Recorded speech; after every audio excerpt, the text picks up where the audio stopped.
Hello, and welcome to our first video on learning the Linux command line. The first thing that you might notice here is that for learning the Linux command line, I'm operating on a Windows computer right now. I'm doing this because I figured most of you out there are probably going to be using Windows or Mac computers. One of the ways that we can learn Linux is to install a Linux OS like Ubuntu or Kali Linux directly onto our machine. Another option is to install a virtualization software such as VirtualBox. So if we go to Google and we type in VirtualBox, in these first few videos I'm going to show you how to install VirtualBox, get it running, and build a virtual machine. Your virtual machine, in our case a virtual Kali Linux machine, is going to operate inside of your host machine or my Windows computer. Any changes that I make to the virtual machine will be independent to the host machine, and so I really can't mess up my host machine at all. If I try to install Linux directly, I could run into some issues, and so unless you either know what you're doing in that regard or are pretty adventurous and okay messing up your host computer, I would say try to install VirtualBox. For the purpose of our course, I'm going to show you how to download and install VirtualBox, but then once that's done, I'm going to use my own dedicated Kali Linux laptop. But whatever I'm doing on my Kali machine, you should be able to do in your virtual machine. So if I click download, we're brought here and we have to download the correct package, whether or not we're working on Windows, Mac, or Linux. So I'm going to download the Windows host, and if I click this, it will begin to download that file. I'm going to cancel this because I've already have that file downloaded. And so if we minimize and we go to our downloads folder, I see right here I have the VirtualBox installer. So if I double click this, it will open up the install wizard. We'll click next. I'll keep all of these settings here the same, and here too. And we'll click yes and install. And so now we'll allow this to make changes. And I don't think this should take too long. I don't need to pause the video. If we look, we've got the desktop icon already installed, and there it is done. So I can click finish and it will open it up right away. So let me close this. And so here we have VirtualBox. So let's close that and see how would we get to it. Well, we got the desktop icon, but also if we go to our programs, it's not under VirtualBox. It's actually under Oracle. So Oracle VM VirtualBox, we can click right here and open it up. So right now this is wonderful. We've got this piece of software installed, but we don't really have any virtual machines or computers to use. See, if we had virtual machines, they'd appear in a list over here, and right now that list is empty. And so what we have to do is we have to go out to the internet and download some virtual images of the different machines that we want to run, and then we either have to add them or import them into VirtualBox. And that's something we'll see how to do in our next video. I'll see you then. Hello and welcome back. In our last video we saw how to install VirtualBox in order to run our virtual machines or VMs. But we said, hey, we don't actually have any virtual machines to open up or run. So in this video we're going to see how we can go about getting a Kali Linux virtual machine. So if I come to Google and I just type Kali, we'll do Kali Linux, and I click enter. I can click my first link here, which brings me to the Kali website. There we go. And so I am going to go to downloads and click downloads. Sorry for the slow network. There we go. We're kicking back in, I think. Are we or are we not?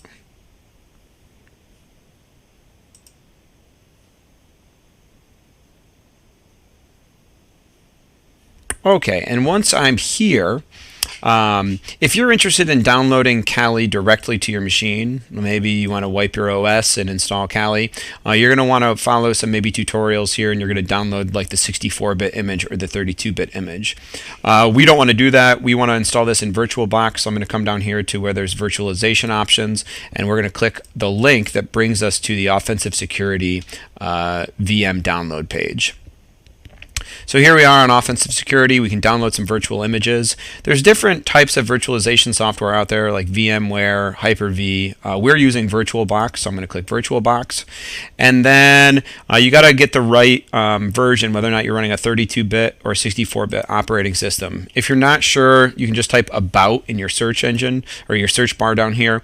And if it pops up, you can see like right here under system type, I have a 64-bit operating system. So I'm going to grab this image. I'm going to click it to begin downloading it.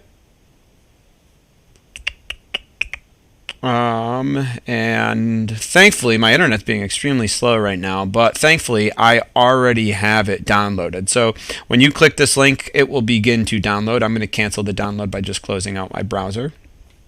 And so if we look at the downloads, my downloads folder, here it is right here, Kali Linux. It's an open virtualization format archive. And so in order to bring this into VirtualBox, we're going to import the machine. So we click the import button when we're on the Tools tab here in VirtualBox, and we have to choose the file to import from below. So we're going to click this little folder to open up our directory. I'm going to go to the Downloads folder, and there is my Kali Linux Open Virtualization Format Archive. So I'll click Open, and then I'll click Next. In here is a bunch of predefined settings for the image that we've downloaded. You could choose to change them now, or you can change some of them afterwards. I'm going to leave them just as is for simplicity, and I'm just going to click Import. And so now VirtualBox is going to go through and import this machine. This, I think, will take some time, so I'm going to try to pause our video right now, and I will see you when the machine is installed. Okay, so welcome back. Hopefully that paused fine. We can see that the installation process is complete, and I now have a virtual machine right here, Kali rolling.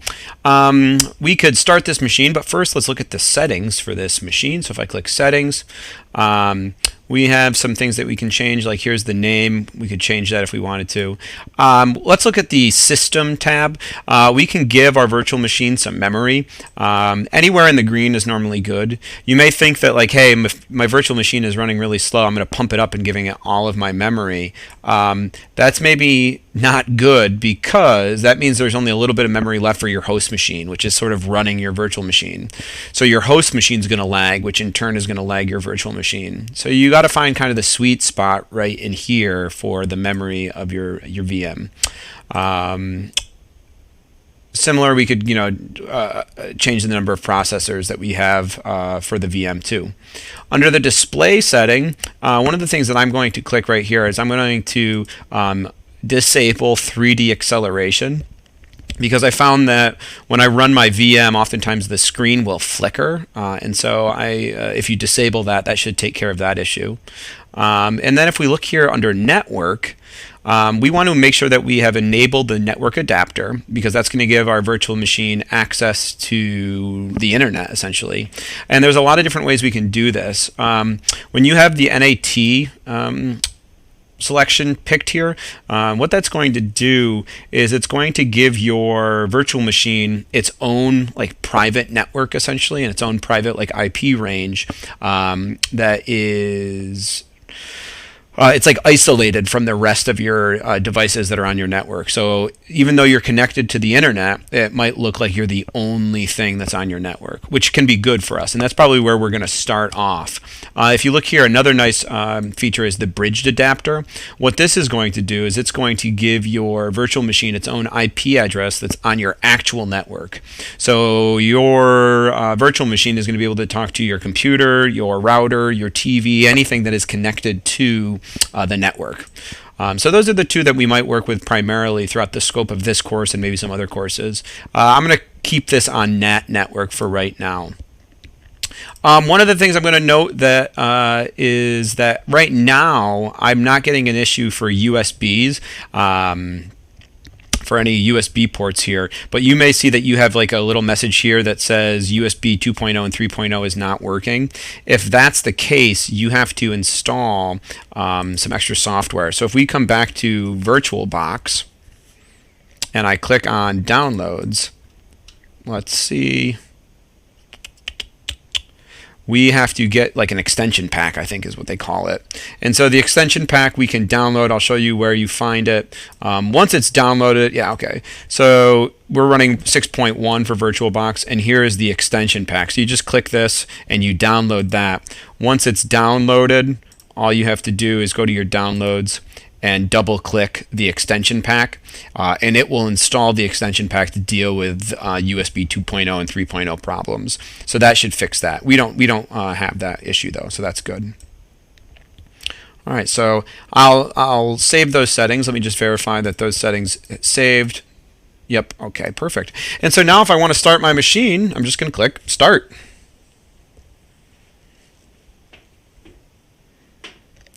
And, all right, it looks like VirtualBox is booting up the machine. We've got this here. It's going to boot in 4 seconds. We can just click Enter, though, if we want to move right through it to boot into Kali Linux.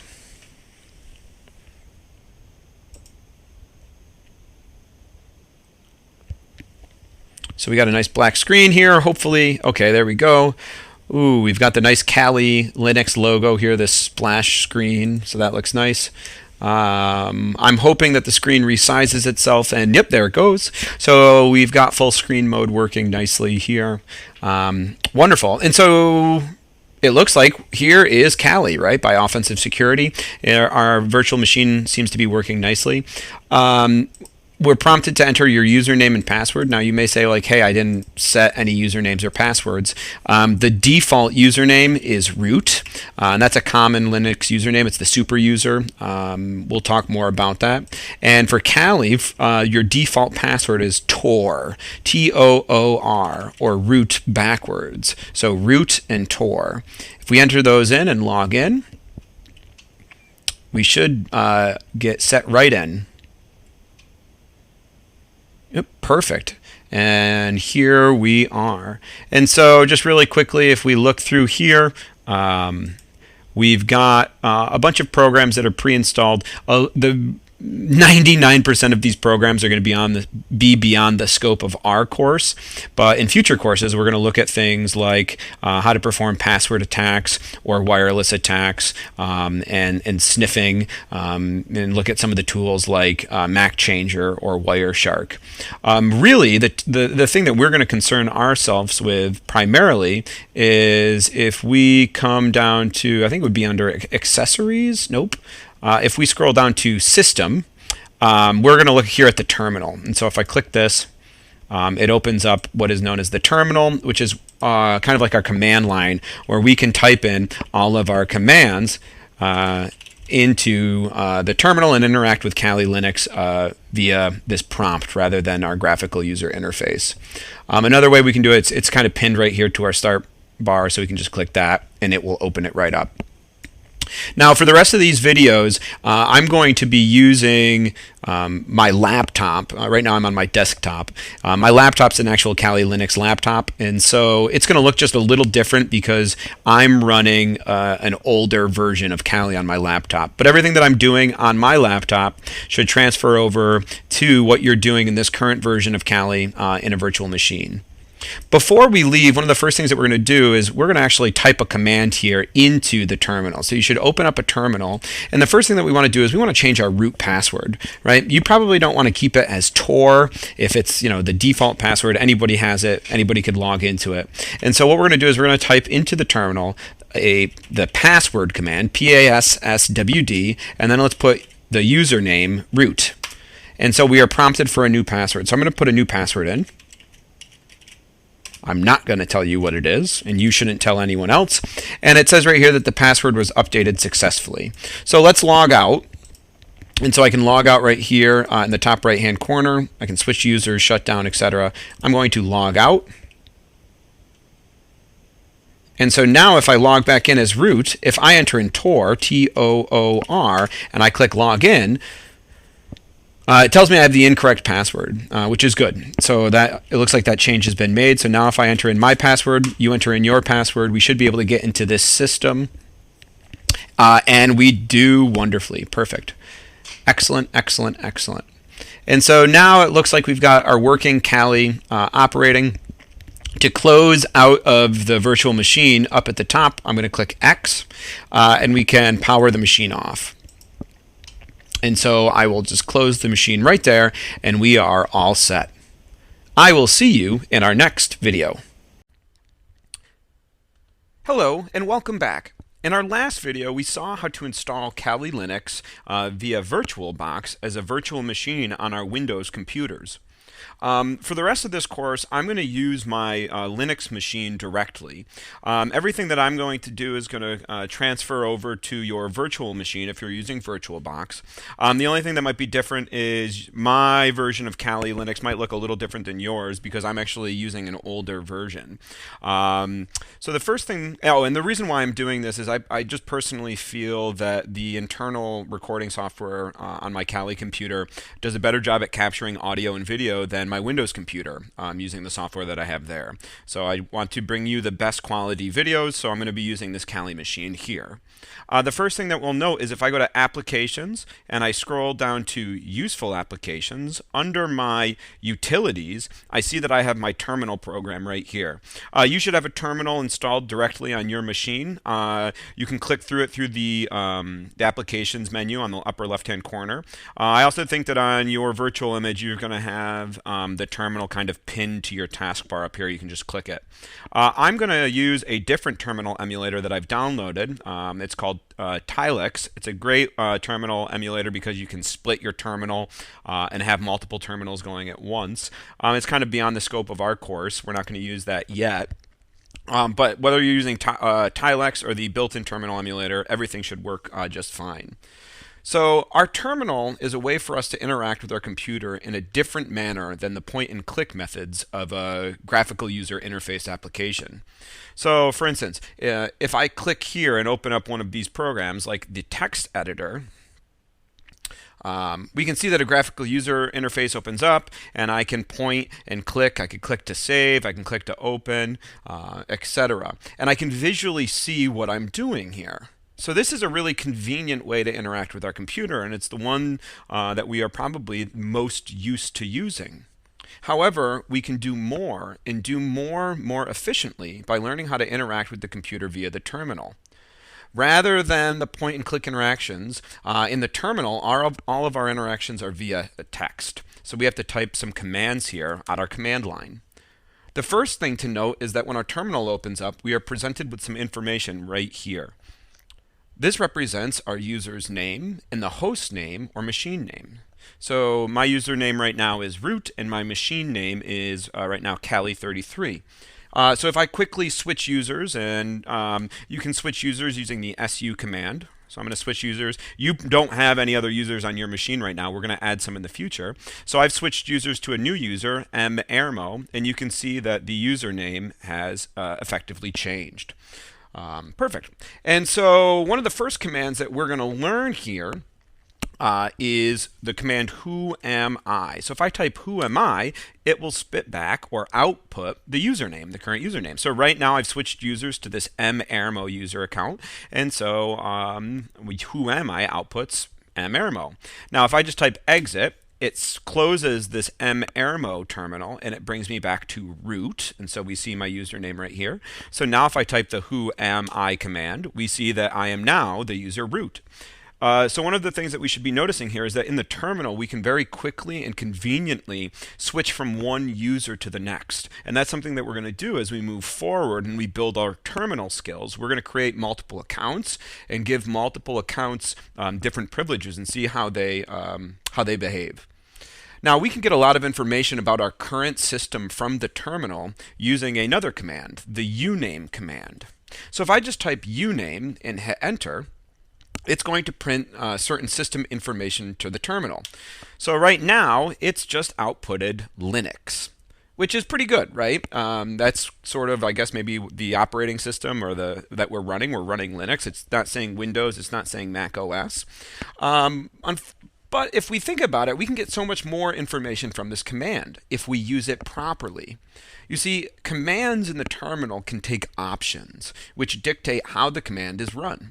To specify an option, we can either use a single tac with a character, maybe like tac h, or two tacs and then a full-fledged word, like maybe help. A lot of commands have a help parameter or help option, which is either indicated with this tac h or the double tac help. So let's run this for uname. So in order to see the help documentation, you type the command name, uname, and then let's do tac h. And if we do this, we see that it's an invalid option, but it tells us to try uname tac help for more information. So let's do that right now. So uname tac help.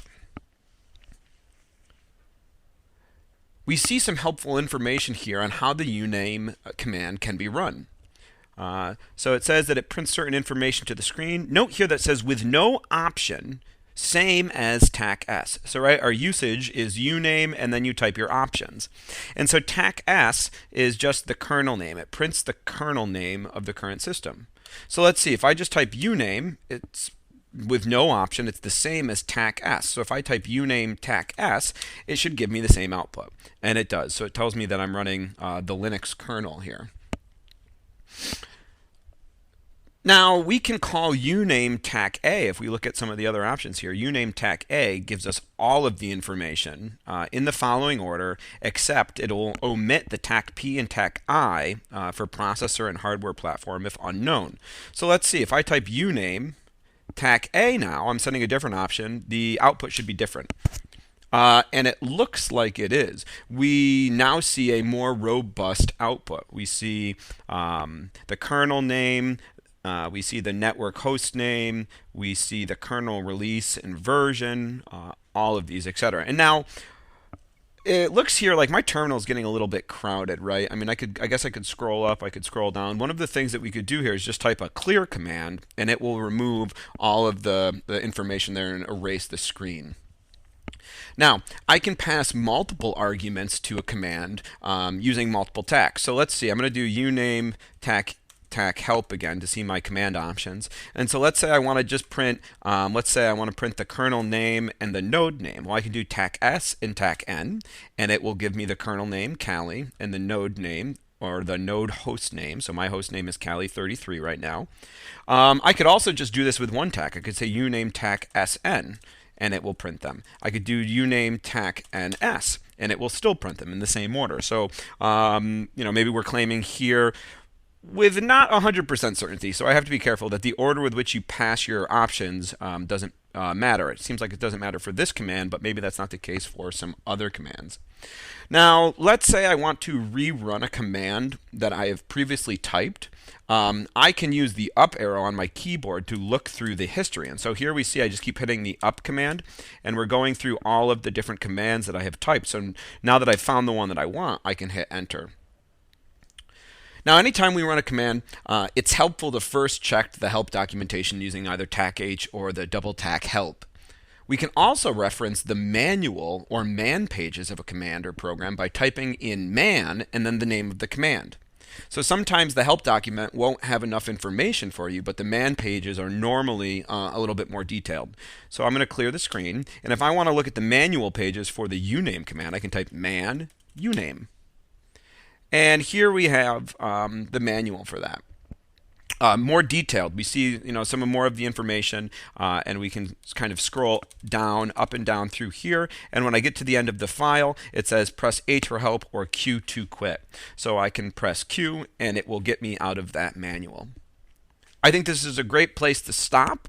We've been introduced to our terminal. We've seen some of the basic terminal information, and we learned how we can enter in commands and look at help documentation to help us sort of figure out how commands work. Wonderful. I can't wait to see you in the next video.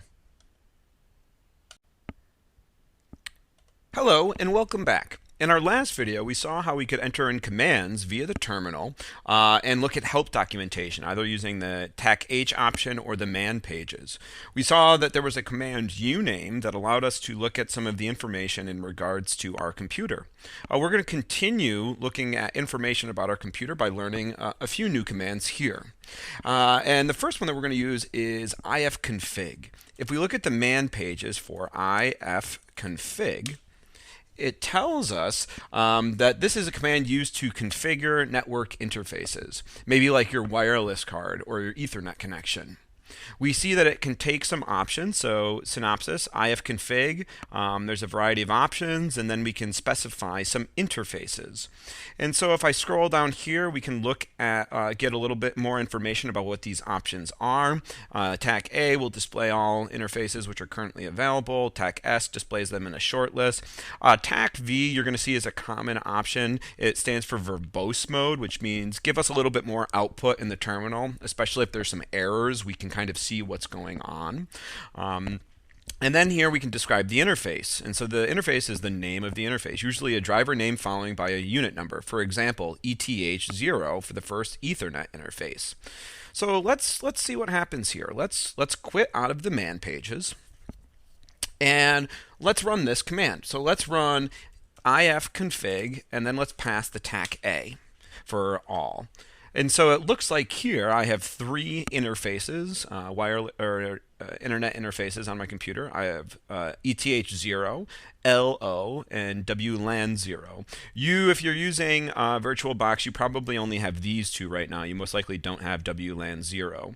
ETH0 is your Ethernet cable if you're connected via like a landline to your router. If you're using VirtualBox, this is the network connection you probably have right now because you are, we'll say, hardwired to your host computer, which is your actual machine that you're running VirtualBox on.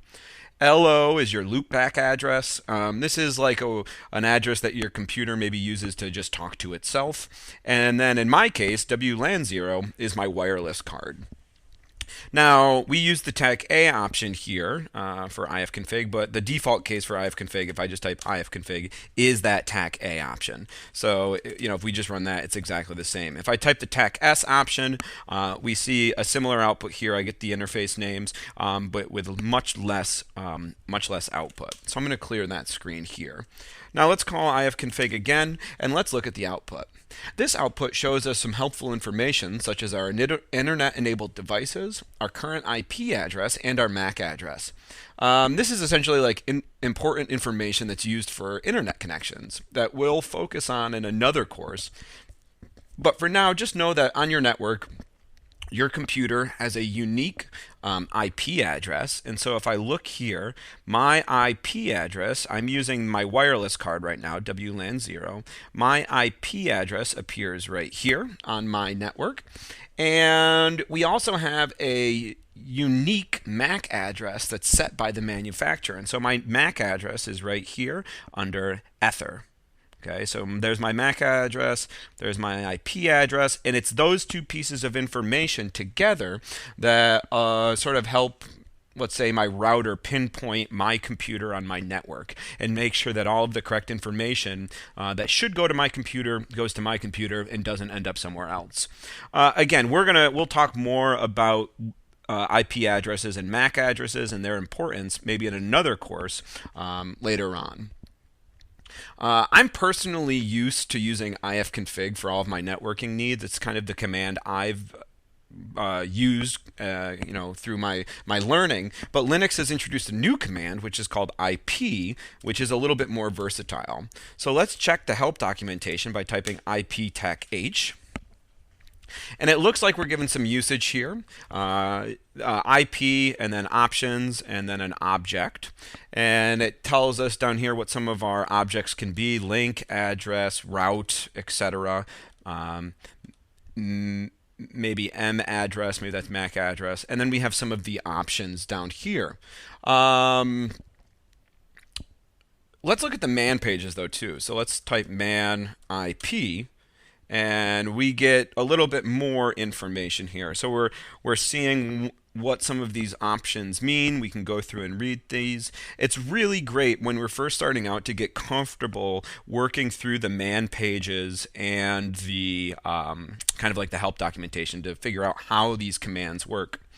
If I look here under object, address is the protocol address on a device. All right. If we continue scrolling, a lot of times the man pages will give you some examples of how to use the command. So here, IPADDR will show addresses assigned to all network interfaces. So I think that's what I want to use. So let's see. I'm going to clear the screen and I'm going to type IPADDR. And if we look, I see my 3 network devices, my loopback address, ETH0, and WLAN 0.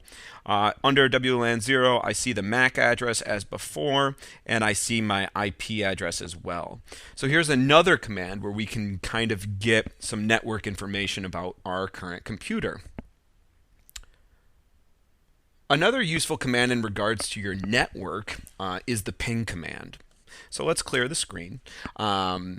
And if we check the help document on ping, so I'll type ping tech h, it looks like ping takes a wide range of options here, right? So the usage says ping, you give your options, and then you need a destination. And right here it tells us that our destination is either a DSN name or an IP address. So let's try to use ping. What ping is going to do, if we check the man pages for ping, it says here, ping uses the ICMP protocol's mandatory echo request datagram to elicit a response from a host or gateway. Basically, we can use ping to, what we're going to use ping for right now is just to check the strength and efficiency of our network.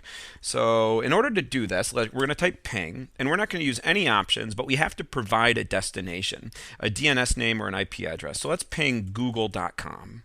So if I ping Google, we can see here that it's pinging google.com, and it's sending bytes of data, and 64 bytes. It gives you the time in milliseconds of how long that's taken. And if I just let this run, it will continue to run over and over and over again. In order to stop this process inside of the terminal, I can just hit Control-C to kill that process. When I do this, I get a little summary here, google.com ping statistics. It says that 24 packets were transmitted, 22 were received, and I had an 8.33% packet loss.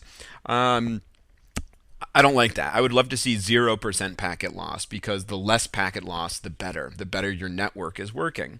So let's run ping again. But this time, instead of pinging a website like Google, I'm going to ping my IP address, or I'm going to ping my router.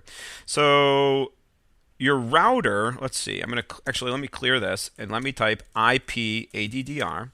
So here is my current IP address. Your router will always be same three numbers, same, right here I have one number, but this set of numbers, and then this last number will be 1 for your router. You probably, if you're using VirtualBox, you can't access your router, but you could just ping Google again. So I'm going to do 192.168.1.1, and if I ping that, now I'm pinging my router directly. So instead of using a website, I'm using another IP address. Here I got 0% packet loss, so that's good to see. Let's check ping tech h, and let's look at an option here. Let's use the count option, which says we're going to stop sending pings after a count number of replies. So here I'll type ping, and then I have to put my options. So I'll do TAC-C, and then I have to give a count, which is a number. I'm going to put a number in here. I'm not actually going to type these carets here, though. I'm just going to put the number itself, just like I didn't type carets around the destination. Okay, the fact is that this is required for the TAC-C option.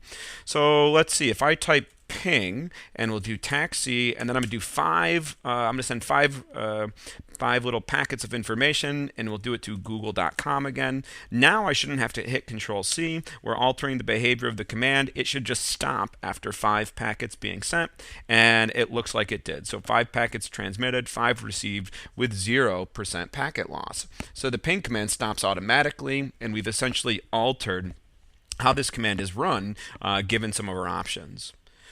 So to summarize, in this video, we learned a couple of commands, ifconfig, IP, and ping, to help get some information about our computer on our network. We'll stop here, and we're going to continue in our next video learning some more basic commands for how we can get information about our system. I'll see you then. Hello, welcome back. In the past couple of videos, we've seen how to get information about the computer's operating system, hardware, and its network information. Now, in this video, we're going to see how to find information on things like disk usage, memory usage, and the running processes on the computer. First, to display the amount of disk space on the file system, we're going to use the df command. So I'm going to open up a terminal, and I'm just going to simply type df. We'll open that up. There we go. So right now, this output shows us kind of some used space and available space, but if you look, it says it's in 1K blocks. That's not really what I'm used to seeing. Instead, I'm going to check the man pages for df. So I'm going to do man df, and if we look here, description displays all of the disk space available on a file system containing each file name argument.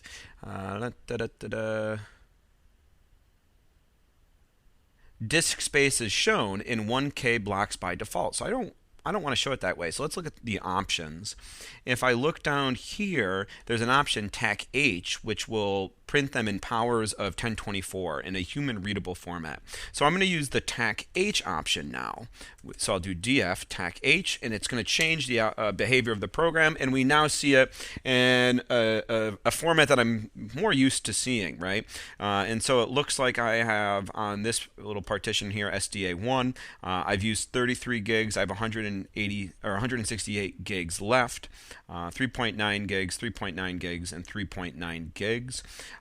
In fact, let's just check here. If I go to my file system and I just go to properties,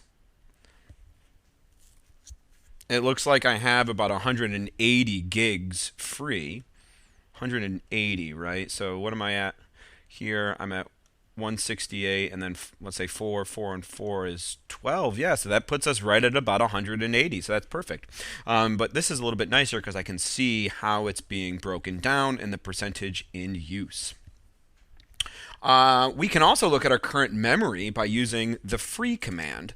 So if I type in free, it gives me the amount of memory. But again, I think this is going to be in those 1K blocks. So I'm going to put this in a human readable format. So I'll use TAC-H. And you can see that I have 7.7 gigs of memory in total. I'm using 2.3. I got 4.8 gigs free. And shared, buff, cached, available. Maybe you're not sure what these headers mean here. So we could always reference the man pages. So we'll do man free. And if we look here in our description, we see a description of each of those headers. So we can go through and get a little bit more information on this command. So we'll quit that and we'll clear the screen. Another useful command is ps, which displays information about a selection of active processes that are currently running on your computer. Let's look at the man pages for this command. So we'll do man ps. And if we look, we can enter in a variety of options. So it says this version of PS accepts several kinds of options. Unix options, which may be grouped and must be preceded by a dash. So this is kind of, I think, maybe how we've been entering in our options so far. BSD options, which may be grouped and must not be used with a dash, so we haven't really seen that yet. And then here's a third option, which are preceded by 2 dashes, so we've looked at those as well. And so if we scroll down here, we can see some of the examples. So to see every process on the system, using standard syntax, we can type ps tac e or ps tac ef. To see every process on the system using BSD syntax, we can type ps ax or axu. One of the common ones you'll see is right here, ps axu or aux. We'll switch the order of them. Let's see what those options are. TAC E, we'll select all processes, so that's the TAC E option. Let's continue to scroll down a bit and see if we can figure out what does TAC F do. TAC F does a full format listing, so it's going to give us all of the information on that. So let's quit out of here. And if I just type PS right now, let's see.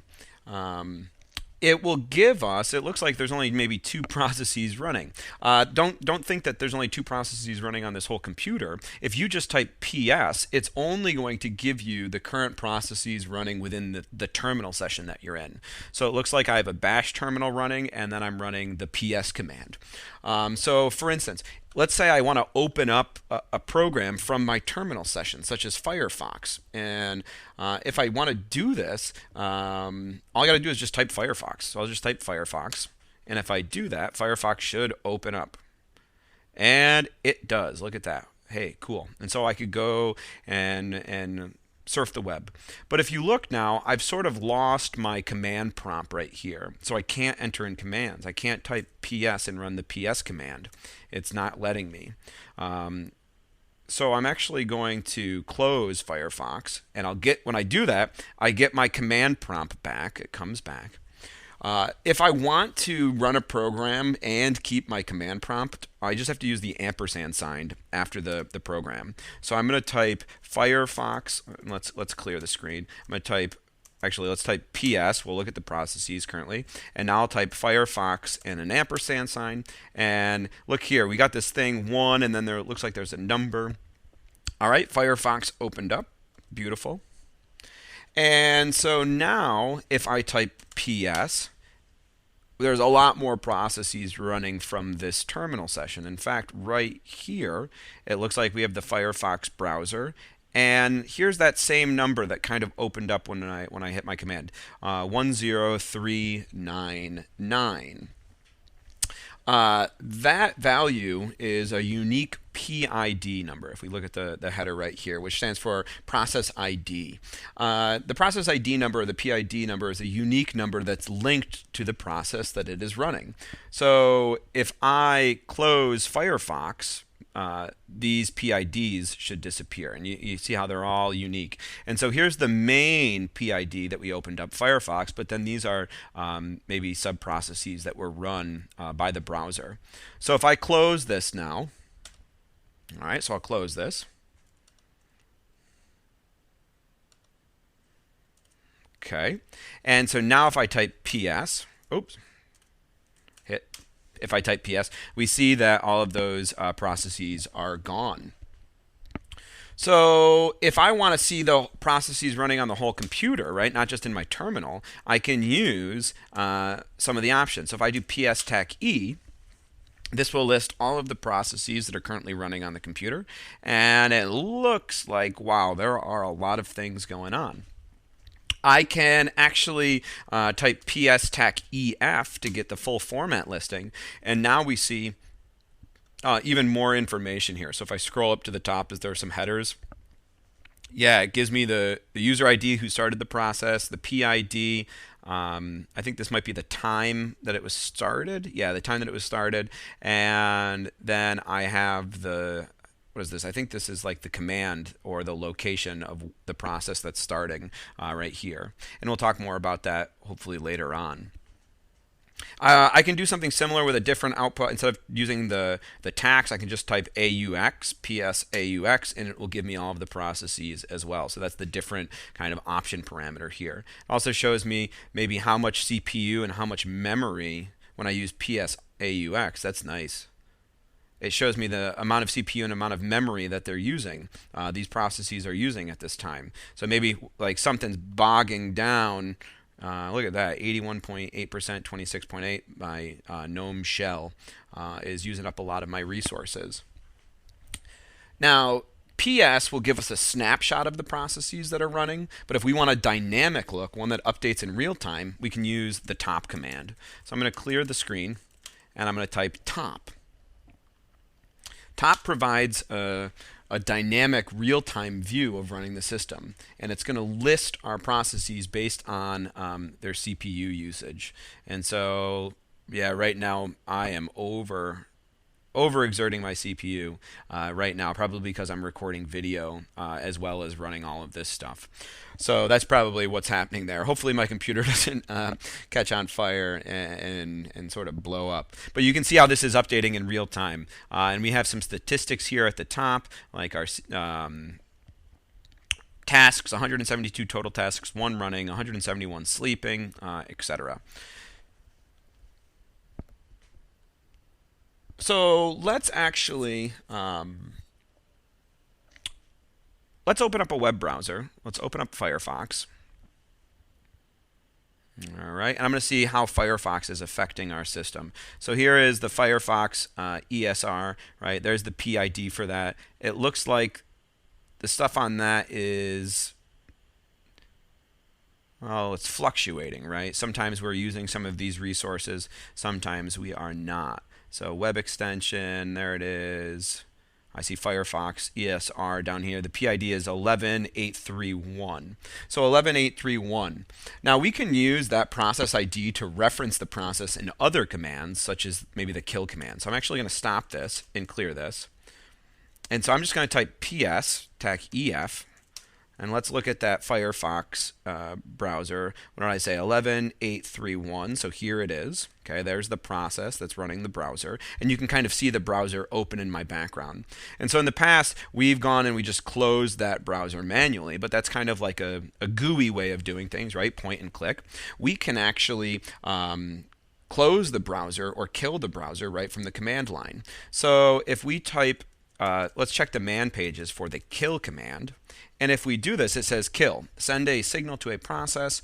So the synopsis here is kill. There takes some options, and then it requires a PID or a process ID for the program that you want to kill. And so then there's some options here. We're just going to use the default option. So if I type kill, and then I put the process ID for the browser 11831, 11831, when I click enter, we should hopefully close the browser. We're going to kill it. So let's watch in the background here when I click enter. And there we see it. That process is killed. And so if I type ps tac ef again, I shouldn't see the Firefox browser here anymore. And it's not. So I know for certain that it's not using up any of my system resources. So far, we've spent some time getting acquainted with the terminal, some basic information commands, and how to use the help documentation in the man pages, which is very important as we move forward. You're never going to remember everything about these Linux commands, so you're always going to have to be referencing the manuals and the help documentation to look things up. I think this is a great starting point for getting familiarity with Linux and terminal interactions, and it's going to be a wonderful jumping point as we move forward in this course. I'll see you in the next video. Hello and welcome back. In our last collection of videos, we saw how to open up a terminal and enter in commands to get some basic information about our computer system. We also saw how to reference the help documentation in the manual to see how our commands could be used differently. In this next section of videos, we're going to learn how to navigate through our directory systems on Linux. So the Linux directory system is often modeled like a tree, and a tree begins with its roots. Off of the roots can sprout many different branches, each branch having multiple branches of its own. And you can move up and down the tree. And if you move all the way down, you always end up back at the root of the tree. And so moving through directories in Linux in a terminal is very similar. So let's start by opening up a terminal and viewing the current directory that we are in. So to print our working or current directory, we'll use the pwd command, which stands for print working directory. And so if I do this, it looks like I am in a directory /root. So root is my username, right? If I type whoami, it tells me I'm root. And so it seems that we are in a folder for the root user of the system.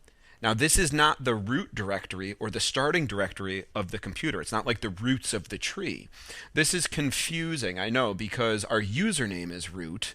But this is actually kind of a bad idea to always run our commands as the root user. The root user is a really special user that sort of has unlimited control and access to the machine. They can do whatever they want, which is awesome if you know what you're doing. But if you maybe don't know what you're doing and you're just kind of messing around, you could cause some real havoc as a root user if you accidentally change some files or delete some stuff. So we should maybe take some precaution, and let's actually create a couple of non-root accounts on our machine that we can use. So I'm going to create an account named Mike, and to do this I'm going to use the add user command. So I'm just going to type add user, and then I'm going to type Mike. Alright, adding user Mike, adding new group Mike, adding new user Mike, okay, and then I have to set a password. So my password will be I'm not going to tell you. There we go. And so then I'm prompted here to enter in some information. So I don't need to enter in. I'm just going to skip this. That's optional. And I'll say that that is correct. And so now I think that that user is created. I'll create another account right now. I'll name it Peter. So I'll do add user. add user Peter.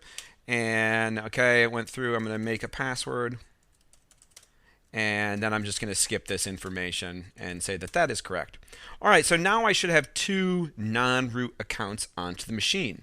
I'm going to log into one of those new users. So let's switch users. I'm going to do su Mike.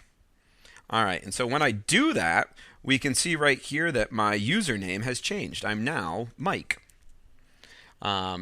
If I type pwd, though, I'm still in the root directory for the root user. I can see what exists inside of this directory if I type ls. So the ls command stands for list files. So right now, if I type ls, I see that there are all of these different folders inside of this directory. Your directory might look a little bit different if your directory, because you don't have stuff in it. I've used stuff in this root directory. So that will list all of our files. Now, the ls command takes options. So let's see what they are. So if I type ls tac help, I get a lot of the different options here. Some common ones are the tac-a option, which will list all of the files, especially ones starting with a period. Oftentimes, files that start with a period are considered hidden files. So if you want to view them, you have to type ls tac-a. Another common option is the tac-l here, which is a long listing format. It's going to print out like extra information about your files. So let's clear this. Let's type ls. And so if I just type ls, it will list all of the files in this current directory. But if I type ls tac L, it will give me a long listing. So it gives me a little bit more information here. It gives me a bunch of interesting things right here, which we will eventually talk about. This is in regards to the permissions of the file. It gives me some of the usernames who own this and the group that owns this. It gives me, I think this is the file size, etc.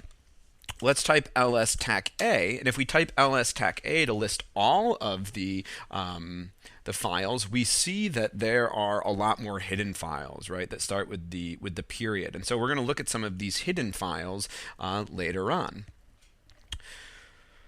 So if we want to actually, let's see, ls, so here are my actual directories. If we want to change our directory, if we want to move into one of these directories, we can use the cd command for change directory. So if I do cd music, and I'll show you just a little hint. If I type mu and then I hit the tab button, it will auto finish for me.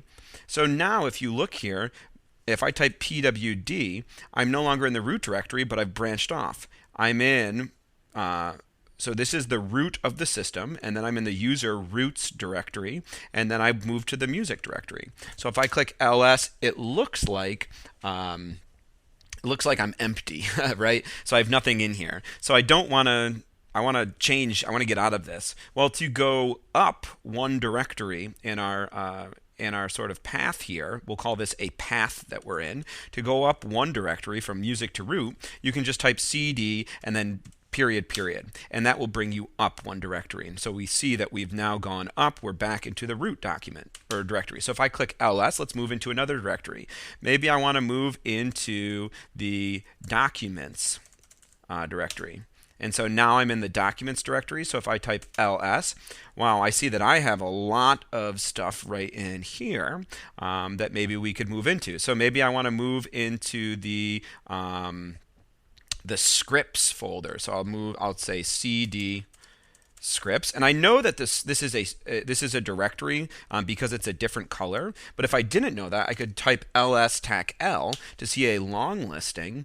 And if you look here, all of the files that are in blue, the first letter over here is a D, which means that they are a directory. So we can move into them. So let's see. If I do cd scripts, my path continues to grow. So I started at the root directory of the system. I then moved into the root folder for the root user, into documents, and into scripts.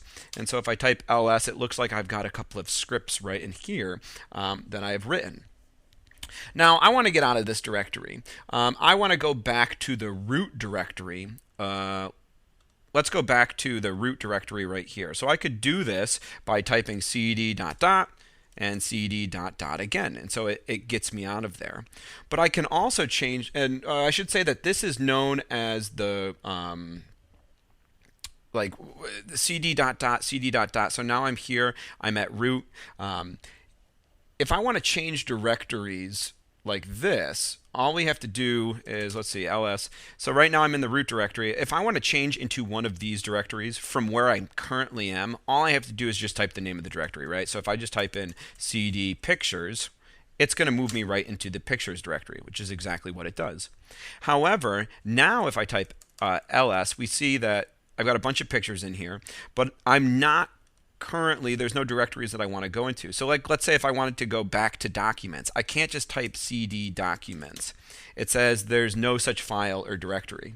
See, when we were in the root folder and I typed in cd pictures, pictures was in the path. And so we call this the relative path because it's already in the folder that we're in. If we want to change to a directory that's not in our current location, we actually need to either manually go there one step at a time, or type out the whole path directory, known as the absolute path. So if I type cd, starting with my root directory, we were in then the root users folder, and then we wanted to go to documents. So now if I type in the absolute path and click enter, you can see that I've moved right there. And so now I'm back into that documents folder. So I'm going to back up. I'm going to do cd dot dot, back out of that. I'm going to do cd dot dot and back out of that.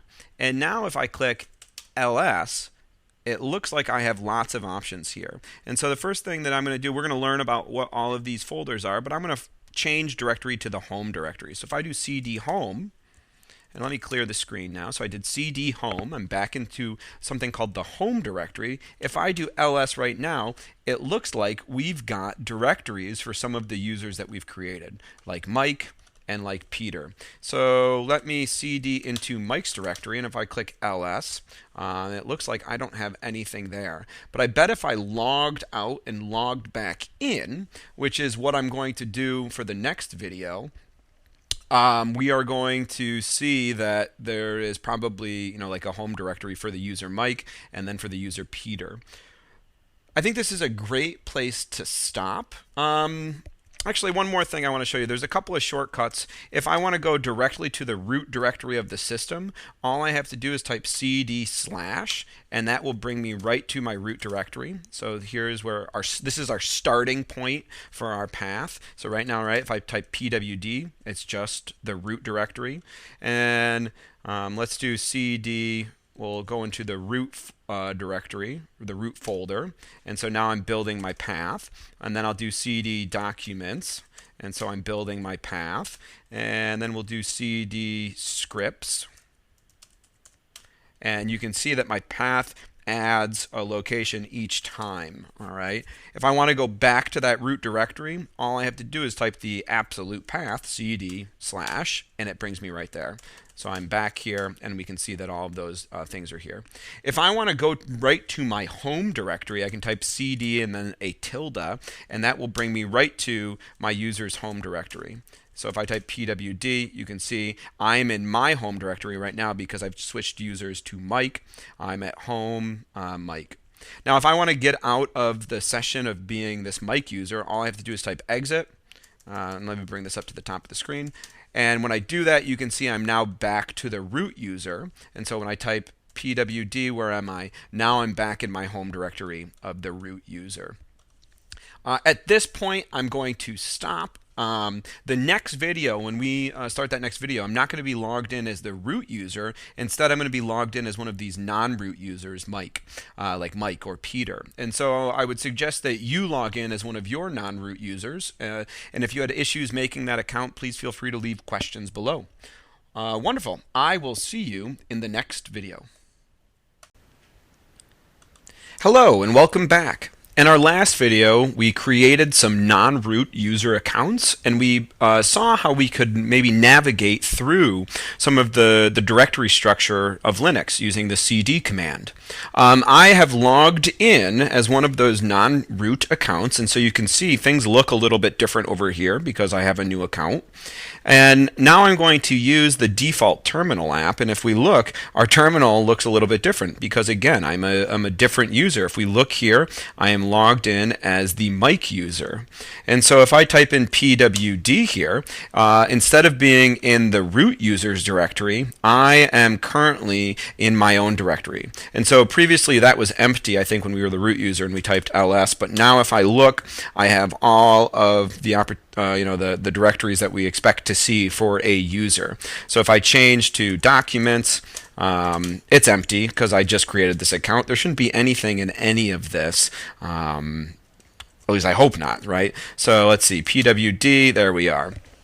So let's quickly change to the root directory of the machine. So I could move back in this path by using cd and then that would move me to the home directory, and then I could do cd ... again, and that would move me to the root directory. Or I can just type the absolute path, and I can do cd. I want to go right to the root directory.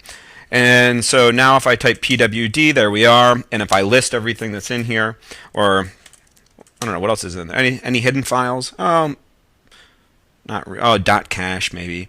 If I list what's in here, we can see some of these directories. Let me clear the screen. It's a little crowded, and I'll type ls. So these directories that are inside of the root directory are pretty important, and each one has maybe its own use. So let's first change directories into the bin directory. So we're going to do cd bin. The bin directory contains executable programs and commands that can be run on our system. All we have to do is type the program or command name in the terminal, and they're going to run because they're located here. So if I type ls, it looks like, wow, we've got a lot of programs that are in here. So yeah, tons. Look at that. Lists all of the different programs or commands that we could run. And so I don't have to do anything other than just type in the program name. So for instance, like date, right? If I just type date right now in my terminal, it should run that program, and it gives me it, regardless of where I am. So let me change to my home directory, cd tilde.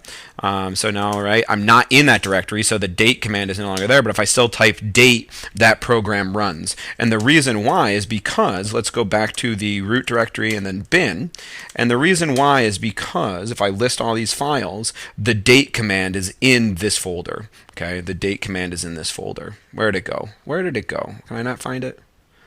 Date, right there. Wonderful. Let's move back to our root directory. So, right, pwd, here's our path. We were in the root directory, and then we've moved into bin. So I'm just going to go up one location, and so now I'm in the root directory. Let's clear the screen, go back up to the top of my terminal, and if I type ls, we can look at some of these other directories that are here. Let's now talk about the etc directory, the etc directory. This directory contains system-wide configuration files that can either be edited or configured. So let's move into it. So I'll do cd etc. And so if we look, wow, there is a lot of stuff in here as well. Now, if I type ls tac l, we get the long listing format, right? And so we've already talked about how these colored files in blue here with the D are directory, but a lot of these other files, they're just standard text files. And so we should be able to read these text files and see what is contained in them. If you notice, here's a different color, a green file, and we'll talk about what the green file is maybe in a later video as well. So to view the contents of one of these single files, so let's actually clear the screen, and I'll do ls again. To view the content of one of these single files, we have a couple of different commands that we can use. The first one is cat. So the cat command, or concatenate, will essentially print out the file text to the terminal. So I'm going to call cat, and then I got to call a file that I want to print. And so I'll print host name. Let's do this one right here. So I'll call cat host name, and when I do that, it outputs to the terminal Cali33. And if you look, that has been our host name, or my host name all along, Cali33. For bigger files, cat's not really the best option. So like, let's see, here's a file bash.bash rc. Let's cat that to the screen. Bash.bash rc. And so if you look here, right, I got to scroll up through all of this. It's kind of annoying. It eats up a lot of my terminal. There's a better command that we can use. And so what we're going to use is a command called less.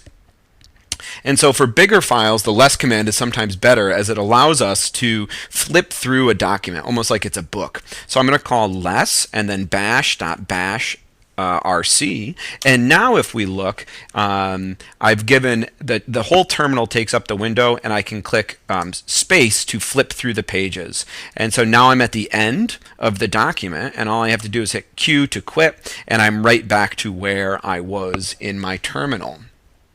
So cat and less will output the text of a document to our terminal screen for us, and both work perfectly fine. I guess it just depends on your preference.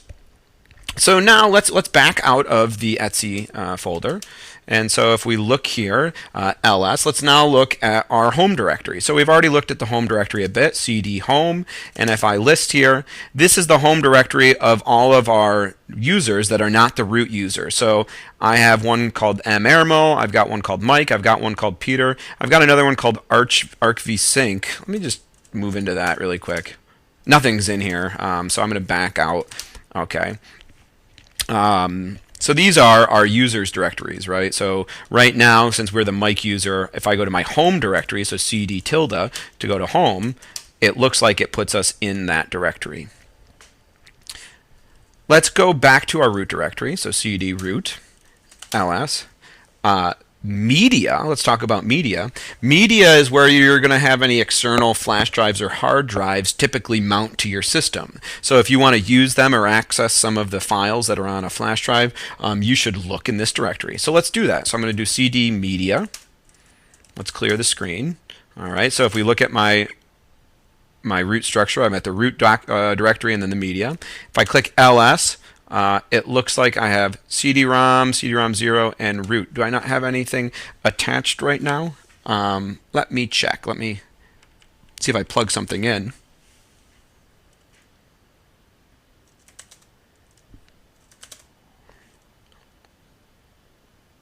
All right, it looks like something just popped up here, Mike. So let's CD into Mike. And then I've got my hard drive right here, Tech Club. Can I change into that? I can. And so if you look, I've got a bunch of files here on my hard drive. I know they're difficult to see with this ugly green stuff here, but now I'm on my external hard drive.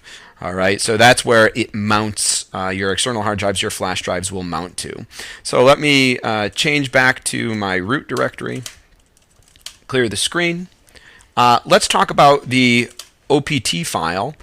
Here is where you can install optional programs to your system. So like software that's not installed by default to your system can be installed to the OPT folder. If I cd to this OPT, it looks like I've installed PyCharm and then something called Teeth. So there's a couple of files that were installed by me, not by default on the system.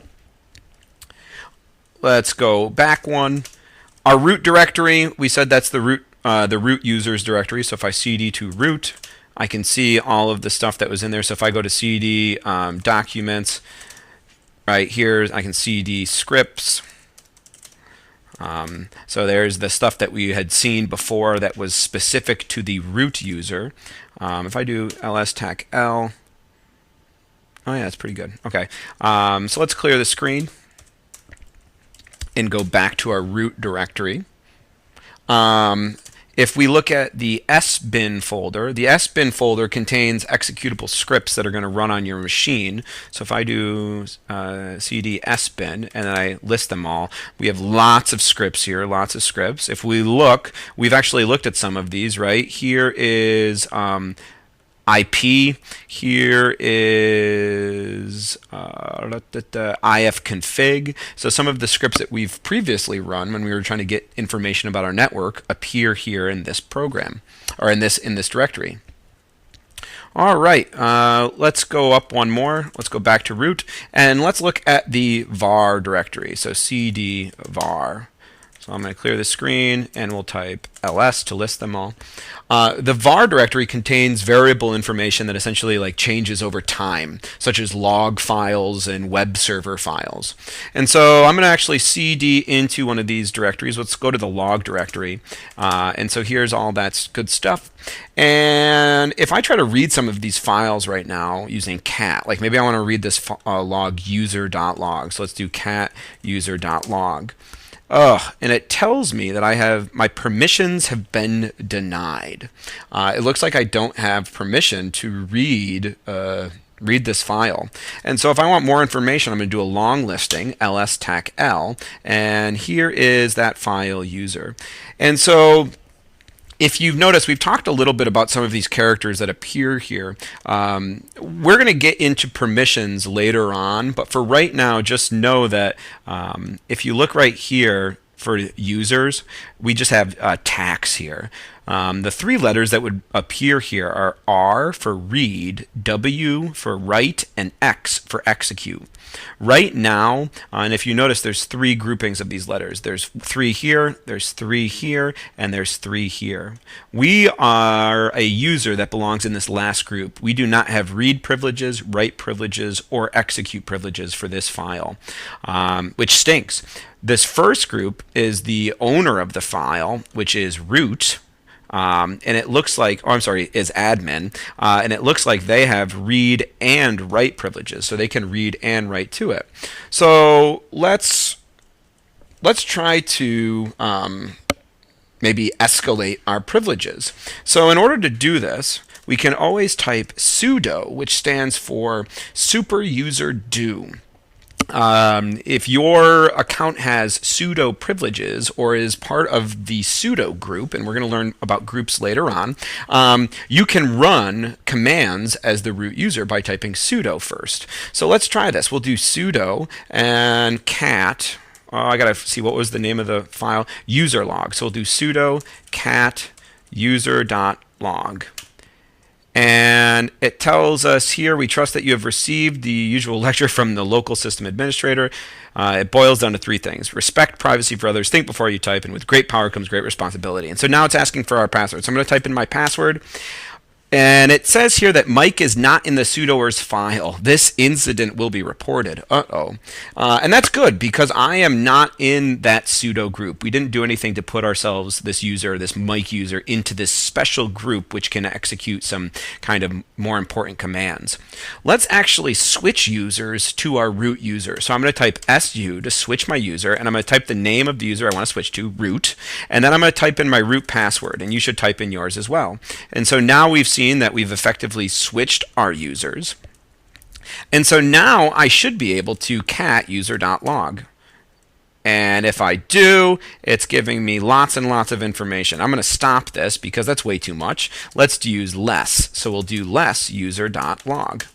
And so now I can flip through here, this log file, and get lots of information. So I'm going to quit out of here and clear the screen. If I type ls, I want to actually look at this log file now, auth.log, for authorization. So if I cat this to the screen, auth.log, it looks like it said, remember, it said that our we were going to be reported in this log file right here. It looks like we had a sudo command to root by Mike, and so that had been recorded. So naughty, naughty, naughty, Mike, you are not a sudo user.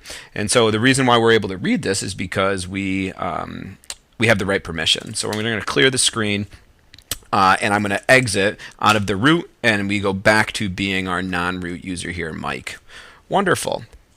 I think this is a great place to stop this video. To recap, let's go back to our root directory. We looked at various directories inside of our root directory that have specific purposes, and we learned how to output text files to the terminal using cat and less commands.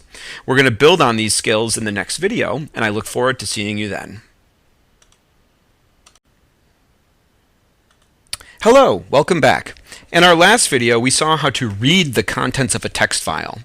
Now, reading files is great, but we also want to be able to make changes to some of the files or create our own files. Of course, we also want to be aware that there are some files that we absolutely should not touch. Now, there are many text editors available in Linux. There are some that are really powerful and yet have a steep learning curve, and ones that are simpler and more easy to use. We're going to use one of the simpler ones known as Nano. Now, I'm currently logged in as one of my non-root users. If I look, I'm logged in as the non-root user Mike. And I'm going to create a text file in my documents folder. So why don't I actually just do this with gedit? So if or a text editor. So if I open up the simple text editor and I type in hello world, and now I'm going to, actually let's prove this. I'm going to actually close that first. Let's see, ls, we're going to cd to documents. Nothing is in there right now, all right? And so if I save this, and I save this in my documents, and I'll just say file 1, and we'll click save. Now, if I type ls, we have our file 1. And we saw in the last lecture we could output that text to the screen using the cat command or the less command. All right, so there it is. Very nice. Now, we can do that using our text editor, but we also should be able to create and edit files directly from our terminal. And so now, inside of the terminal, I have this file. I can edit the file by using Nano, our terminal text editor. And so if I type Nano and then the file name, file 1, it opens up this file, and I now can edit it. So I'll say, hello world, I hope you are enjoying this course. And so down below, I have a bunch of shortcuts here that we can use. The particular one we use a lot is Control X to exit. And so when I do Control X to exit, it asks me if I want to save. And so you got to hit yes or no. I'm going to say yes. And then you give the file name that we want to write it to. I want to write it right to this file, so I'm just going to keep the name the same and click enter. And so now if I cat our file, cat file 1, we should see the updates. And we do, which is awesome. Hello world, I hope you're enjoying this course. And so we can use Nano to edit pre-existing files. I can also use Nano to create files. So if I call Nano with a file name that does not currently exist in this directory, so maybe I'll call Nano file 2, it gives me a blank document in which I can start typing. So I'll say, goodbye, cruel world, ... And so now I'm going to hit Control X to exit. We're going to save it, and we're going to write it to file 2. So now if I type ls, it looks like that file was created, file 2, and I should be able to type cat file 2, and we can print that information. Perfect. So another way that I can create a file is using the touch command. So actually, well, yeah, why not? So I can say touch, and if I type file 3, it looks like that file is just created. There's nothing in there, though, so if I cat file 3, nothing's in there. So, and I can do this at multiple files at once. So file 4, file 5, and file 6. It looks like they're all in there. So we can also create just empty files using the touch command. We'll talk about the touch command a little bit more later on. For right now, we're going to use Nano to edit our files. So let's try to edit a pre-existing file, maybe something like a configuration file. So to do this, let's head to the root directory, so cd root. All right, and we're going to move into the etc directory, which holds our system-wide config files. So cd etc. All right, so there's all of our system-wide configuration files. We looked at the hostname file, right? So if I cat hostname, we saw that it was giving us Cali 33. All right, very good. Let's see if we can edit this in Nano. So if I type nano hostname, it looks like we've got the file nano open, but right here it says hostname is unwritable. So any changes that I make, if I type some stuff and then hit Control X, if I try to save it, it gives me an error. I can't do it. The permission is denied. So I'm not going to save this. I'm just going to back out. So I'm going to hit no. It seems like we can read the file, but we can't write to it. It's almost like we don't have the permissions. And so we're seeing this idea of permissions again pop up. So if I do ls-tac-l for long listing, see how we get all of this stuff? I don't want all of this. I just want it for, in particular, so I'm going to clear the screen, ls-tac-l on hostname. And so if I do that, we get just the file in question. And so if you look here, right, we are currently in this last group, and it looks like we only have read privileges. But if we change to the owner of the file, they have read and write privileges, and the owner is root. So I'm going to do su root and enter in my root password. And so now I've changed users. And now that I am root, let's call nano again. And so I'll say nano hostname, and let's edit this file. So instead of Cali33, let's call it, I don't know, Cosmodrome. All right, Cosmodrome. And I'll save this. You can type whatever you want here for right now. I'm going to save this to my file. And so now if I, let's see, cat hostname, we've effectively edited the file. So you may be asking yourself, all right, well, what does this do? Well, let's close the terminal. And if I open the terminal back up, I'm still at Cali33. Because I need to log out in order for the changes to take place. So I'm not going to log out right now, because if I log out, I think the video is going to stop recording. But the next time, why don't you log out and log back in, you'll see that your host name is going to be different. It's no longer going to be whatever it said here. It's going to change to whatever you have changed it to on your in your hostname file.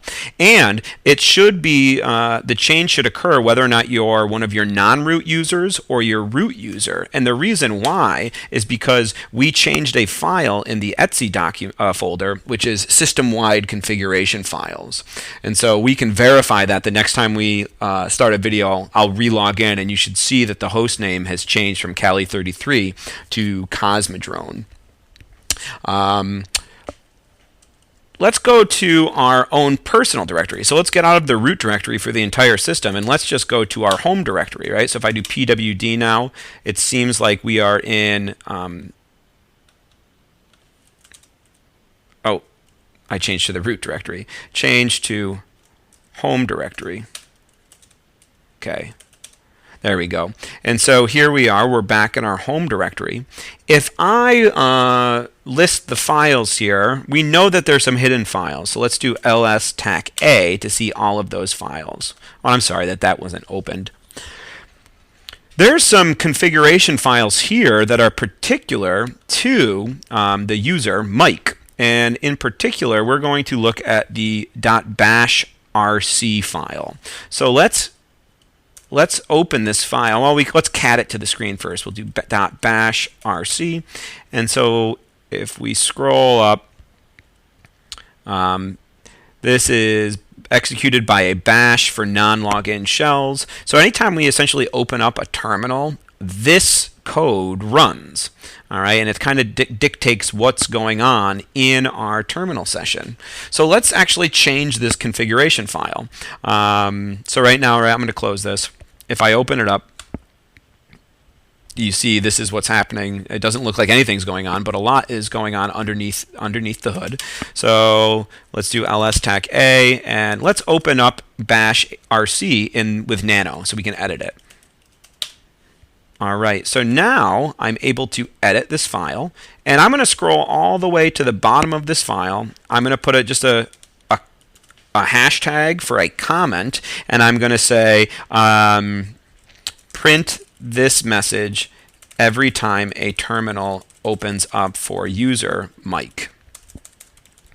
And so to do this, I'm going to type a command echo, and then inside of quotations, I'm going to put tac tac tac welcome to the machine. Tack, tack, tack.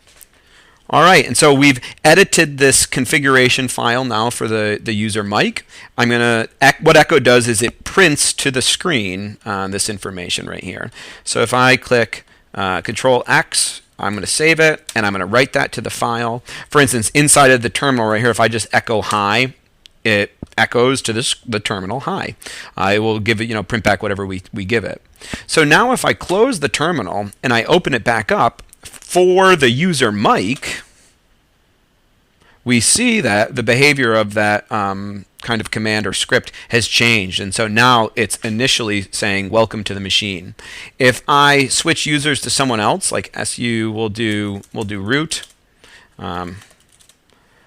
Nothing gets shown here for the root user, but if I exit out and I go back to Mike and I open this terminal again, we see that our little message appears here.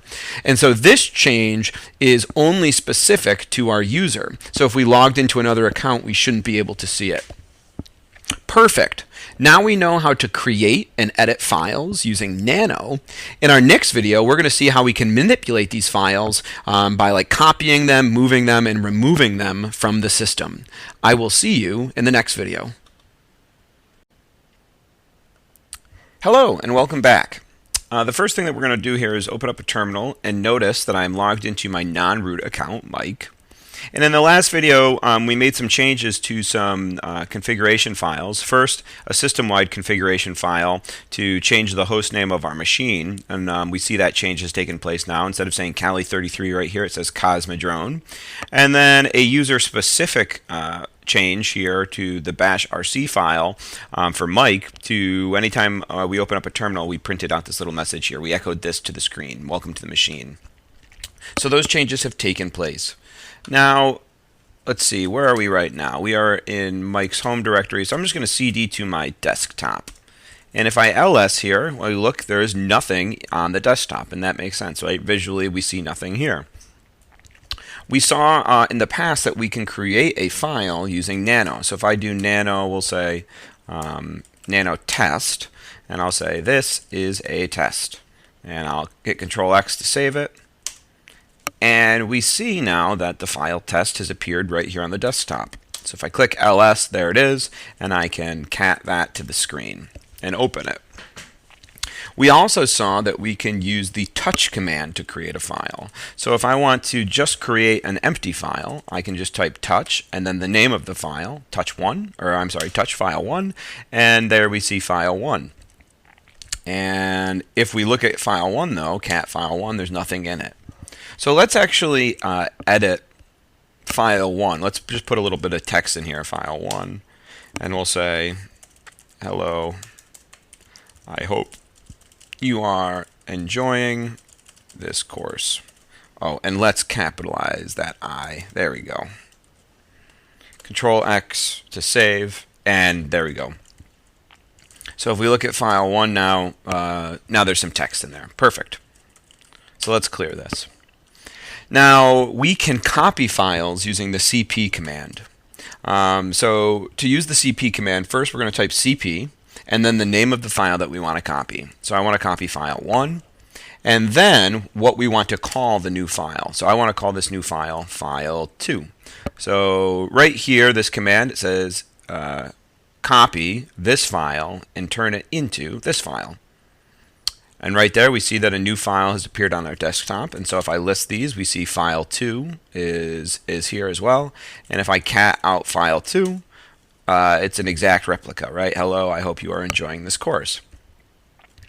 We can also, if I check the help documentation for CP, and we scroll up here, right? Usages, right? CP, source, and then directory. Copy source to destination or multiple sources to directory. So we can actually provide this destination here or this directory. It doesn't have to be in our current path. So what do I mean by that? Well, right now we're at home, Mike, desktop, right? That's our current path. So when I do CP, let's say file 1 as file 3, it copies this file in our current path and pastes it as this file in our current path. But if I wanted to maybe put this somewhere else, for instance, maybe I want to, let's see, let's go check something out really quick. Let's change to our pictures directory. So there's my current directory now. I'm root, home, right? So this is our root directory, then the home, mic, and pictures. Right now it's empty, right? There's nothing in it. So let's go back to our documents. All right. Oh, not documents. I'm sorry. Our desktop. All right. So there's our desktop, and let's copy file 1 to a different path. So let's say root, and then home, and then mic, and now pictures. And let's call this file 3. We'll call it just file 3.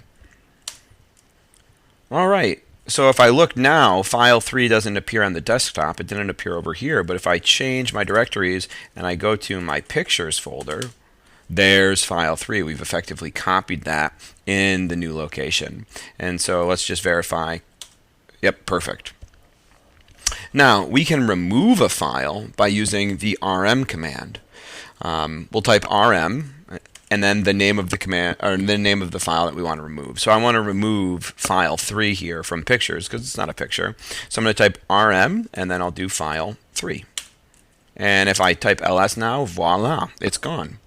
Similarly, I can, if I just state the file name, it's going to look in my current path, so it's looking in my location. But I can also remove something that's not in my path. If I do remove, let's see, \home, \mic, \desktop, let's get rid of file, let's get rid of the test file. All right? And so hopefully when I click this, test will disappear. And it does. Perfect. So the remove command seems to be working nicely. So I'm going to get back to my home directory. So there we are, cd home. And we'll do back to the desktop. And let's remove file 2. So we're just back to file 1 now. So we're sort of cleaning up a little bit. I can use the ln command. Well, let's clear the screen. ln command to link two files together. Same as using CP. I'll type the name of the file I want to link. So let's see, ln file 1, and then the name of the new file, and we'll call this file 2. So there we have linked file 1 and file 2. But here the difference between a link and a copy, let's just see, cat file 1, cat file 2. All right, perfect. So you can see that we've made these two changes. But now, because these are linked together, if I edit one of the files, so let's do nano file 2, and let's change this. Let's say, I hope you are enjoying this course, and Linux is cool. So we'll add that to our second file. All right, so if I cat file 2 now, if I cat file 2, we would expect that change to happen, and it does. But now watch what happens if I cat file 1. The changes occur as well. So when we link two files together, anytime we change one file, the other file changes, because essentially these two files are the same file. They're referencing the same file or same location. And so this is really different than if we just made a copy. So if I do cp file 1 as file 3, okay, and then I change file 3. So let's just say Linux is cool. Yes, it is. Okay, we change that. Now if I cat file 3, I see the changes have occurred, but if I cat file 1, nothing has happened, and that's because we made a copy here. So links are a little bit different. They're pointing to the same file. Copying, you're actually making a new file. Now, let's remove file 3. Let's just get our two linked files here. If I delete one of these linked files right now, so if I delete, let's say, file 2, so I'm going to remove file, let's actually remove file 1, the original. See, file 2 still stands. It's still right here, so I can cat out file 2, and everything works good. Now, we can change the behavior of the link just a little bit if we pass the tac s flag. So let's go see what that is going to do. Oh, ln dec tac help. So we can come through here, and it looks like tac s makes a symbolic link instead of a hard link. So a hard link we saw when we deleted the file, the original file, the linked file still worked, right? File 2 still worked, I could still open it. If I type ln tac s, I'm going to make a symbolic link of file 2, and we'll call it file 3. And you can even see that this looks a little bit different, right? It almost looks like, maybe from like Windows, it looks like a shortcut. And so that's exactly what it is. If I cat file 2 and then cat file 3, we see they're the same thing. If I make a change to file 3, I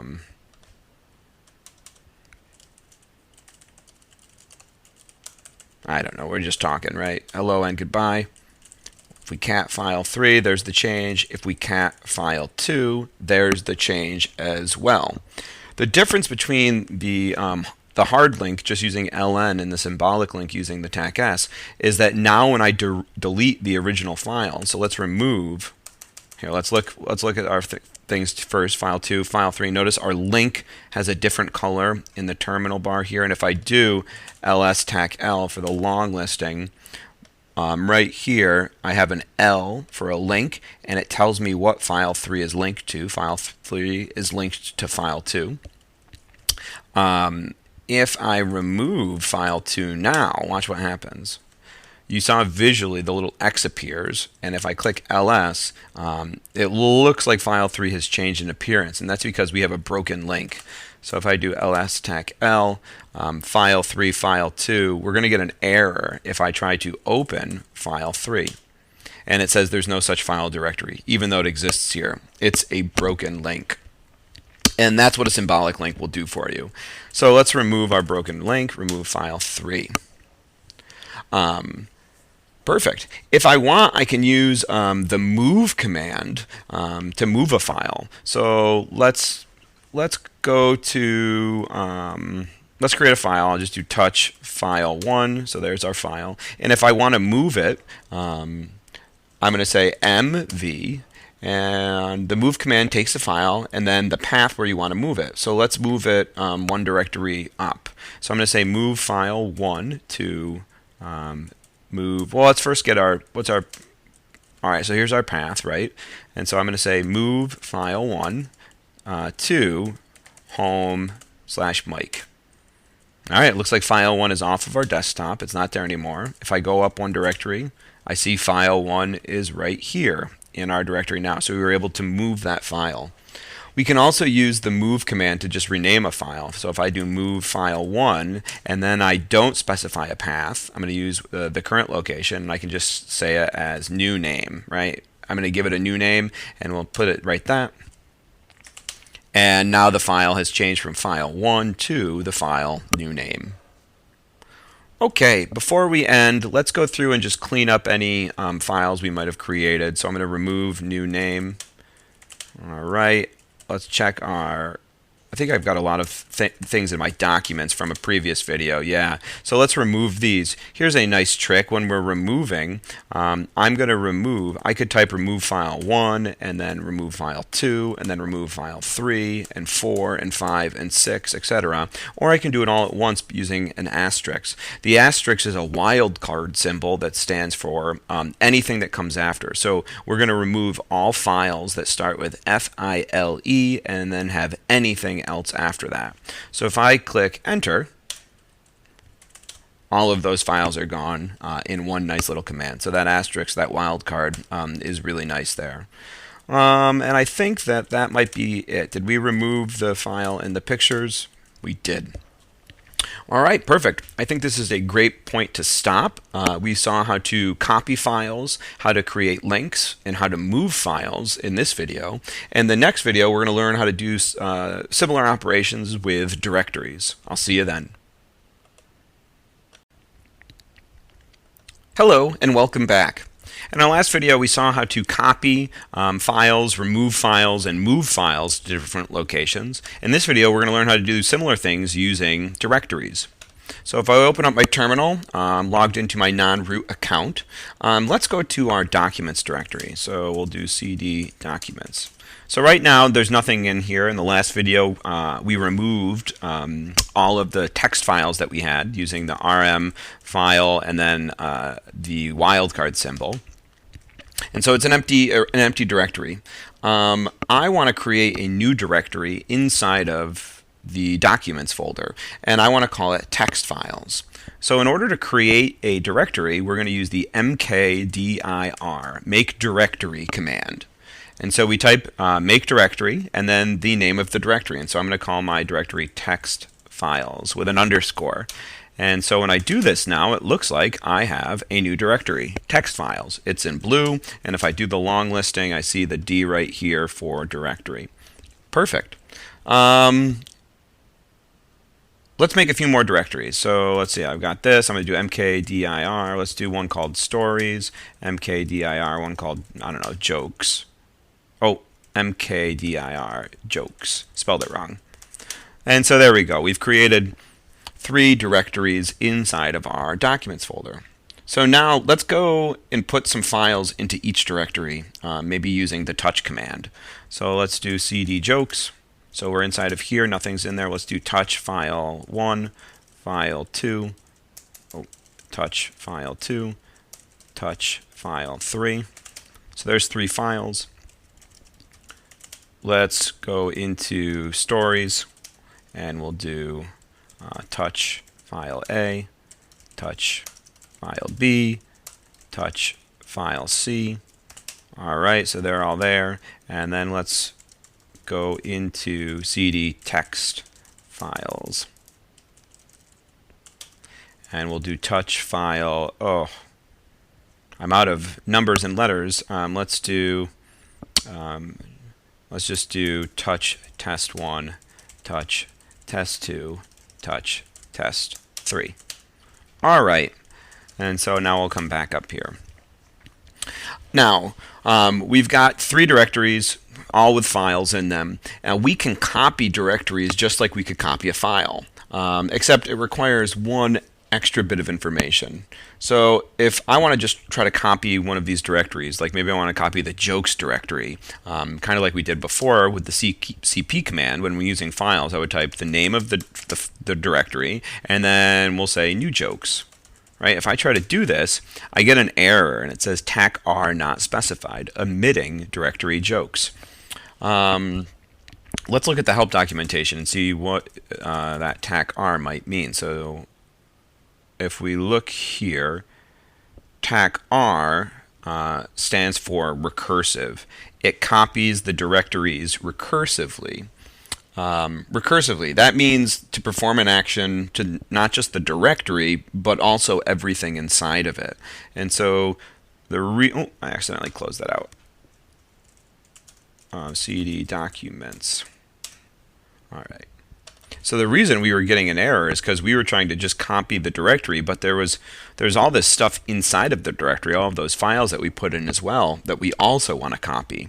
In order to perform the action on everything that is inside of the directory, we have to pass the tac r flag to recursively perform this option. So if we use this tac r option, we should be able to copy our directory. So we have jokes, and we'll say new jokes. And right there we see the folder, the directory new jokes. Let's cd to it just to make sure. Does it have all of our files? And it does. File 1, file 2, and file 3. Let's go back. We can also copy our directory. So we'll copy stories. And let's now copy it into home, mic, documents, and let's copy this into text files, and we'll call this new stories. So now instead of just copying it to my current location, I'm copying it to a different location, so I'm giving the absolute path. All right, and so now let's move to the text files folder. and check, is it in there? And there's the folder New Stories. So if we cd to New Stories, we should see all of our files, and we do. File A, File B, and File C. Hey, very good. So we're seeing in order to copy our directories, we got to use that TAC-R option. To remove a directory, we're going to use the remove command, but we also have to make sure we use the TAC-R option as well. So like right here, let's go out of this directory. If I try to just do remove new stories, it's going to say right here, cannot remove, it is a directory. And so we have to pass the TAC-R option to recursively not only just remove the directory, but remove everything that is inside of the directory. So we'll do remove TAC-R new stories. And now that file, that directory is completely gone.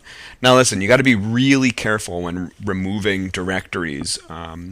You could easily make a mistake and accidentally maybe delete something that was really important that you don't want to delete. And so just be aware when you're removing files, make sure you know what you're doing, okay? Just my caution right there. So let's clear the screen. Now we can also move a directory just like we could move a file. And so right now I have move, let's move new jokes. So we'll move new jokes, and we're going to type mv, the name of the directory we want to move, and then where we want to move it to. I want to move it to, let's see, home, mic, and then let's move it to the desktop. So it looks like ls, new jokes is not in there. If we minimize that, look at that. It's right there on our desktop. So if I go to cd and then cd desktop, we see that directory right here, perfectly moved. All right, so just like before, we should probably do some cleanup. Let's clean up everything. So I'm going to do remove TAC-R, new jokes. So there's that. That directory is gone. Let's cd to our documents. There we go. And let's remove all of these three directories. So I'm going to remove TAC-R. And I think I can do this. Let's just do remove TAC-R and then the wildcard. This is literally, I think, going to get rid of everything that is in all three of these directories. This is kind of a dangerous command. Maybe I shouldn't have shown you, but I'm going to do it anyway. And there we go. So it removes all three things. Be very hesitant to do this, because if there were some important files in here, they were going to get gone, be removed as well. Okay, so now we are empty, and we're back to where we started. All right, so now we know how to move files, copy files, and remove files, as well as doing the same operations to directories. This is going to open up a world of potential for us for what we can do with our Linux computer. I will see you in the next video. Hello and welcome back. Moving through the Linux directory structure is a fundamental skill. Knowing where you are and how to get to where you want to go is the first true step in understanding the terminal. Once you have that mastered, learning to make or remove, edit, copy, and move files is the next key step. In this video, we'll walk through the solution to the challenge problem involving terminal navigation. So let's open up a terminal. And let's first print our working directory using the pwd command. So we see that we are at the root directory, then the home directory, and then the user Mike's directory. I can list the contents of this directory in a long list format using ls tac-l. And right now I'd like to change directories into the documents directory. So I'll use the cd command and cd into documents using the relative path, because it's in my current path right here, so I can just type documents. If I ls, I see that this directory is empty, so I want to create two new directories, one called playground, and I'll do that using the mkdir command, make directory. So I'll make directory playground, and I'll make another one called sandbox, so mkdir sandbox. So now if I list my contents, I see I have two new directories. Let's change directories into the playground directory. So cd playground. And we again see that it's empty. But I'm going to create three files named file 1, file 2, and file 3. I'll do this very quickly using the touch command. So I'll say touch, file 1, file 2, and file 3. And I can do this all in one line. So if we look right now, I have my 3 files. They all have a size of 0 as there are no text in the files. So let's edit each file such that they contain some text of our choice. So we'll use nano to do this. So I'll say nano file 1 and I'll say hello, how are you? Exit and save. We'll do nano file 2.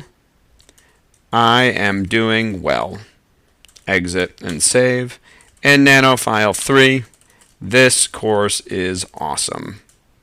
Exit and save. I'll clear the terminal screen so we move back up to the top. And let's just verify that that text has been entered by displaying the contents to the terminal screen. So I can use cat, and I'll say cat file 1. Hello, how are you? I can use the less command and say less file 2. And it kind of gives me a separate page. Of course, this is great for larger bodies of text. For smaller ones, though, I think the cat command is more efficient, so I'll say cat file 3. And it looks like all of our files have been edited with the text that we want. So now we want to copy file 1 to the sandbox folder, and we want to keep its name file 1. So the first thing that I'm going to do is I'm going to move to the sandbox folder. So I'm going to go up 1 in my directory structure, and now I'm going to move into the sandbox folder. Okay, right now it's empty, but if I print the working directory here, I see the path to this location is root home mic documents sandbox. So I'm going to remember that here, and I'm going to move back, and then I'm going to go back into my playground. So here are my files. I'd like to copy, so I'll call the cp command, file 1 to the sandbox directory. And so here is the absolute path. I'm going to use the absolute path on this one. So root home mic documents sandbox, and then I'm going to keep the name file 1. Okay, looks like that file has been copied. You still see the original file here, file 1.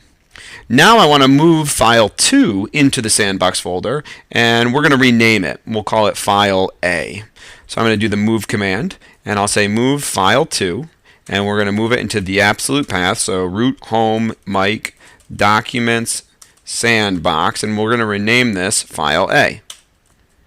So now if I type ls, file 2 should be gone. A. Wonderful, it is. Lastly, we want to create a hard link in the sandbox folder to file 3's location here in the playground directory.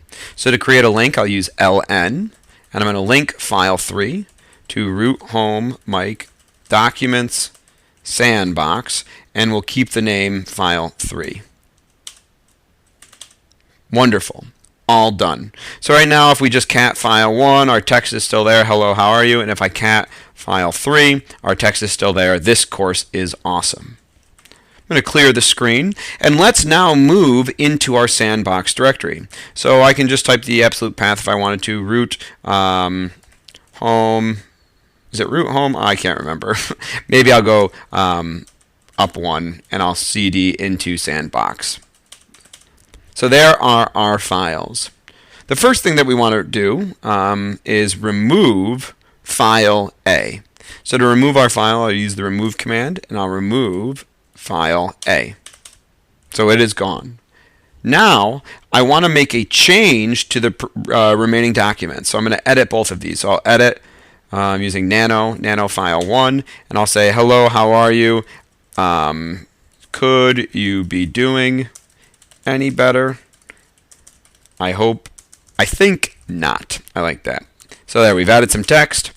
And then let's also change file 3. So we'll do nano file 3. This course is awesome. I'm so happy to be taking it. So let's verify those changes. So if I cat file 1 here, we see the changes have occurred. And if I cat file 3, we see that those changes have occurred as well. Now that we've made those changes, let's return to the playground directory. So cd up and cd playground. And so here are our files. And so we should ask ourselves, when we look at the text of these two files, will these files have changed? And so think about that for a second.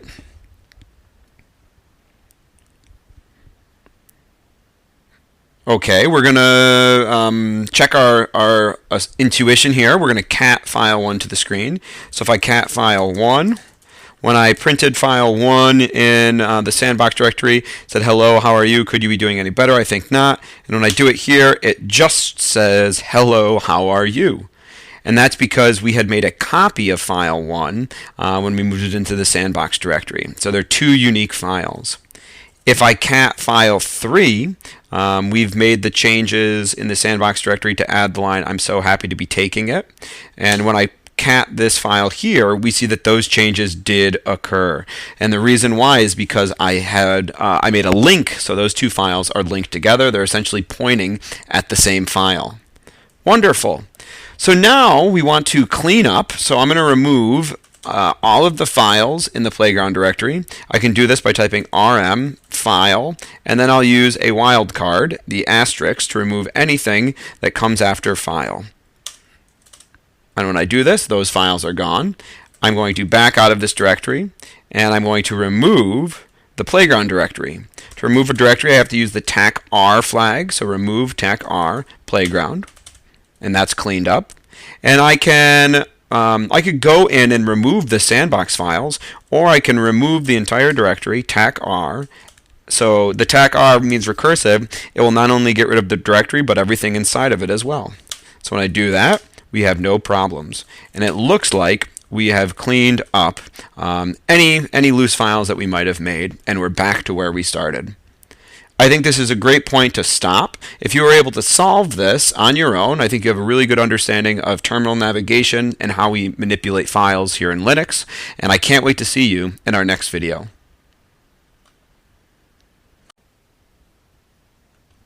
Hello, and welcome back. In this video, we're going to talk about piping. A pipe is a form of redirection that sends the output of one command or process to another command or process for further processing. You can send the output of one command to the input of another using the pipe character, which is just this vertical line. It sort of looks like a pipe. Now, information flows in the pipeline from left to right. So the output flows into the input of another command. So in our terminal, let's just call ls -l. And so we see all of our output right here. We can send this output. So when we call ls -l, the default is to output to the terminal. So all that text gets put in our terminal. We can pipe that output to someplace else. We can send it someplace else. So let's call ls -l, and let's pipe the output to another command. Let's output it to the less command. So now when I click enter, we call ls -l. We long list all of the documents in here, and we're sending the output instead to the terminal screen. We're going to send it to the less command. And so it prints it again, but it kind of prints it in this like page format that we're used to seeing. Right? If I just called less on its own, it says it's missing its file name, but when I give it ls -l, and I pipe the output here, the file name or the file is coming from the output of this first command. Now that really wasn't too beneficial at all because there wasn't much, I guess, text to look at. But let's say like we call ps, the ps command to look at our processes. There's a lot of stuff here, and maybe I don't want to have to scroll through it like this. Well, I can call my command and use the pipe to pipe the output to the less command. And so now this output, instead of getting printed to the screen, is going to be piped or redirected to the less command. And so now when I look, now I have that nice page format, and I can sort of flip through these pages nicely until I get to the end. We can also redirect the output of a command using the redirection operator, which is just the greater than or less than sign. So let's actually send ls -l. We'll redirect it into a file called my files. So if you see, the text didn't get outputted to the screen. And now if we look, we have a file called my files right here. So if I cat my files, it's the long listing of this directory. And so here it is. And so now that we have this file, we could maybe do some operations with it. So like we could call the word count command, wc, to count the number of lines, words, and characters. So if I type wc and then my files, it tells me I have 10 lines. Let's just see. 1, 2, 3, 4, 5, 6, 7, 8, 9, 10. Hey, look at that. 83 words. I'm not going to count those. I'm going to take it for face value. And 454 characters. Great. We can accomplish the same thing here using pipes. So I have my file, right? My files. I can cat my file. So when I do this, cat will send the text, it outputs the text to the screen. But I could also cat my files and pipe that output to a new command. I'll pipe it to the word count file. And so now when I do this, if you notice before up here I had to type word count and then I had to give the name of the file, I don't have to give the name of the file because we're getting the input from the pipe. The output of this file is being piped to the input of this command. So when I click enter now, we get the exact same thing, 10, 83, and 454. In fact, I should be able to do this exactly the same if I just do ls tac l and I pipe that to my word count. The output gets piped right to word count and it's looking exactly the same. Let's do something similar with the types of processes that are running on our computer. So let's see, let's clear this. And so if I do ps tac ef, there's all of that. But I want to redirect this into a file. So let's see, we're going to say ps tac ef, and we're going to redirect the output into a text file. We'll call it processes. I might be spelling that wrong. Processes. Yeah, sure. We'll run with that. If I spelled it wrong, I apologize. So now if I look, we've got that file right here, processes, and let's call word count on it. So I can call word count processes. And it looks like I've got 180 lines, 1,543 words. If I wanted to use this using pipes, I could just cat processes to the screen and then redirect its output. Instead of going to the terminal, I'm going to send it right to word count, and we get a very similar thing here. I could, of course, bypass putting everything in a file by just calling ps tac ef and piping that directly to word count. And so we're seeing similar ways to run everything here. Looks like we've got a small change in the number of characters. Of course, maybe we're running different processes at this point. If I check top really quick, I've got a total of 178 processes running. And, oh, didn't mean to close that. Let me come back here. 178 processes running. And there's an extra line here, which would give me 179. So we're pretty close. We're pretty close. I'm pretty happy with that. All right, so let's clear this. So now we have two files here. We're going to keep these, my files and processes, because I think we're going to use them in our next video. I will see you then. Hello and welcome back. In our last video we saw how to pipe the output of one command into another and using the pipe operator, our vertical line, and we also saw how to redirect the output of one file or one command into a new file, like a text file. And so we did this and we created two files, my files and processes. So right now if I just cat my files, if we look, this is a long listing of all of the files that are currently in the directory that we're working in. Now let's say that when I look here, I'm getting all of this information, but maybe I don't want all of the information. There is a very powerful tool that we have here in Linux to help us search through a document for specific patterns, and that's Grep. And so let's look at the help documentation for Grep. So we'll type grep tac help, and it tells us here Grep. We have some options, and then we have to give a pattern and a file. And it searches for patterns in a specific file. And so we have all of these different options here that we can set, and we'll go through and look at some of these maybe in a little bit. But essentially what grep does is it searches through a file. If you know what you're looking for, you type that pattern in, and then it will search a specific file for that pattern and only give you the lines of text that have that pattern. So let's clear this and let's cat my files back to the screen. So let's say I only want to get the line that has that's this line right here, and maybe I'm just searching for the word downloads. So I can use the grep command and I'll type downloads, and then I have to give the file name that we want to search through. We want to search through my files.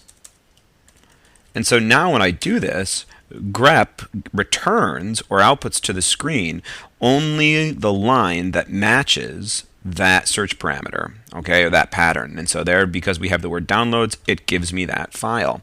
Now be careful here, right? If I do grep downloads with a lowercase d, nothing is returned because this is case sensitive, okay? But if we look at the help documentation, grep tech help, I think there is a tac I option where we can ignore case.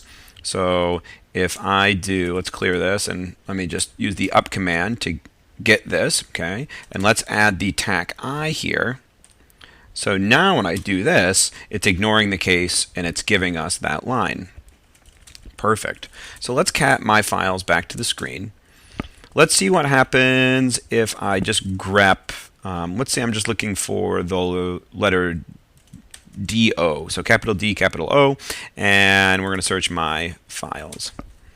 And so now when we look here, grep is returning two files, or I'm sorry, two lines, because this pattern D-O appears here in documents, and it appears here in downloads. Perfect.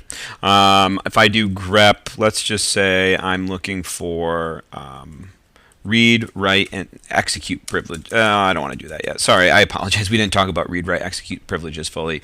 If I just do capital D, right, if that's my pattern, I could do my files, and I should get more now. And so we see here, we're searching. We have desktop, documents, and downloads. Wonderful. So let's see if we can use grep, this search tool, with maybe our file processes, right? Because that was much bigger, right? There's a lot of stuff in here, and I don't want to have to go through and search through all of this. So I'm going to clear this. And let's say we know exactly what we're interested. Let's say we're interested in any process that originated from the sbin directory. So we can use grep to find all lines that have the pattern sbin in them. And so let's do that right now. Let's say grep sbin processes. And so if I do this, look at here, we have sbin, sbin, sbin, sbin, sbin. So I can see all of the different things that are running on my computer that originated from this sbin directory, rather than having to search through, right? If I just catted these to the screen, I'd have to search through all of these to find them. And I would say, okay, where are they? Where are they? And already I'm getting, well, here's a few, but I'm missing a lot more. So grep is really powerful in that regard. Okay, so there they are. Let's do a similar analysis maybe with the ifconfig command. So right, if I call ifconfig, here is the output of ifconfig. It kind of gives us some network information. Let's redirect that ifconfig into a text file. So we'll say network info. We'll call it network info. All right, so now if I do ls, I see I've got a file network info. Let's just cat network info to the screen, and it looks exactly like the output of ifconfig.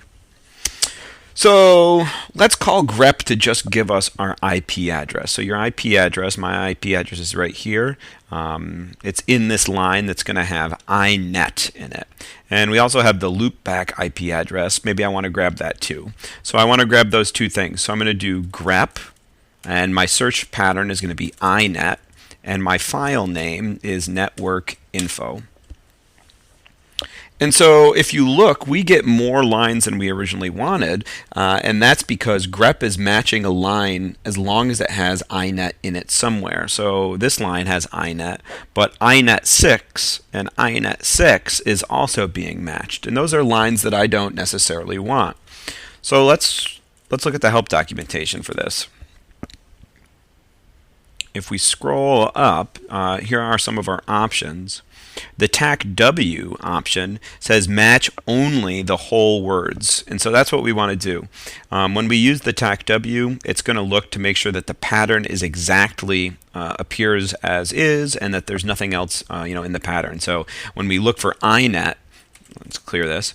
When we look for inet, if we put the TAC W in here, it's only going to match inet. It won't allow inet 6 to be a part of that. And so now if I click enter, I get my 2 lines. Here's my loopback, and here is my wireless card, WLAN 0. Perfect. So that's exactly what we want. It's grepping or grabbing only the lines that we specifically wanted. So if you look in all of our examples so far, we started with like a text file, right? And so we were using grep with a text file, right? So we were calling grep, and then here is my pattern, and then I had to give it a file, network info. We certainly don't have to do this. We don't have to put all of our information into a text file first to use it with grep. In fact, it'd kind of become a pain if we had to do that all of the time. So instead, we can just use the pipe operator. We can pipe the output of one of our commands right into grep. So let's delete these files. We're gonna delete these files now and start over. So I'm going to remove my files. I'm going to remove network info, and I'm going to remove processes. So we've cleaned up. That's nice. We're going to clear this. Let's start by outputting. Let's write ps TAC EF. So we're going to call our process command to look at everything that's running. And rather than outputting this to the screen or redirecting it into some file like we did before, processes, right? Let's just pipe the output right into grep. So we're going to pipe the output into grep, and we're now going to give a search parameter. So we're going to say sbin. If you remember, before when we used grep, we had to give grep and then the search pattern, and then we had to give the file that we're searching. We no longer have to give the file because we're getting that input from our pipe. So we're taking the output of PS and using that as our input. So now when I click enter, I'm only getting the information that I want here right from the pipe. And so we're kind of doing this in one shot now. It's a lot more efficient and really nice here. Let's do a similar thing with ifconfig, right? So if I call ifconfig, instead of just calling it right now and letting the output go to the screen, or redirecting it into some file like network, info, we can pipe the output directly to the grep command. So I'll say grep, and I'm going to put the TAC W here so we know we're matching whole words, and I'll do inet. Again, previously when we did this, we then had to give the file name. We're not putting a file name to search because we're getting our input directly from the pipe, which is giving us the output of ifconfig. So when I hit that, we get our 2 lines here exactly like we want. Grep is a really powerful tool when you're searching for something within a file, and when you use grep in conjunction with a pipe, I think your possibilities are really endless in terms of how quickly and efficiently you can search through your computer to find the information that you want. So we're going to build on these skills as we continue through the course, and I look forward to seeing you in our next video. Hello, and welcome back. In our last video, we saw the power of the command grep for searching through files. In this video, we're going to introduce another searching technique or searching command, and that's awk. Awk is a searching tool which is sometimes referred to as gawk, which is just the GNU implementation of awk. Awk will scan for a particular pattern within a file and grab fields that match the specific pattern or appear in a specific location in a line of text, and that's where it gets really powerful. So let's check the help documentation. It tells us here the usage, and we've got lots of different flags. One of the flags that we're going to pay very close attention to is the TAC F option for field separator, and we'll talk about what that means momentarily. If we scroll down to the bottom, we have a couple of usages here, and you can see here we're referencing this as gawk now. Gawk is a pattern scanning and processing language, and we have a couple of examples. So let's look at one of these examples, and we're going to pay attention to the second example here in terms of how we are using awk, or the gawk command. So it looks like they're referencing a file here in etc password. So let's look at this file. We'll do cat etc password. And if you look, it's got a lot of information, And so I think this is a great point here to introduce a new command. So I'm going to clear the screen. I'm going to call awk-tac-h to get that help document up, because I still want to have this right here. I want to be able to see the example. And so we're going to introduce a new command, head, which will only print out the first few lines of the file. So instead of calling cat, we're going to call head. And we only get the first few lines, so we can actually still see our example right here. So let's type this command. Let's type what we have right here, and let's see what happens. So we type gawk tac f colon, and then let's see, print $1, and then etc password. Okay, so if we hit enter, it looks like, if we scroll up, it looks like what we're getting is the first word or value in every single line, right? Root, daemon, bin, sys, sync, games, etc. A word or value being a string that is separated, it looks like, by a colon, right? So it gives us root, and then when we get a colon, it stops daemon, and then it stops bin, and then it stops. And if you notice here, our colon was given right after the tac-f, or our field separator. And so the field separator tells you where your values stop. So we're treating root as a field, and then there's a colon, we're separating it. X is another field, we're separating it. O is another field, we're separating it, etc. For example, if we call this command again and we pass a different field separator, let's pass, we'll pass X as the field separator this time. So I'm going to get rid of the colon, and I'm going to pass X as the separator. It looks like now, instead of getting root, we're getting root with the colon, because it's treating that field as root colon, and then we're separating via X. So our next field would actually be this whole thing right here, because there's no more X's that appear. Very good. Now let's clear the screen. I'm going to call my help documentation here, and let's call the head, so we get that file again. Let's change some of the parameters here on this command. First off, instead of calling gawk, let's just call awk and see if that will give us the exact same results. I think it will. I think these are the same command. And it looks like it does. I might be misspeaking here, so just forewarning you, awk and gawk, I think we can use interchangeably, at least for our purposes in terms of how we're going to use the command. So let's talk about, for a second, we talked about the field separator. We can change that. Let's talk about these values, right? And so if you look here, it says print $1. That tells us here what we want to do is we want to print the first field, or the first value given this field separator. And so that's why when we call this command, we're printing out the first words that appear, right? Because this is the first field given this field separator. The second field would be X, given the colon field separator. The third field would be 0. The fourth field would be 0. The fifth field would be root. So let's change this. Let's print out the second field. So what we would hopefully see here, it looks like X, X, X, X, X.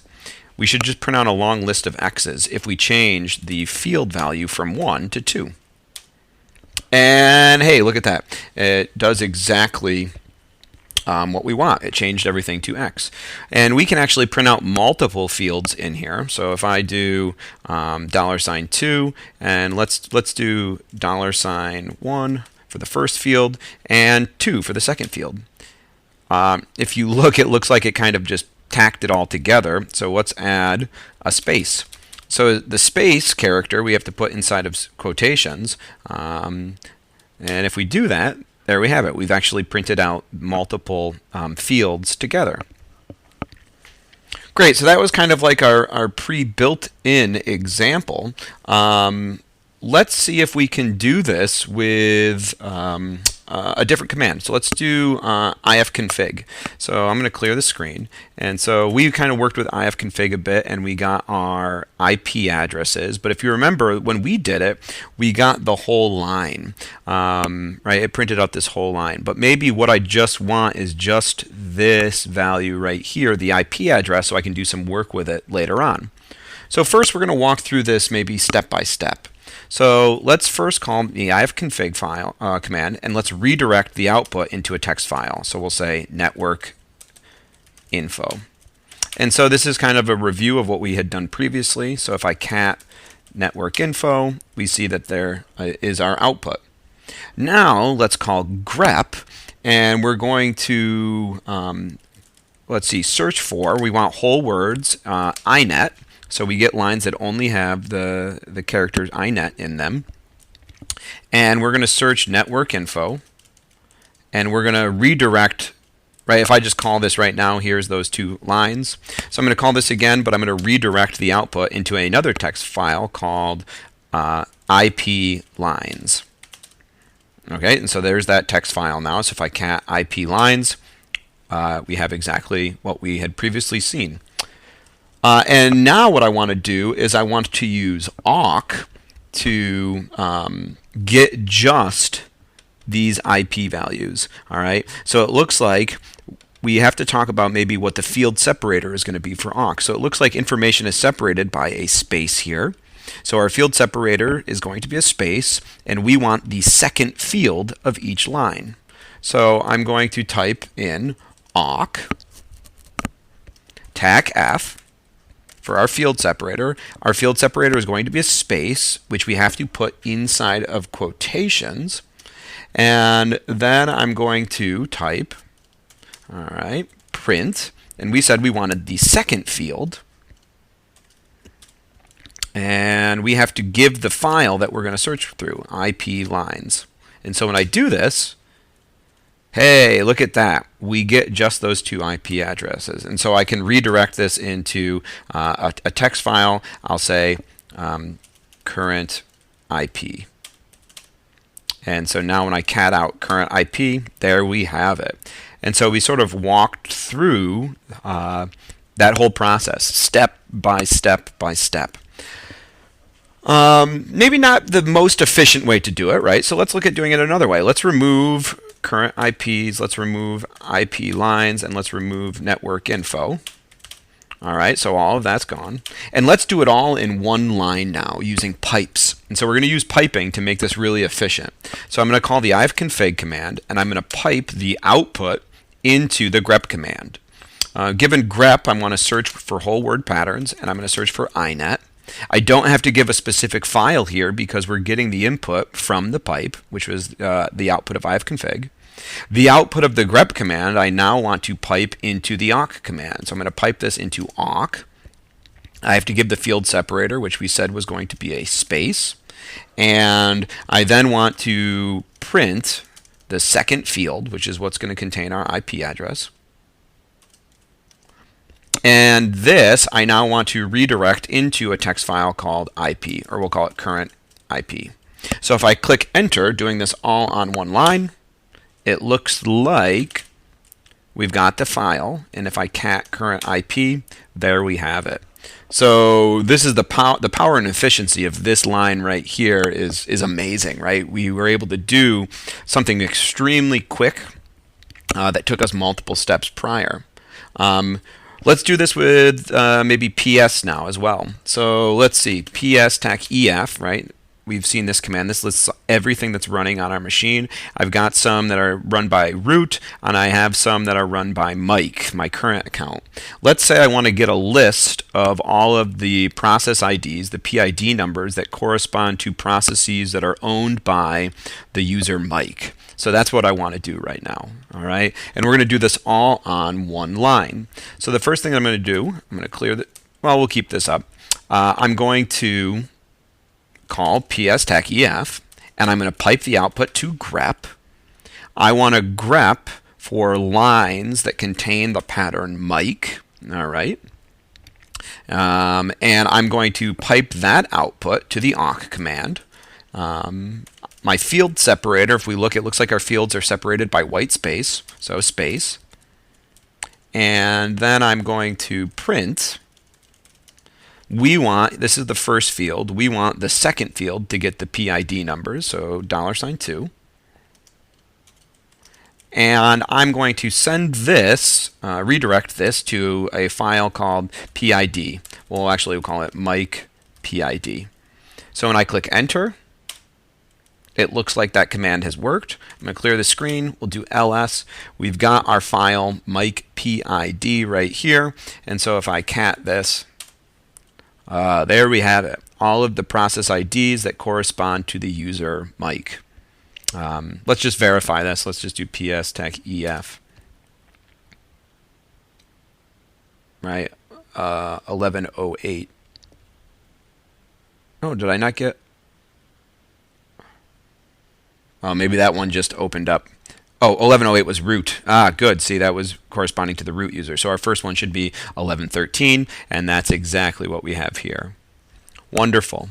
Let's clean up. I'm going to clear the screen and remove current IPs, remove Mike PID, and it looks like we're back to where we started.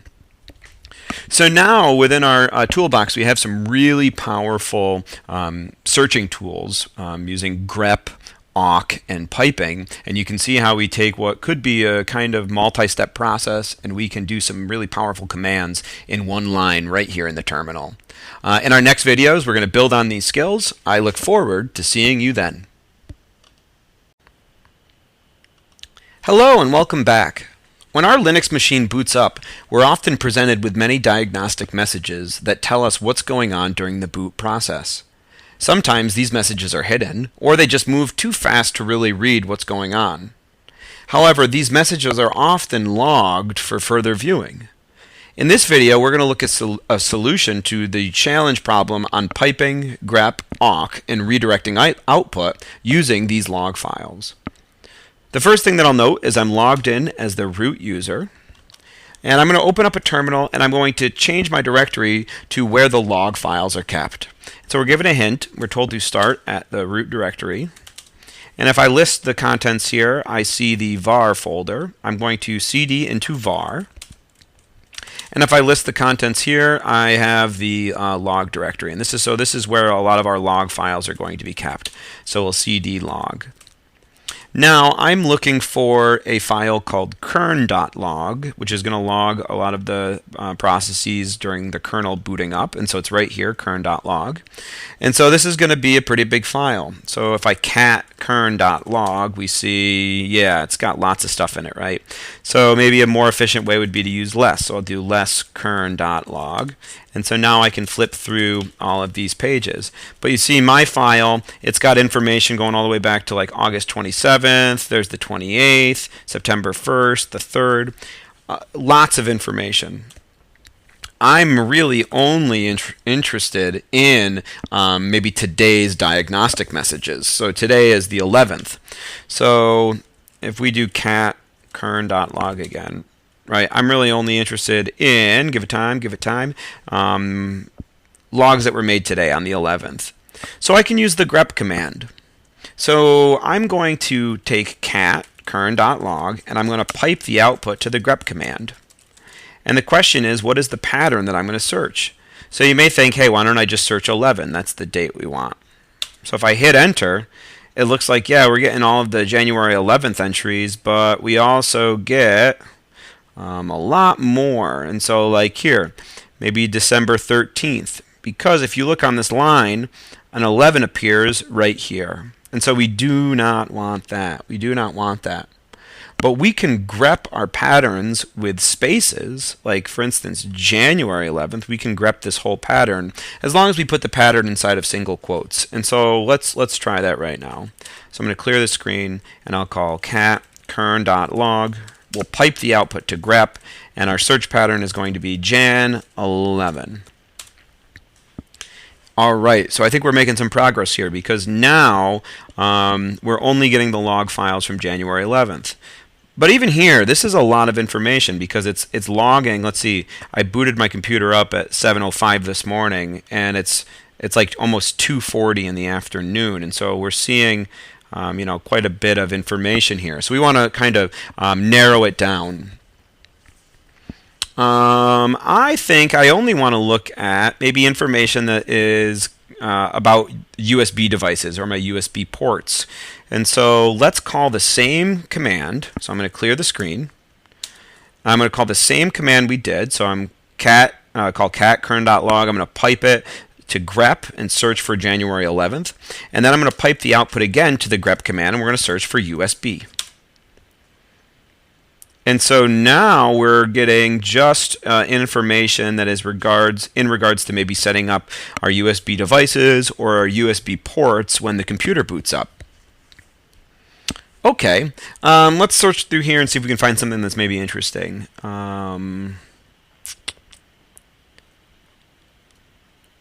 Okay, so here it looks like when a new USB device is found, it presents us with an ID vendor and an ID product, right? New USB device found, we get an ID vendor and ID product. New USB device found, ID vendor, ID product. I'm going to claim that maybe those numbers are important, and so let's try to filter this information so that we're only looking for when a new USB device is found. Well, in order to do that, if you look, it seems like every line that has that, the word found appears, and it doesn't look like maybe that's appearing anywhere else. So let's try to pipe this output again to grep, and we'll search with a parameter found. So I'm going to call, using my history, there's our previous command, and we'll pipe the output to grep again, and now we'll search for the parameter found, the pattern found.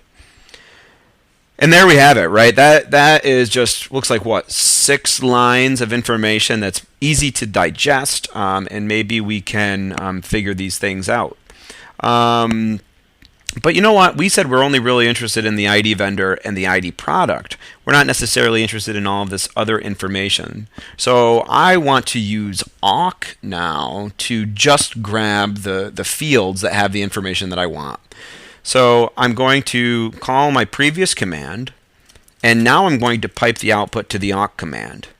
Awk tac f, and now inside of my quotations here I have to put the field delimiter. There's lots of different options that we could choose. For instance, if I use space, then Jan is going to be a field, 11 will be a field, the time will be a field, Cosmodrome, then kernel, etc. That's a lot of fields to kind of like count through. I don't want to do that. If I used a colon, then January 11th, 07 is a field, 05 is a field, 18 Cosmodrome kernel is a field. That's not really convenient.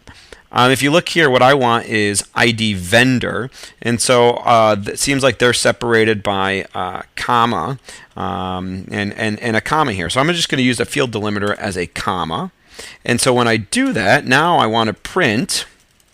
Let's see. My first comma appears right here, so this is my first field. All right, don't want that. So I want my second field and the third field. So I'm going to print $2 and $3. And then we'll close the command. And so let's check this out. Hey, and there we have it, right? Our nicely outputted information for ID vendor numbers and ID product numbers for some of the USB devices we have. This is great. We want to call this again though, and I want to redirect the output now into a file that I can store maybe onto my desktop. So one of the things I'm going to do is I'm just going to open up a new tab here. I can split mine. That's just the Tilex software that I have involved. You could probably just open up a new tab in your terminal emulator. And I'm going to, let's see, ls, and I'm going to cd to my desktop, and I'm going to print the directory here. So the directory path, the absolute path to my desktop is /root/desktop. And so I am going to call the same command that I had before. So there's our command that gave us just our ID vendor numbers and ID product numbers. And now I'm going to redirect the output. Instead of going to the terminal screen, I'm going to redirect it to root. So that the / directory is called the root directory. And then root desktop. And I'm going to save it into a file called USB info. Hey, look at that. Our files popped up right here. So this is really kind of cool. I'm going to close this out. If I open this up and clear the screen, let's CD into my desktop. So CD home and then CD desktop. So there's the file. If I cat USB info, we have all of the information here. So I think this was a great example of working with grep and piping and awk. But let's go one step further. I'm going to open up a web browser here. So I'm going to actually use our GUI interface, and I'm going to just Google search. Let's see, USB ID database, and I'm going to click on the first link here,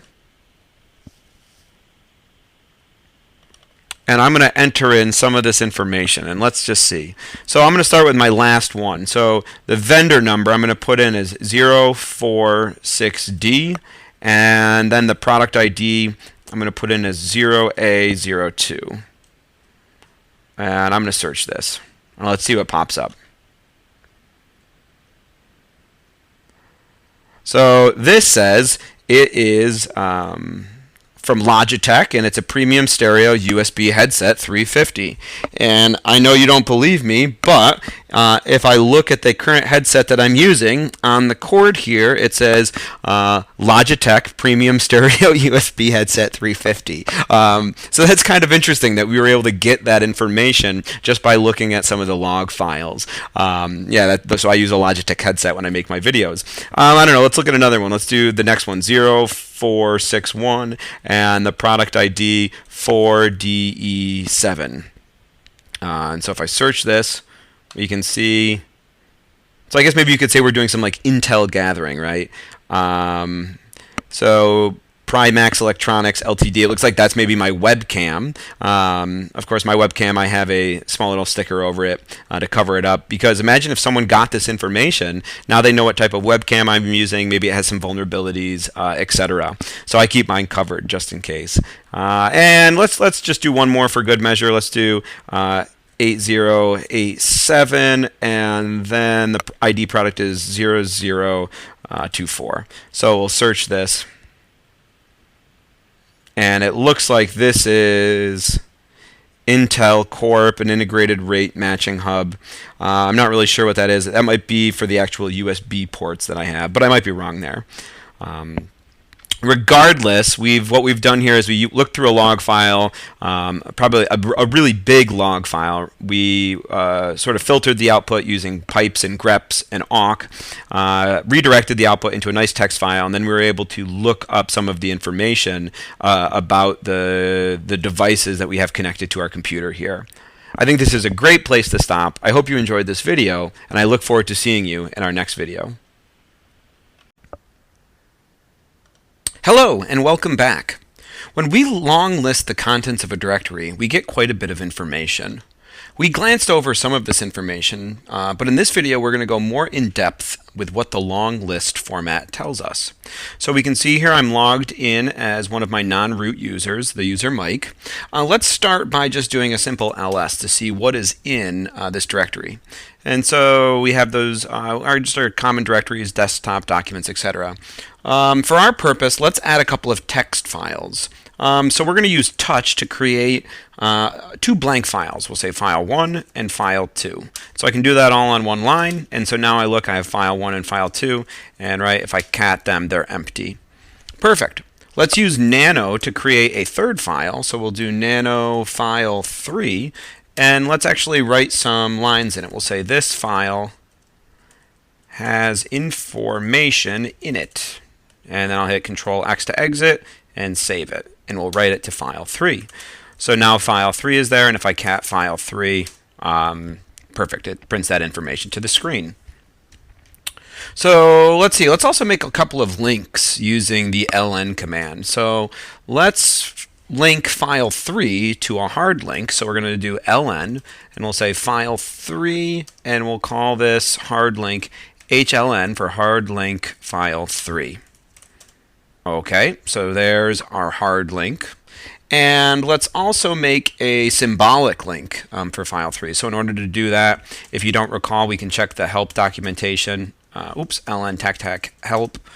our symbolic link here uses the tac S option to make a symbolic link. And if you remember, that's kind of like a shortcut. Instead of actually copying a file on its own, we sort of create a shortcut. And we're going to see how that looks different in a moment. So let's call ln tac S. We'll do file 3, and we'll call this sln for symbolic link file 3. Perfect. And so now when I type ls, you can see our symbolic link looks a little bit different, right? It's a different color. Let's see what happens if we long list all of this information. So we'll do ls tac l. We get a lot of pretty interesting information. The first thing that we're going to notice here is the first character on the left. All right, so we got DDD, tac, tac, tac, tac, DDD, L, D, and D. The first character tells us kind of what file type we're working with. D stands for directory, L stands for symbolic link, and tac just stands for a common file. We also have a command, the file command, that will allow us to see some more information about our types of files. So like if I call the file command on file 3, let's take a look. I'll call file 3. It tells me that file 3 is just some ASCII text. If I call the file command on, say, desktop, it tells me it's a directory. If I call file on file 1, it tells me it is empty. There's nothing in it. And let's see what happens if I call file on my hard link. It tells me that it is ASCII text, which if I open it up, cat hard link file 3, it does look like there's some text in here, so that's perfect. And what happens if I call the file command on my symbolic link? It tells me that this is a symbolic link to file 3. So we can get a little bit more information about our file types and what kind of file we're working with using that file command. All right, so let's call our long list again. After this first character, which sort of gives you some information about the type of file you're working with, we have 3 groups of symbols. Okay, 3 groups. So, and they're normally 3 dashes. So there's one group, there's a second group, and there's a third group. But these tacs will be replaced with different letters, either R, W, or X. And these refer to the permissions of the file. The first 3 symbols, okay, so this first symbol is for the type of file, but the next 3 symbols refer to the permissions of the owner, the file's owner. The 3 after that refer to the permissions of the group owner, and the last 3 symbols refer to the permissions of any other user. We also see here, and we're going to talk more about that in a second, you can see some of these permissions, right? We have RWX in this first group, but down here maybe we just have RWTAC. Then here we have RTACX, and here we have just RTACTAC, etc. So each collection of symbols means something different. We'll come back to that.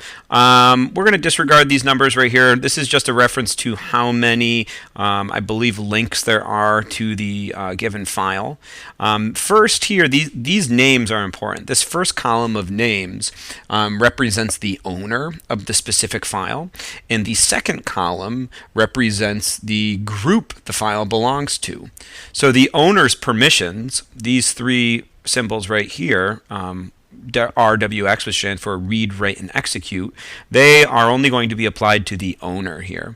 The next 3 symbols are only going to be applied to anyone that is in this group right here.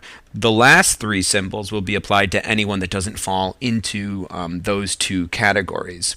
So if neither of the conditions are true that it's the owner or in the group, then you're going to be using these last 3. Also, just note here that in the long list format, we have the size of the file. So this is kind of interesting, like file 1 and file 2 are empty files. Their size is 0. File 3, we actually put some text in, and so its size was 33. And if you look, our hard link has the same size, but our symbolic link, our shortcut, is much smaller. Okay, and that's one of the differences, again, between the symbolic link and the hard link. Okay, so enough talking, I guess. Let's actually talk a little bit about this. So each file or directory has 3 permission types. R for read, W for write, and X for execute. So read refers to a user's ability to view the contents of a file. Write refers to a user's ability to modify or change the file. And then execute refers to a user's ability to execute or run a file. In the case of a directory, execute means you should be allowed to go in and view the contents of the directory, which is why we see, like for all of our blue directories here, the last column, or the last group of permissions, the all users group, that's, they have execute privileges. They should be able to just enter in and move further into the directory.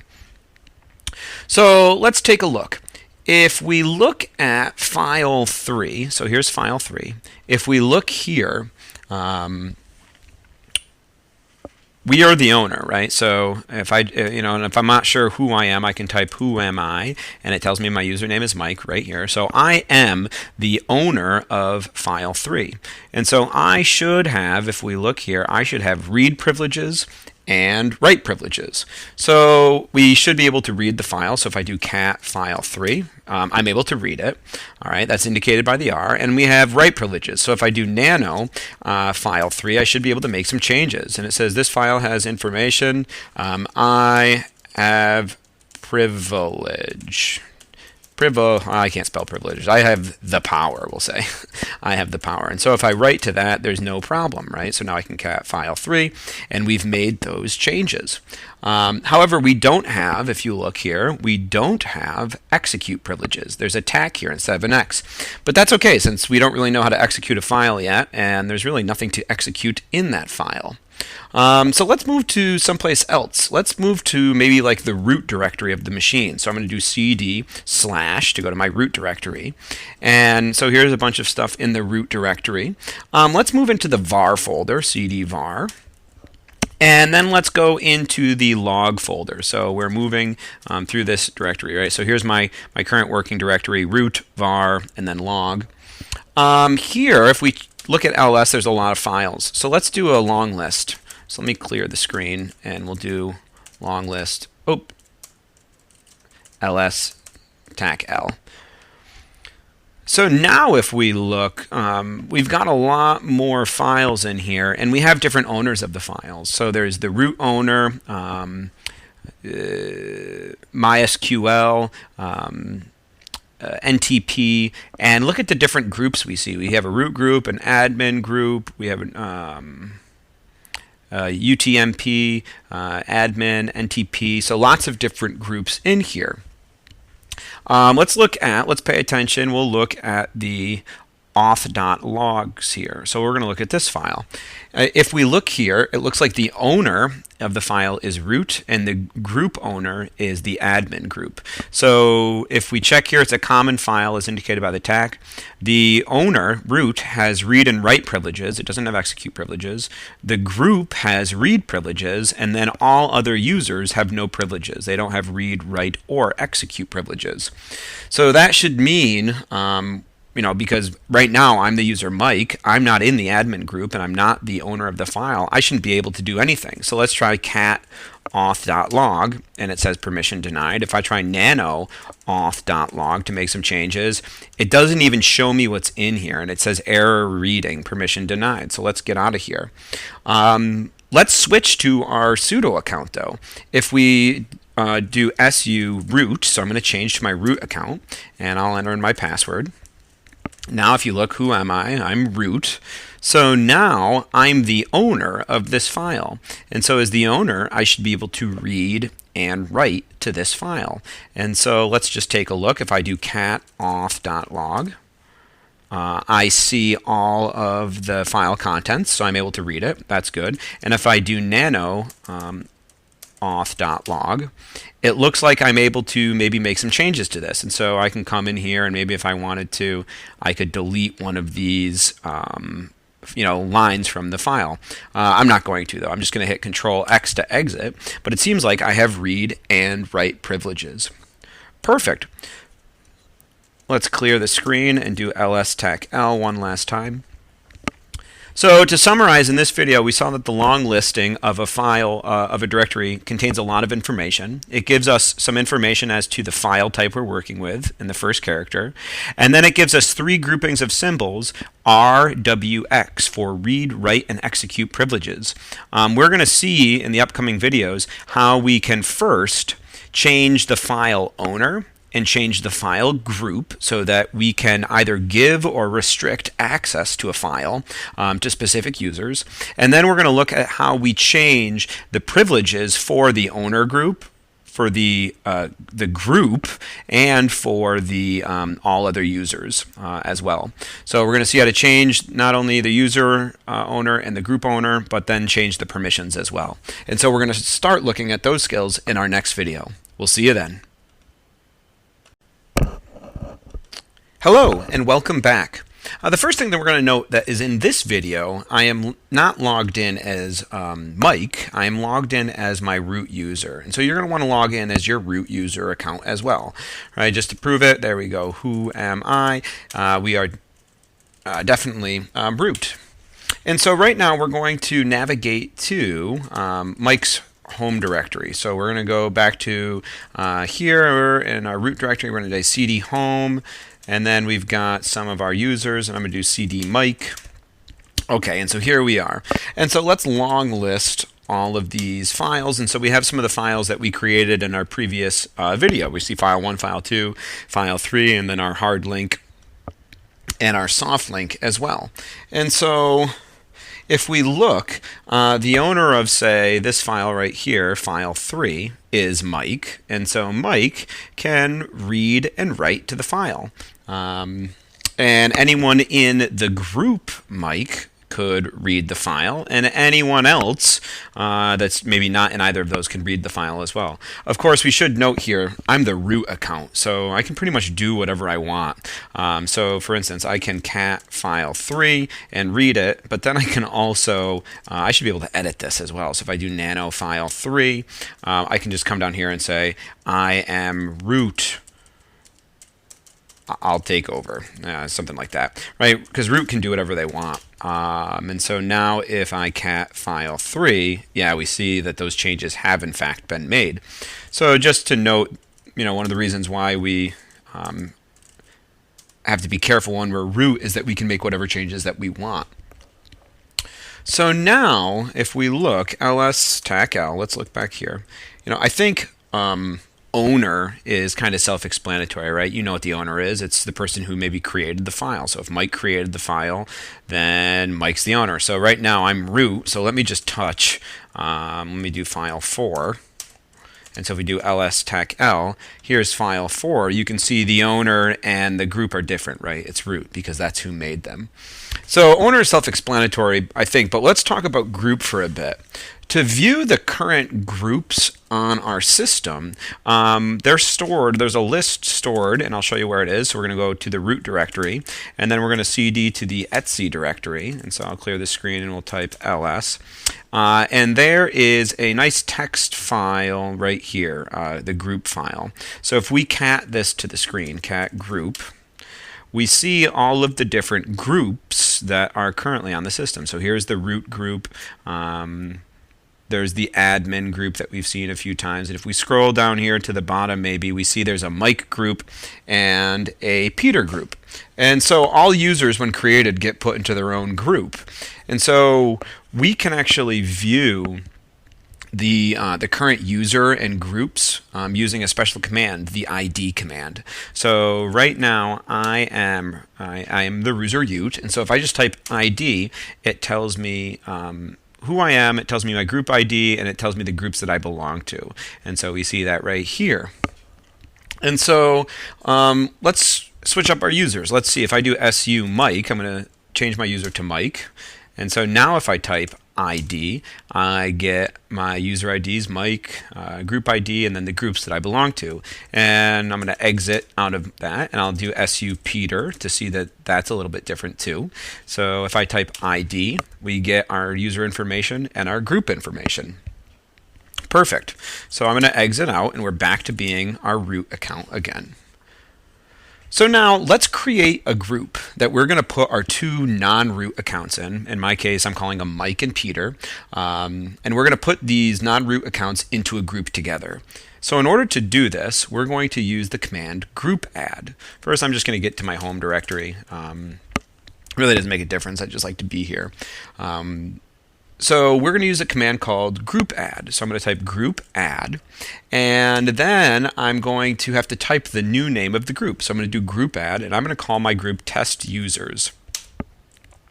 Grouped dad, not group dad, group add. Make sure you spell it right. Test users.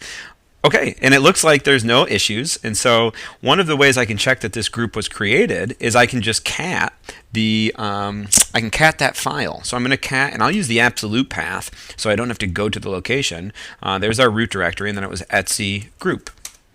And if we scroll all the way to the bottom, here it is, test users. So that group was created. Of course, let's just get some practice using grep. If I didn't want to scroll all the way to the bottom, I could have done cat etc group and then piped the output to the grep command and searched for a pattern, test users. And look there, we get the group that we want. Perfect, and so we have that group. If I wanted to delete a group, like maybe I made a mistake, I don't want to keep this group anymore, we can just use the group delete command, and again we just put the user's name, or the group name, so I'll say delete test users. And so now if I cat etc group, you can see that group is gone. So if you make one and then you don't want it anymore, you can get rid of it. But I think we want one, so we want it, so let's add it back. So we'll do group add test users. Test users. I don't remember. What did I do? Let's see. Oh, it's test users. Okay, test users. We'll say test users. All right. Let's just verify that it's in there. We'll use our grep command, and it's back in. Perfect. So now we've created this group, we have to add users to the group. And so in order to do that, we're going to use the user mod command. So let's look at the help documentation for this. So user mod tac help. So if we look in here, we have this tac G for groups, new list of supplementary groups, but then we want to look here for the tac A option. It says append the user to supplemental groups mentioned without removing them from the other groups that they might belong to. So if we call this command and we don't use this tac A, what the command is going to do is it's going to remove our user from any other groups that it's in and just put it in the group that we specify. Maybe you want to do that. I don't want to do that. I just want to make a separate group that these folks are in, these user accounts are in. So I'm going to use the tac A to append to their group list. So let's call this command. So let's add Peter and Mike to the test users group. So I'm going to do user mod, and then I'm going to do tac G for groups, tac A, and then I'm going to put is it the name of the group or the name of the user first? I just can't seem to remember. So let's try the name of the group. So test users, and then we'll say Mike. Group tac A does not exist. Oh, I'm sorry, I got those backwards. So we got to put the tac A first, tac A, and then the tac G. And the group that we're looking at is called test users, and we want to add the user Mike. Okay, I think that should work. We should do a similar command for Peter, so we'll do user mod tac A. So we're going to append him to, or append their group list, and we're going to add the group test users. We're using the tac A so we don't overwrite the current group information, and we're going to add Peter. All right, so let's clear the screen now, and if I just cat etc group, and let's pipe to the grep command test users, if we look here, and so this is the command we did to verify the group, we now see two people in our group. We see Mike and we see Peter. Hey, very nice. So let's actually switch to one of these. Let's do su Mike. And so now if I type ID, when I look at the groups, I see that I'm in the Mike group and I'm in the test users group. There's also a command I could do. I could just type groups and it will give me the two groups that I'm in as well. So let's exit out of that. Let's just verify for Peter. So we'll do sudo Peter, and we'll type ID. Yep, and we see that Peter is in the Peter group, and he's in the test users group. So that's awesome. So making these groups, adding people to the group seem to work the way we want it to. All right, so let's see. Let's go back to, so right now if I type pwd, I'm in my root users directory. I don't want to be here. So I'm going to back up. I'm going to go to home/Mike. All right, and so here we are. Let's clear the screen and do the long listing again. So right now, as the user Mike has read and write privileges. So we've seen that Mike can read, Mike can write, but we can actually change the owner of the file, and let's do that right now. So to change the owner of a file, we're going to use the chown command for change owner. We type chown, the name of the new owner. I'm going to change it to Peter, and then the name of the file name. And so we'll say file1. And so when I do this, the owner here will change from Mike to Peter. You know what? Before we do that, let's su Peter. Let's become Peter. Let's try to nano file1. And it says file1 is unwritable. So we don't have the permissions here. So let's exit out and let's su into Mike. All right. And so if I do nano file1, I can type stuff. So this is Mike writing. Control X, we'll save it. And if I cat file1, we see that we were able to make those changes. We had the permission. All right, so let's go back to our root account and let's change the owner of the file. So we'll do chown, and then we'll type the new owner. So we'll do Peter, and then we'll do file1. And so now if I do ls-tech-l, under file1, it looks like the new owner is Peter. So let's switch to the Mike user. So we'll do su Mike. And if I try to nano file1, we previously were able to write to it, and now if you look, it says the file is unwritable. So that permission is changed. All right, so let's get out of that. And let's change to the Peter user. So we're going to exit and then do, exit. Oh, I'm sorry. And then we'll do su Peter. Okay, so now if I look, I'm now the owner of the file, so now I should be able to nano file1. And I have no problem. And so now I'll say this is Peter writing. And we'll exit and save. And if I cat file1, that was perfect. So it looks like Peter was writing. But so this is kind of cool. We were able to change the owner, and based on the owner's permissions, we've seen that we could write or not write to it. But maybe we want both Mike and Peter to be able to have the same permissions. Well, and the way we can do that is change the group ownership of it. Because Mike and Peter both belong to the same group. They belong to the test users group. And so all we have to do here now is maybe change the group ownership. So to change the group ownership, we're going to use the grp change group command. And we're going to type change group and then the new group name, test users, and then the file name. And so we'll do this with file1. And so if I click enter, and now if I type ls-tech-l, we see that file1, there's a new group owner. And since both Mike and Peter belong to this group, they will both experience the same permissions here. Unfortunately, right now, our group permissions, if you look, it's just read permissions. And so we have to give the group write permissions as well. So we have to change these permissions. And we're going to see how we go about changing permissions of a file in our next video. So I will see you then. Hello and welcome back. In our last video, we created a new group, test users, and we added my two non-root accounts to that group. We then changed the owner and group of a specific file named file1. We left off, though, stating that our group permissions were not what we currently wanted. They were just read permissions. So let's check that out. First thing that we'll note is that I'm logged into my root account. And so I am going to change directories to the home directory of the Mike user, which is where we had created all those files. And so if I long list we see here for file 1, we changed the owner to Peter, and we changed the group to the test users group. The problem is, however, that the group permissions are only read right now, right? We're lacking write and execute privileges if we want them. What we really want is read and write for the group. So therefore, we have to change the permissions of the file. And there's a few different ways that we could go about doing this. The first way is as follows. See, a file has three different permission types: the owner, the group, and then all other users. You can represent the permissions of one of those types with a single number. Let me explain for you. So 0 means no permissions.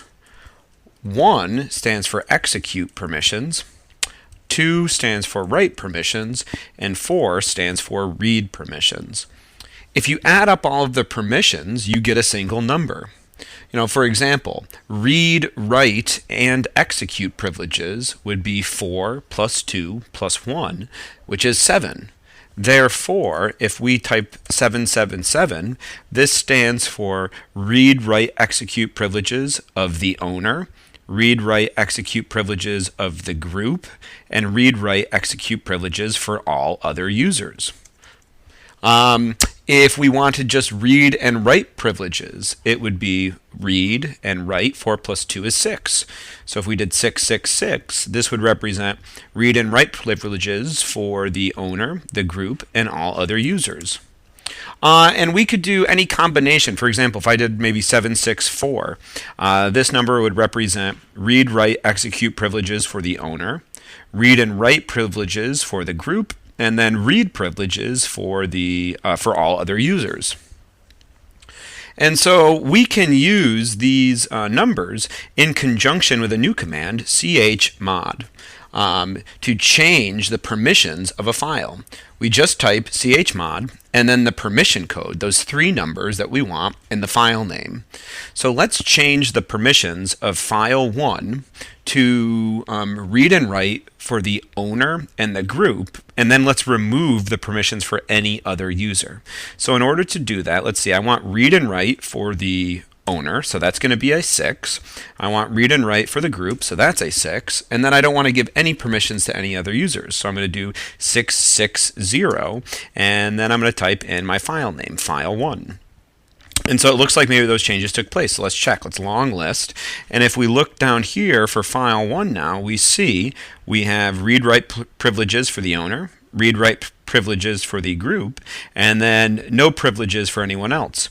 So what this means, if I clear the screen, let's switch to the mic account.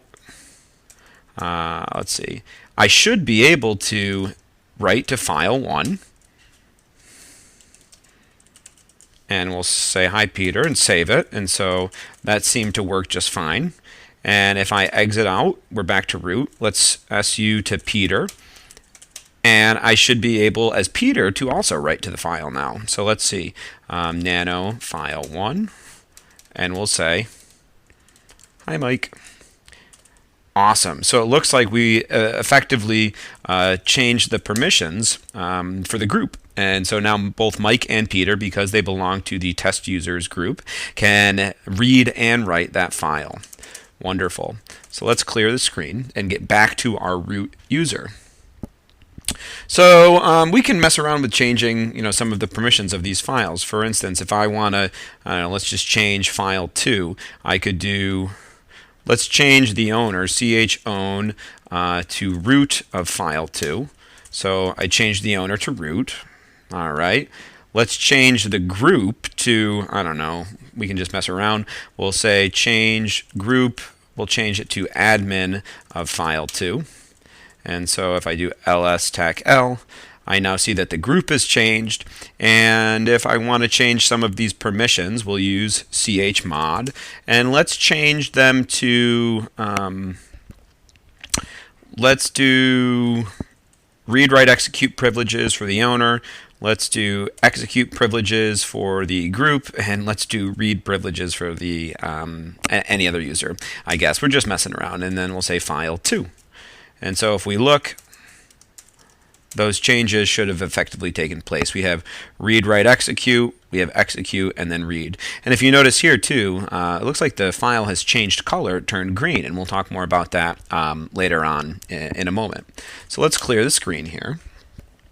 Perfect. Let's see what happens if we change the privileges of a folder really quick. So ls tac l. Let's change the privileges of the documents folder. So right now I'm going to show you if I su to Peter. All right. So who am I? I'm Peter.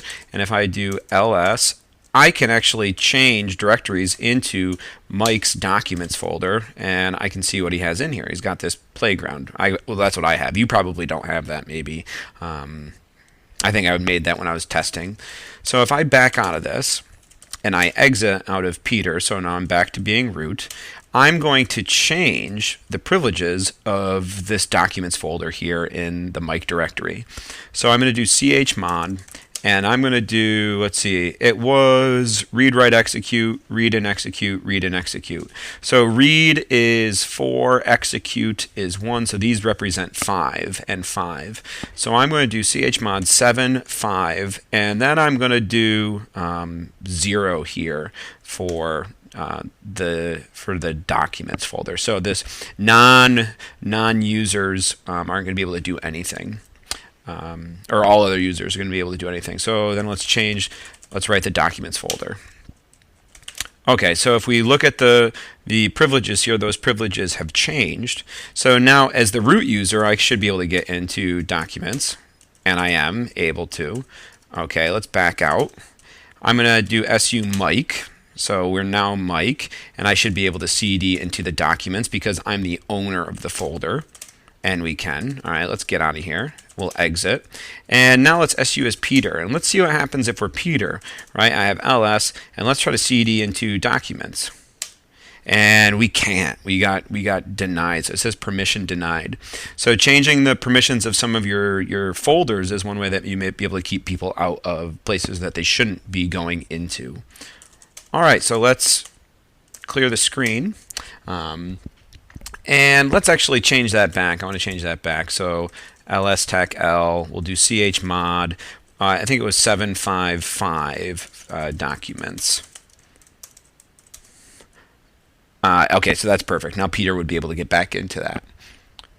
All right, now we can give owner, so that's one way that we can kind of change the permissions, right, using the permission codes, those 3 numbers. Let's say we wanted to give a file the same permission across the board, like we wanted to add execute privileges to everything. We can do that by typing, we'll work with file 3 here. If you look, no one has execute privileges here for file 3. So we can do this in one swoop, typing chmod plus x. We're going to add execute privileges. If I did plus r, it would add read. If I did plus w, it would add write. So we're going to add execute privileges to file 3 across the board. And now when I type ls tac l, file 3, if you look, every single permission gained execute privileges. If I want to take it back, I just type chmod minus x, file 3, and it's taken away across the board, just like it was before. So, I mean, let's talk for a second, right? With these, what does it mean to execute? Well, we really haven't talked about that much. We've done a lot of reading and a lot of writing, but we haven't done much executing. So let's go back to giving file 3 execute privileges. So chmod plus x, file 3. And we'll do ls tac l. So that means that we should be able to execute this file. To execute a file, if you notice they turn green, that means we can execute them. You type period / and then the file name. So right now this will try to run, but unfortunately it's going to give us a bunch of errors because there's just a bunch of garbage in here, right? If I cat this to the screen, file 3, it's really just some text that really doesn't have any significance. So let's actually make a new file that will run some code for us, that we'll be able to run a program maybe. So let's clear the screen, and I'm going to make a new file. We'll call it nano hello. Oh, do I already have that? Let me back out. Did I not get rid of it? ls. Oh, I have it already. Let me remove the file. Remove hello. Okay, so let's call this file nano hello. And inside here, the first thing that we're going to do is we're going to put, we got to tell the computer what sort of language we're using. And so when we're going to write our bash script, and that's the language that we're using, we're going to start with a hashtag and an exclamation point, the shebang. And then we're going to say, okay, we're looking in the directory bin /bash. And so you always want to start here if you're going to use a bash script. You might be able to use a Python script, and we can look at that later on as well. And so the first thing that we're going to write is we're just going to say echo, and then we'll type hello world. And so echo is going to print something to the terminal screen. So we're going to print hello world to the terminal screen. And then we're going to print, so we'll say echo, what is your favorite number? All right. And so then we want users to be able to enter in their favorite number. And so we're going to use a command, the read command, and we're going to store whatever the user typed in. We're going to read it and store it into a variable called number. And then we're going to print this back to the user. So we're going to say echo. If we want to print the value that's in here, if I just type num, it's just going to print the letters NUM. But if I want to print the value that's stored in this variable, I'm going to use a $sign to indicate that we want to access the value. So $num, and then I'll say what a great number. And then let's access the user's name. And so what we're going to use, that's stored in a variable, and we'll talk more about this variable later on, capital user. And we'll end this.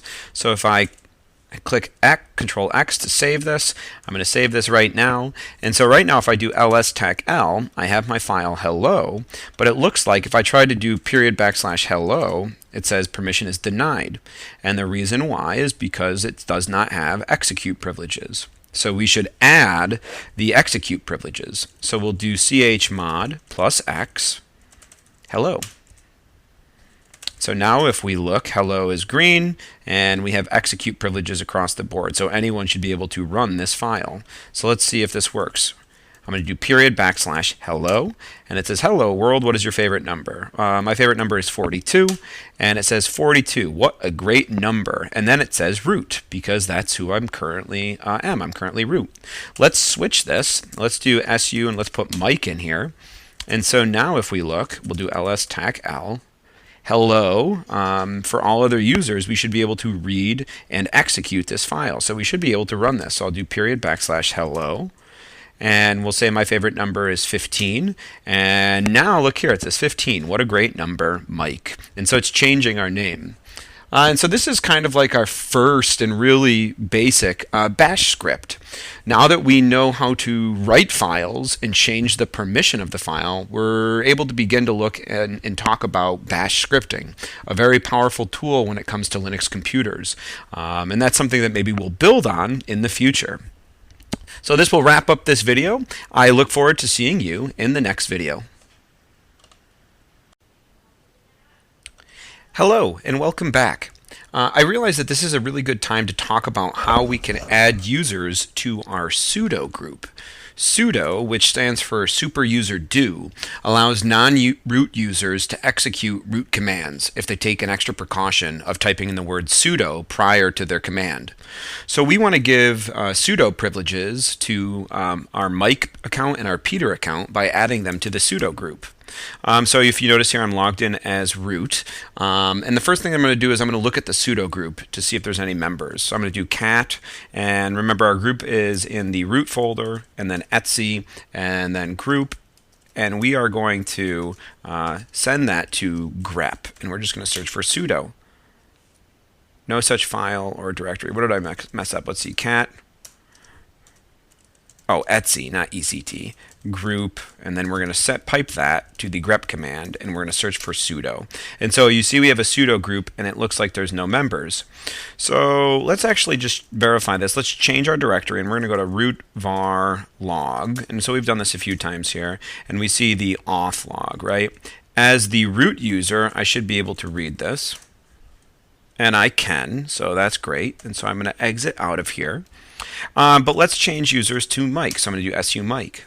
And so now if I try to do this, I should get permission denied. So I can't read this. And if I try to do sudo less auth.log, we've seen this in the past. I type in my password, and it says I'm not in the sudoers file and that this incident is going to be reported. So we want to give Mike the privilege to run this command. So the first thing that we're going to do is we're going to add Mike to the sudoers file. So we're going to do user mod, and we want to append the group listing. So we'll do tac a, and we want to add to the sudo group Mike. Permission denied. It's we can't do that because we're still the non-root user. I got to exit out, and so now we're back to our root user. So we should be able to do this. User mod tac a. We're appending to the groups list sudo, and we want to do this for the user Mike. All right, perfect. So I'm going to hit the up key a few times to go back in my history. Let's look at our sudo group, and look at that. Mike's in the sudo group. So let's do the same thing for Peter. User mod tac a tac g sudo Peter.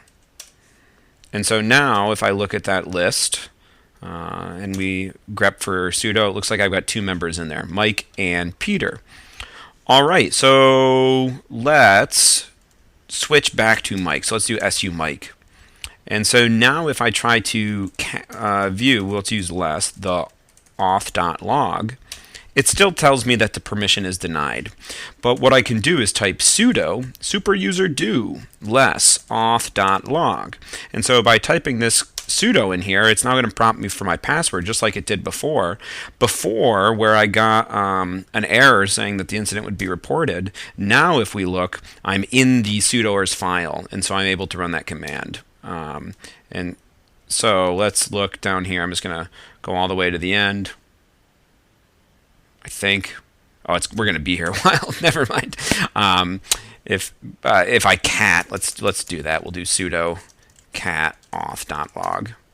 All right, and here is where was our infraction that was logged? I think it was right here, January 4th. So there was our infraction. So now we have those privileges. We should be able to do that. So all we have to do is just type in sudo and then the command that we want to run, and we can run it with root privileges. Awesome. And this is going to work for both of our accounts. I'm going to clear the screen, and right now I'm going to go back to, let's type exit, so we're back to our root user, and let's cd to the home directory. I want to just clean up. I've got a file on here. All right, my home directory looks good. I know that if we change directory to root home Mike, we've got a lot of files in here that we should clean up. So I'm going to remove anything that starts with file, so file 1, file 2, file 3, file 4. So I'll do file and then our wildcard here. Okay, so that's good. And look, our symbolic link is red now, so I should probably remove that. All right, and let's remove hello, and we're going to remove the hard link. So just cleaning up after ourselves, I think that looks perfect. So that's how we can add someone to our sudo file, our sudo group, and now they can run some commands that they might not otherwise have been able to run by just typing in sudo first. Wonderful. We'll end here, and I'll see you in the next video. Hello, and welcome back. Making and overseeing various users and groups is an essential skill for any Linux administrator. Managing multiple accounts can be a difficult task. You may be required to give read, write, or execute privileges, or even some combination of all three, to certain files, for some accounts, multiple accounts, or no accounts at all. In this video, we're going to look at a solution to our challenge involving file permissions, users, and groups. So we're going to log in as our root user, and let's open up the terminal. Inside, we're going to cd, we're going to change directories to the root etc directory. Now inside this directory is a file called password, which holds information about all of the user accounts on the system. See it right here, passwd. Let's display the contents of this file. I'll use less, because it's a long file. The first field of each line is a user account on the system. Some of these are accounts for services that are running, while others are accounts for specific users. So if we look through here, we see bin is an account, If I keep going through, I see Pulse is an account. This is a system that's running for my Pulse audio. I see SSHD is an account. And if we come down here, we see some user accounts like Mike and Peter. These were accounts that we had made earlier in the video. Wonderful. Now, let's use awk to only display a list of the user accounts. So if I cat password, we can see that the user account name is just the first field here for every line, and we're going to use a delimiter of a colon to just grab that. So if we cat password and pipe it to the awk command, we'll do awk tac f, and for our delimiter we'll put in a colon, and now we'll say print the first field. And so now we have just a nice list of our user accounts that are on the system. Excellent. For our purposes in this video, we want to create 3 new user accounts: test1, test2, and test3. And so let's create these users. So we're going to say, using the add user command, we'll add user test1. For a password, nothing good there. I just use 1, 2, 3, 4. I don't mind telling you, right? Because I'm going to just delete these accounts afterwards, so that's fine. Passwords do not match. Try again. Wow, I can't type that in. 1, 2, 3, 4. 1, 2, 3, 4. Oh, there we go. Okay, perfect. Is that information correct? Yes, it is. Let's do it for add user test2. We'll give them the same bad password. 1, 2, 3, 4. 1, 2, 3, 4. We'll just keep these fields blank, and that is correct. And then we're going to add user test3, and we'll give them a password 1, 2, 3, 4, 1, 2, 3, 4. And we'll say that information is correct. Awesome. So I think we've added our 3 users. To verify that these 3 users have been created, let's display the contents of the password file again. Cat password. And it looks like right here we've got test1, test2, and test3. So that is really nice here. Let's use awk to only grab the user's name, and this time let's redirect the output into a text file that we're going to store onto the root user's desktop. That way we have this information saved. So we're going to do awk tac f with a colon, and then we'll say print field 1. And we're going to use the redirection operator to send that output into the root directory of our system, and then the root folder, and then desktop / we'll call this file users, and I think that should work. So if I click enter now, and I check our desktop, we've got our text file right here on our desktop. Perfect. Now, inside the etc directory is another file called group, which holds information about all the groups that are on our system. So I clear the screen and I type ls. Password gave us information about the users. And so here is a file called group, which we can look at to look at the groups for the system. So let's look at that. We'll say cat group. And so we see different groups that are on the system, and maybe some of the different members of the group. And if you look here, our 3 users that we just created, test1, test2, test3, they all have their own individual groups. But for our purposes here, we want to create a new group. So we are going to create a new group called test group. And so to do that, I'm going to use the group add command, group add, and I'm going to say test group. Alright, so now if I cat group, it looks like that group has been added to the list, but right now we can see there's no one in the group. So we have to add some users to this group. And so we want to add test1 and test2 to the group. We're going to leave our 3rd user account, test3, off. So we're just adding test1 and test2. So to do this, I'm going to use the command usermod. We're going to use tac a to make sure that we append their group list, not overwrite. And then tac g to put the new group name. So the new group name is test group, and we got to put our username. So we're going to do this for user test1, and we're going to do this for user test2. Now if we cat the group file, we see that user test1 and test2 are a part of our group test group. So that was accomplished well. Why don't we take this command and let's redirect it into a text file that's going to be on the root user's desktop again. So we're going to redirect cat group, and we're going to put this in the root directory of our system, then the root folder, desktop, and we'll call this groups. So now I should have two files right here on my desktop with that information stored. Wonderful. Now we can move on. Let's change directories to go to the user test1. Let's go to their desktop. So if I, not ls, let me clear. Right now I'm in the root etc directory, so I'm going to go up one. My user accounts are going to be found in the home directory, so I'm going to cd home. And here are all of our users, so I'm going to cd to test1. And so now we're in our directory here. So home test1. Perfect. Let's change users to become the test1 user. So I'm going to do su test1. And so if I say who am I am test1 now. Perfect. So I'm going to clear the screen. And let's create a file called file1 and populate it with some text. So nano file1.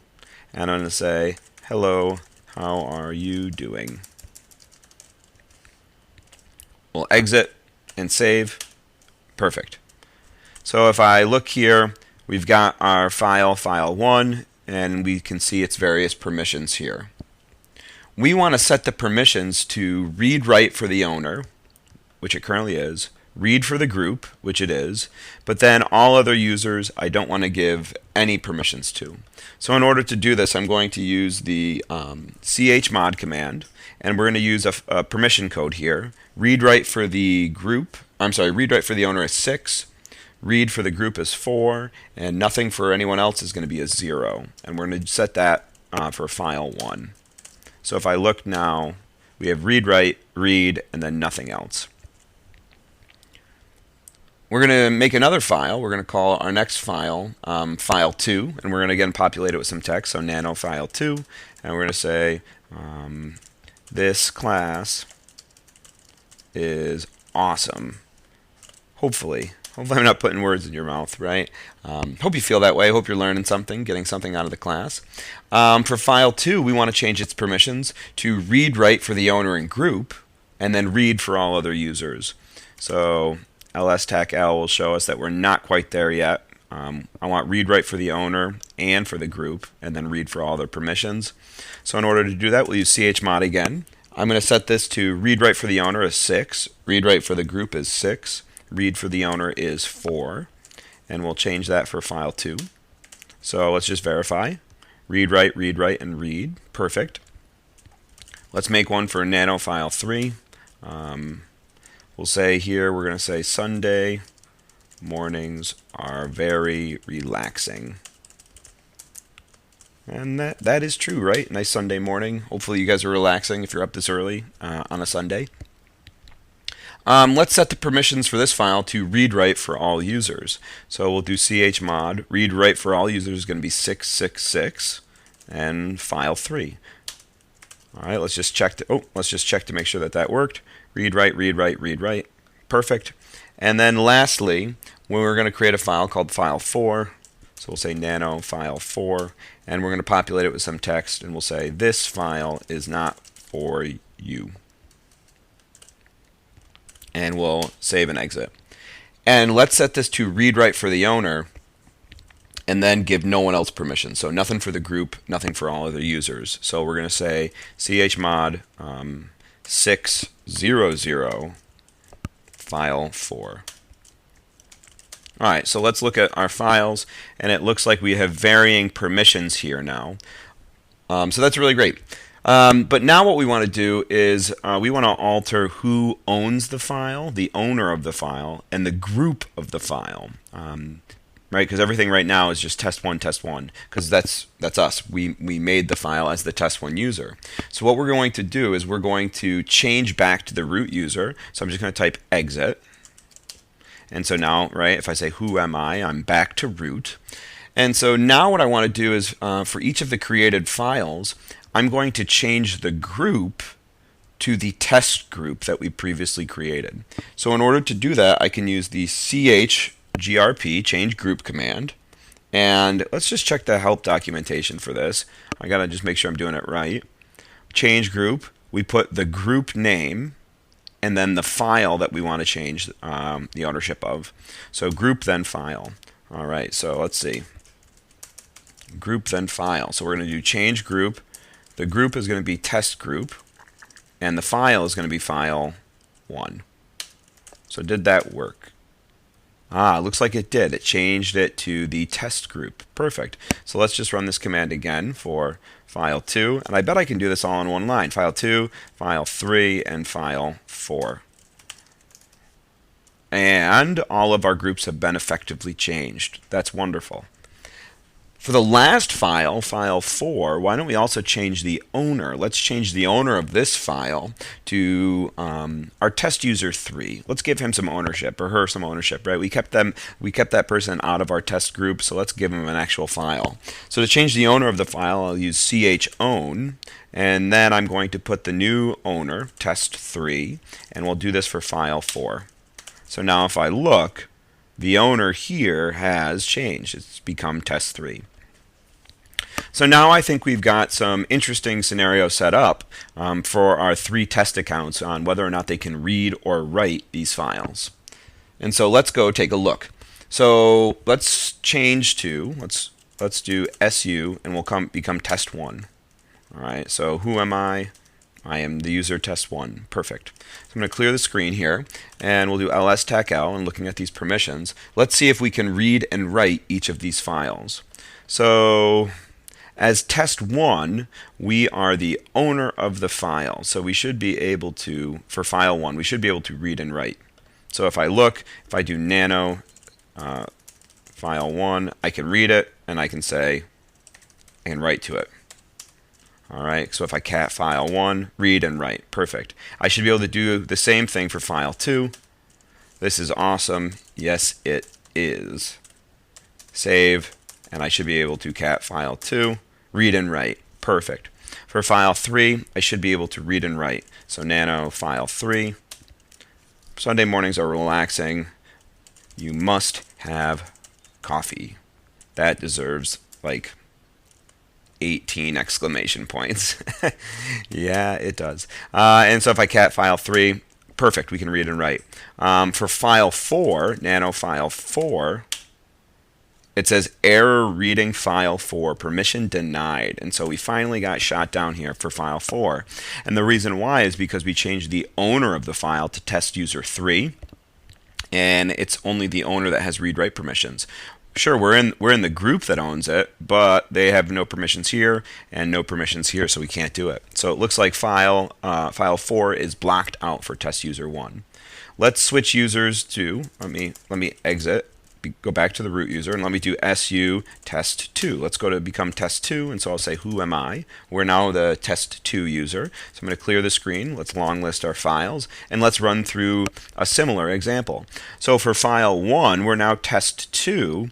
We're not the owner of the file anymore, but we are in the test group, so we should be able to read this file. So if I do nano file 1, I should have I'm able to open it.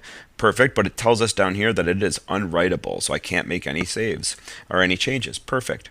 For file 2, I'm not the owner, but I am in the test group. So if I look at the group permissions here, I should be able to read and write to file 2.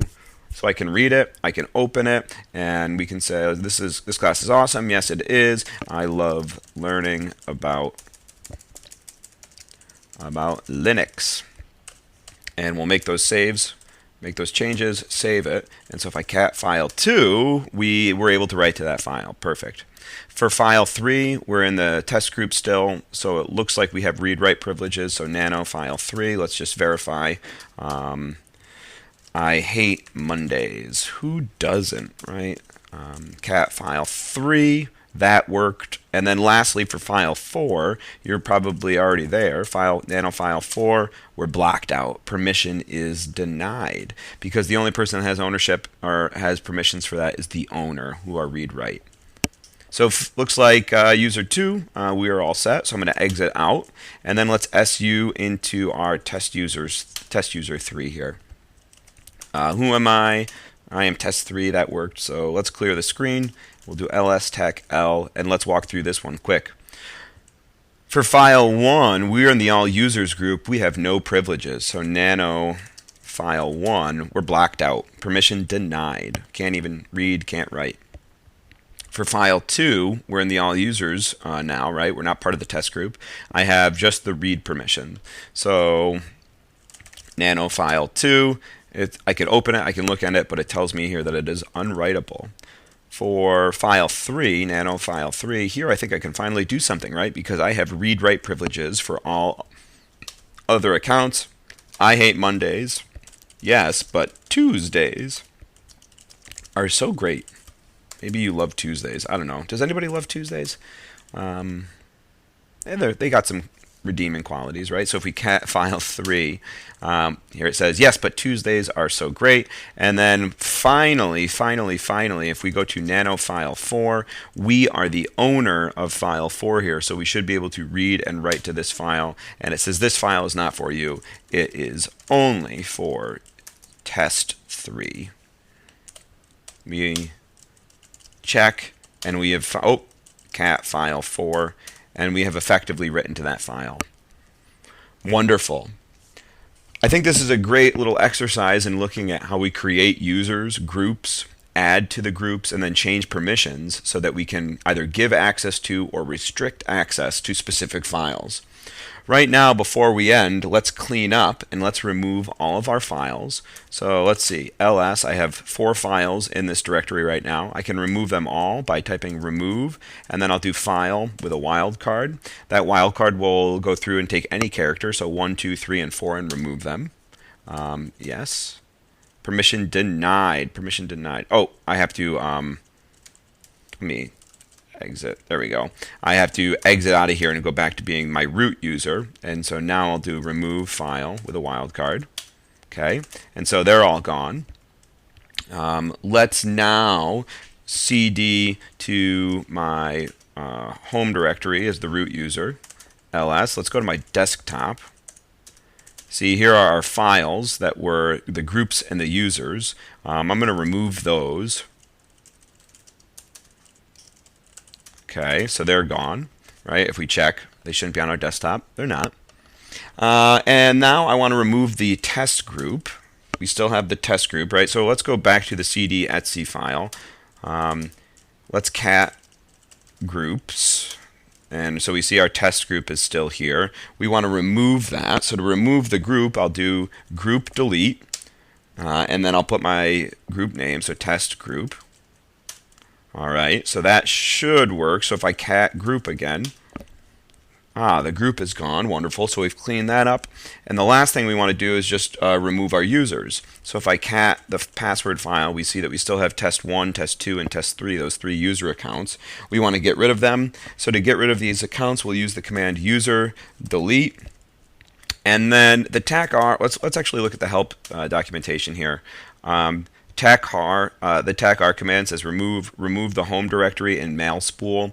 Let's just take the precaution to add the tac-r flag here. So we'll say user delete tac-r and then the login name. So we'll do test 1.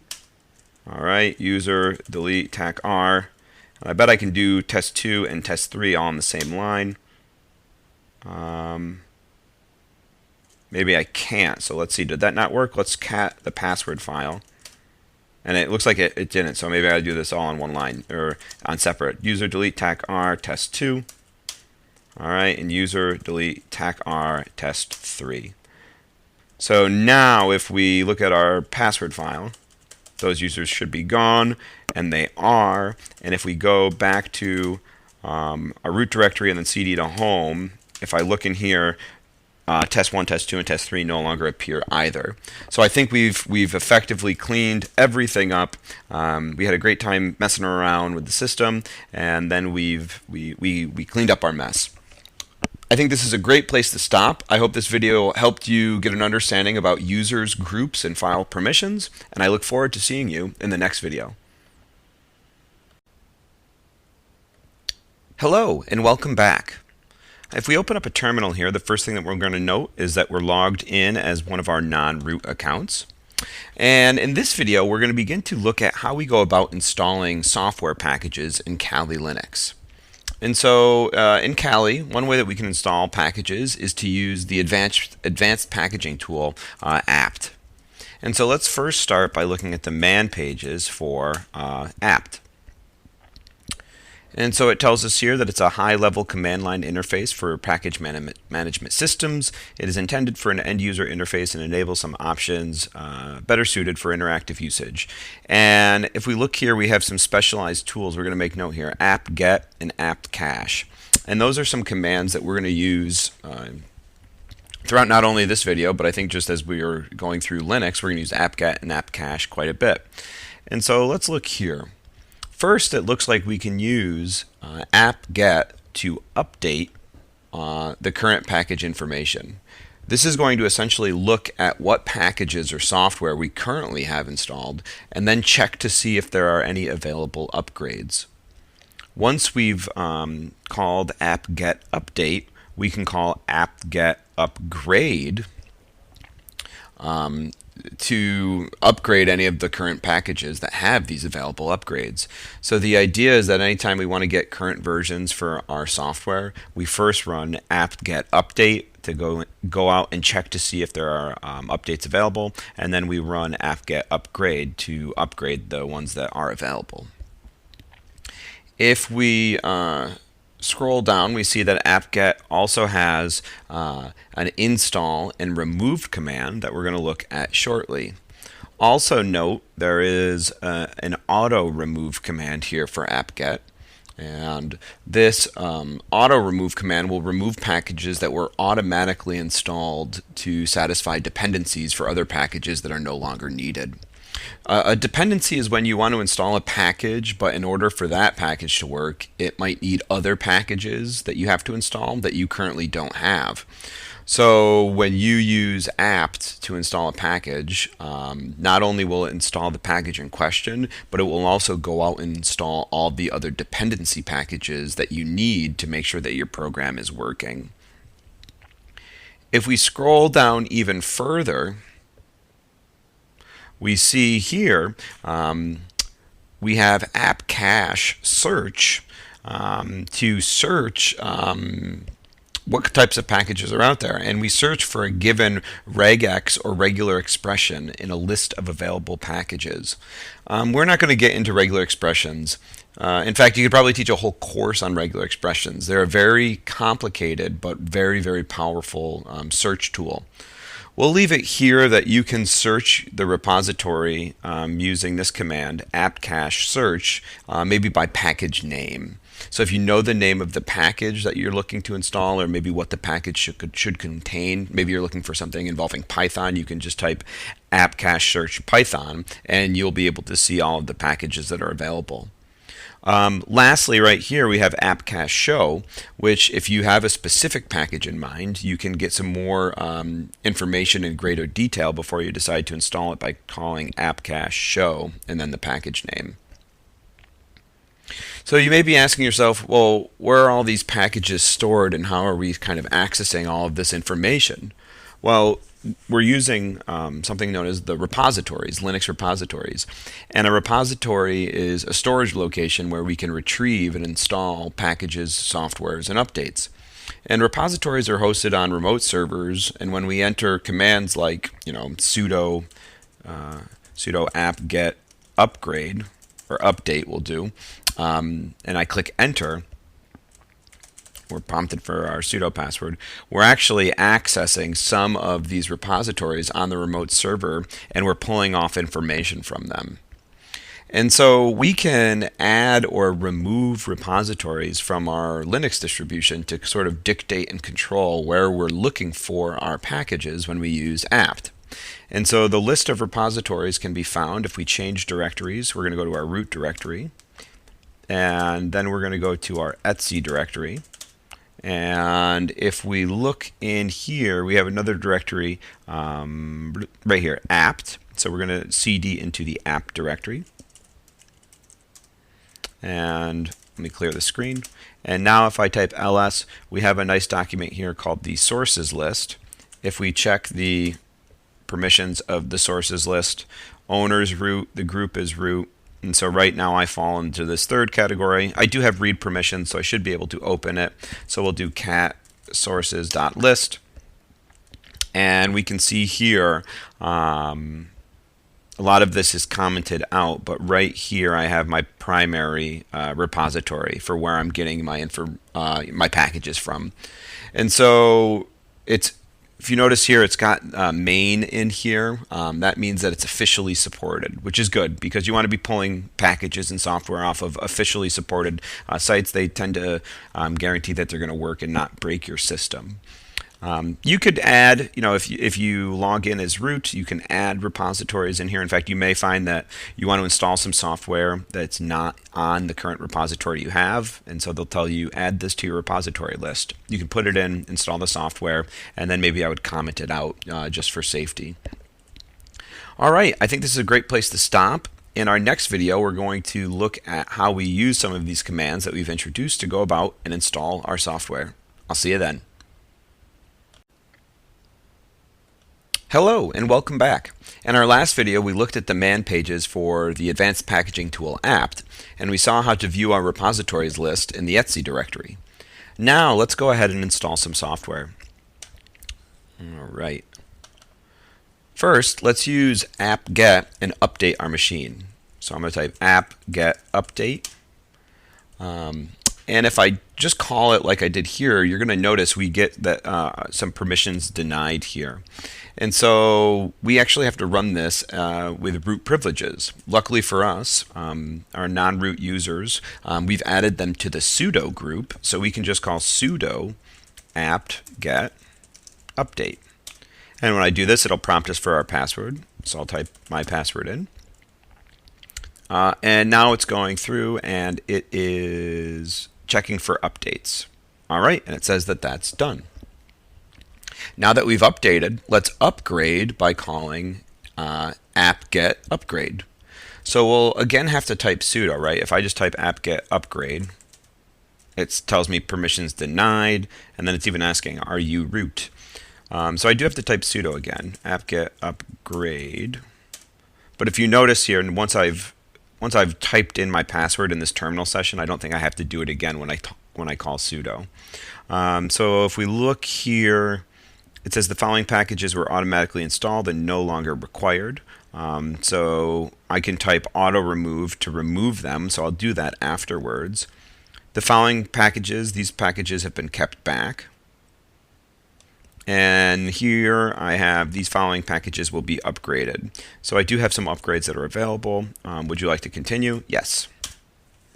And so it's going to go through and install those upgrades.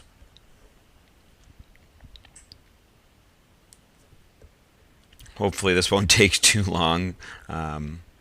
Apologies if it does. Maybe I should have upgraded the system prior to the video. Let's see how the Metasploit framework, that might take a little while. So we'll see. 53% of the way there. Once this is done upgrading, I'm going to run the auto remove command to get rid of all of these packages that are no longer needed. So these might have been some of those dependency packages I'd mentioned in the previous video. Maybe I installed some software that needed this package to run, and then I got rid of the software. But now this package is just sort of sitting there with no use. So we'll run that. You might see that you don't have as many packages to auto remove like I do. Hopefully you don't. All right. So now it's preparing. It's unpacking. which means it's taking these packages, it's unpacking them, getting them installed on our system. And it's nice because it's doing all of the work for us, right? It's completely automated.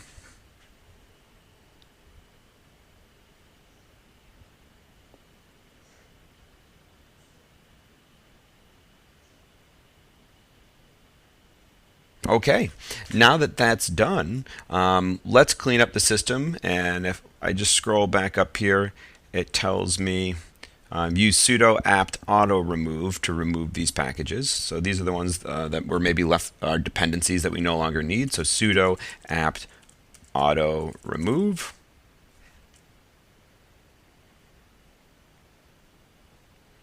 All right, and I want to continue. Yes.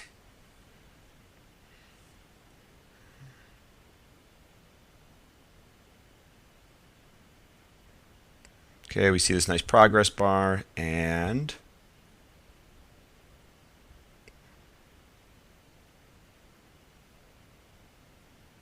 we are 99%, 99%. We are done. All right, wonderful. So I'm going to clear the screen here. So now everything should be updated, right? So if I call this again, let's see, sudo apt-get update. All right, it's going to update.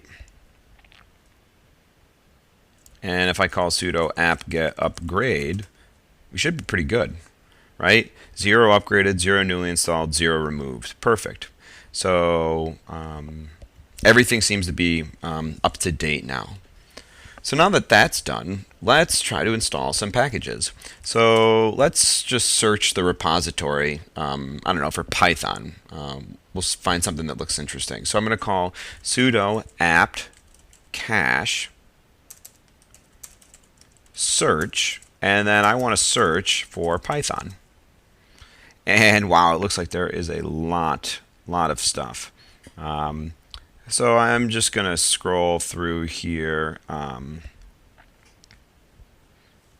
know what? I can search Python. Why don't I search Python GUI? Because I want to get something. I'm going to be a little bit more specific. Python GUIs.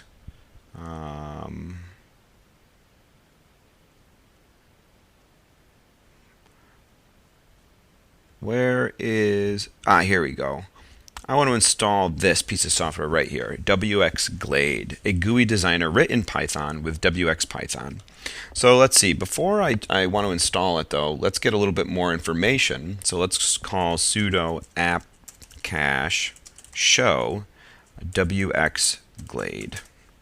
And so here we see a little bit more information about the package that we're about to install. We see the version number. I think the dependencies here. We see a description. And so yeah, let's go through and install this. So right now, before it's installed, right, if I type wxglade, it just says the command is not found. So it's not installed. But if we do sudo apt-get install wxglade, it's going to go through. We're prompted, yes, let's install it. Okay, so it's going through and installing the package.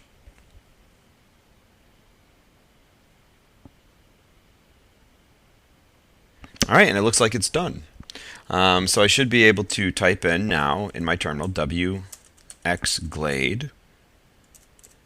And let's do, yeah, wxglade.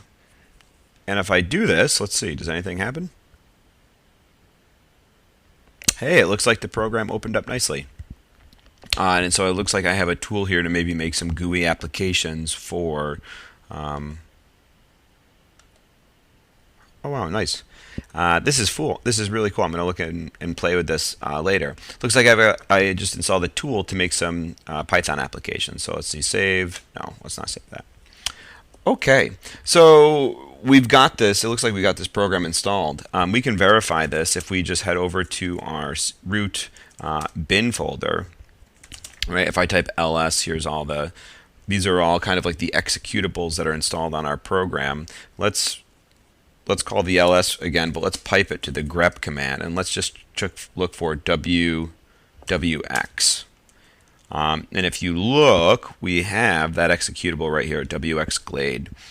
So it is in here. So that's awesome. It did install perfect. If we just scroll up, we should be able to see it. Yep, there it is. wxglade. Perfect. Now, if we decide we don't want this anymore, right? We want to uninstall the software. All we have to do is just call sudo apt-get remove, and then we'll type the name of the package, wxglade. All right, and yep, we don't want it anymore, so we're going to remove it.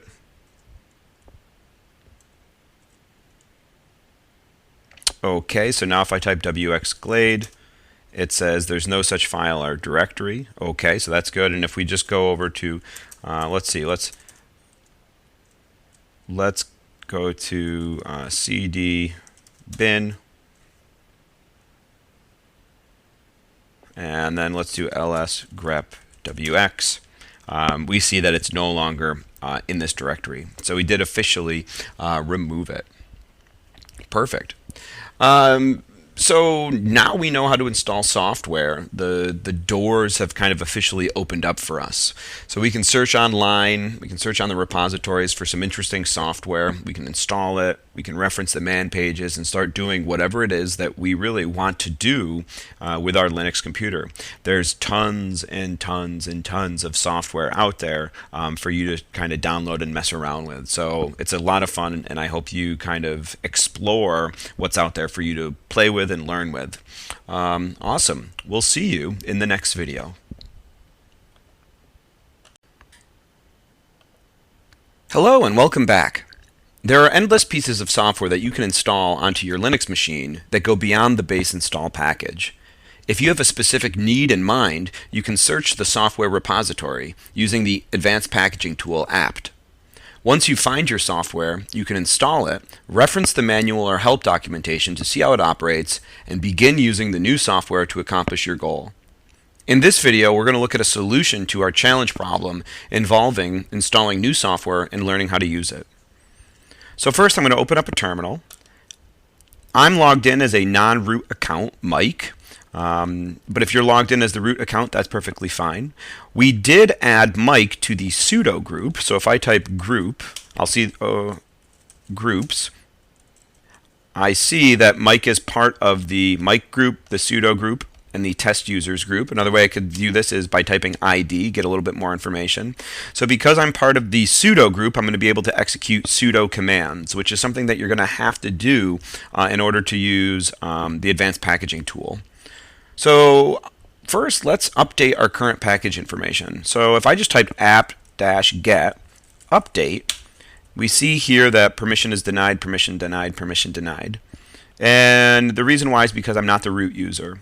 So I'm going to have to type in sudo superuser do to execute this as to execute kind of this root command. So I'll type sudo apt-get, and we'll do update to update all of our current package information. And so now it's prompting me for my password, so I'll enter it.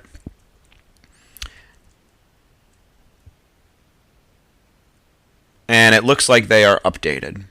Now that we've updated our package information, let's upgrade. So I'll type sudo apt-get upgrade. All right, and so if you look here, we have 0 upgraded, 0 newly installed, 0 to remove, because I just upgraded this.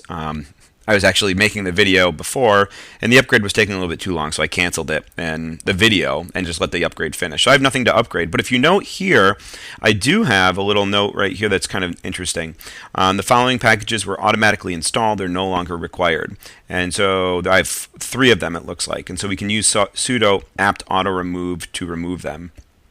I think here, like here's an example. I think I installed some package. I can't remember the name of it, but it was a Python package in a video, and I installed the piece of software, but it probably needed this right here, this package, in order to run. So even though I didn't directly install it, the advanced packaging tool got it because a piece of software that I wanted to install needed it. Well, I removed the other piece of software, and now this is just lingering here. So I can type sudo apt auto remove to get rid of everything. So I'm going to do that right now. Sudo apt auto remove. And let's get rid of that stuff. All right, so now if I type sudo apt-get upgrade. Hopefully we'll see that that message is gone. Yeah, and that message is gone. Perfect. So my system is fully up to date now. Hopefully yours is as well. So now that we're up to date, let's search the repositories for a piece of software that we want to install. And our piece of software is going to be called steghide. So I'm going to do sudo apt cache search, and then I'm going to search for a piece of software called steghide. And so if we look here, we have steghide, a steganography hiding tool. So before we install it, let's show some more details about this software. So I'm going to do sudo apt cache show steghide. So let's show some more information. And let's note the purpose of the software and which file types it works with. So it says down here for our description, steghide is a steganography program which hides bits of data of a data file in some of the least significant bits of another file in such a way that the existence of the data file is not visible and cannot be proven. Hey, this is pretty cool. We can actually hide information, hide data inside of other files, and people wouldn't know the difference. And so it says steghide is designed to be portable and configurable and features hiding data in BMP, JPEG, WAV, and AU files. All right, so we're going to make sure that we are working with a JPEG file. So our end goal is we're going to get a JPEG and then maybe some text file, and we're going to embed the text file into the JPEG, and no one will know the difference. So that's going to be our goal. So we've made note here that we got to work with JPEGs, like we shouldn't work with PNGs or any other kind of picture type. So let's change directories actually before we install this. Let's do cd to the root directory and then to bin, and let's display the contents to see if steghide is in this directory yet. So if I do ls, there's lots of stuff in here, right? And so wow, lots of things. If only there was an easier way to search through here to see if steghide appears. Well, I guess it wasn't too big, and we can see here that steghide doesn't exist. But I could also just do ls and then pipe this to grep and then search for a parameter steghide, and it comes up empty. So that tells me that the command is not in here. It means the piece of software is not installed. So let's install steghide now. We'll do sudo apt get install steghide. All right, yes, let's continue. And you can see here, right, the following additional packages will be installed. So it's going to go through and get some of these dependency packages that we need. So it's not just installing steghide, it's installing the programs that steghide needs as well. And that's really, really nice that we don't have to kind of do that on our own. So let's let this work for a second. Okay, and it looks like it's done. So now I should verify that steghide exists in the bin directory that I'm in. So I'm going to do ls, and then I'm going to pipe this to grep, and we'll grep for steghide. And it looks like we've got that command in here. So we have successfully installed our software. Wonderful. So let's clear the screen. And before we dive into trying to use this, let's read the manual for steghide, maybe the help documentation to figure out how this works. So I'm going to type man steghide. Always a good practice here. So steganography program, all right. We've noted that we got to use a JPEG, so we're going to use a JPEG file. Okay. And let's continue. In this section, commands are listed. The first argument must always be one of these commands. You can supply additional arguments to the embed, extract, and info commands. All right, so it looks like we have to tell it whether or not we want to embed information or extract information. So embed secret data in a cover file, thereby creating a stego file. Extract secret data from a stego file. All right, so we're embedding into what they're calling a cover file. So embedding, you should use the embed command if you want to embed secret data in a cover file. The following arguments can be used. EF, embed file, and then file name. Specify the file that will be embedded. Okay, so this is going to be maybe like our text file that we want to embed. Note that steghide embeds the original file name in the stego file. All right. When extracting data, the default behavior is to save the embedded file in the current directory under its original name. All right. cover file. And so then we have to give the CF, text CF for the cover file in the file name. Specify the cover file that will be used to embed data. The cover file must be in one of the following formats. So our cover file is going to be our JPEG, it looks like, and the embed file is going to be our text file. Okay, so I think we've got enough of an information here. Here's some examples. This might be good, actually. Steg hide embed, so you're giving the embed command. You're giving the cover file and then the embed file. And it looks like it might ask us for a passphrase. So that's good. And then here is another example here, steg hide extract, and then you have to give a stego file. It looks like tac sf. Right, I think that's what that was. Let's just go back up and verify. tac sf is the stego file. Perfect. All right, so we might have to come back to this, but for right now, I think we're pretty good. We need a JPEG, it looks like, and we need a text file. So I'm going to cd into my home directory, and I'm just to cd into my documents, and I'm going to make a text file here. So I'm going to say nano secret message, and I'm going to say the PIN for the special account is 5132. Sure. Why not? Maybe that's a secret message, right? A PIN to some secret account, it's going to be 5132. And so right now, anybody can read this, right? Secret message. That's not good. We don't want that. So we're going to embed this information into a cover file of a JPEG. So we got to go out and get a JPEG now. So let's open up our web browser, and I'm going to just, let's see, I'm going to type royalty free images. Royalty free, so I can use them and not have to worry about copyright issues in this video. Ooh, I like this one. This is nice.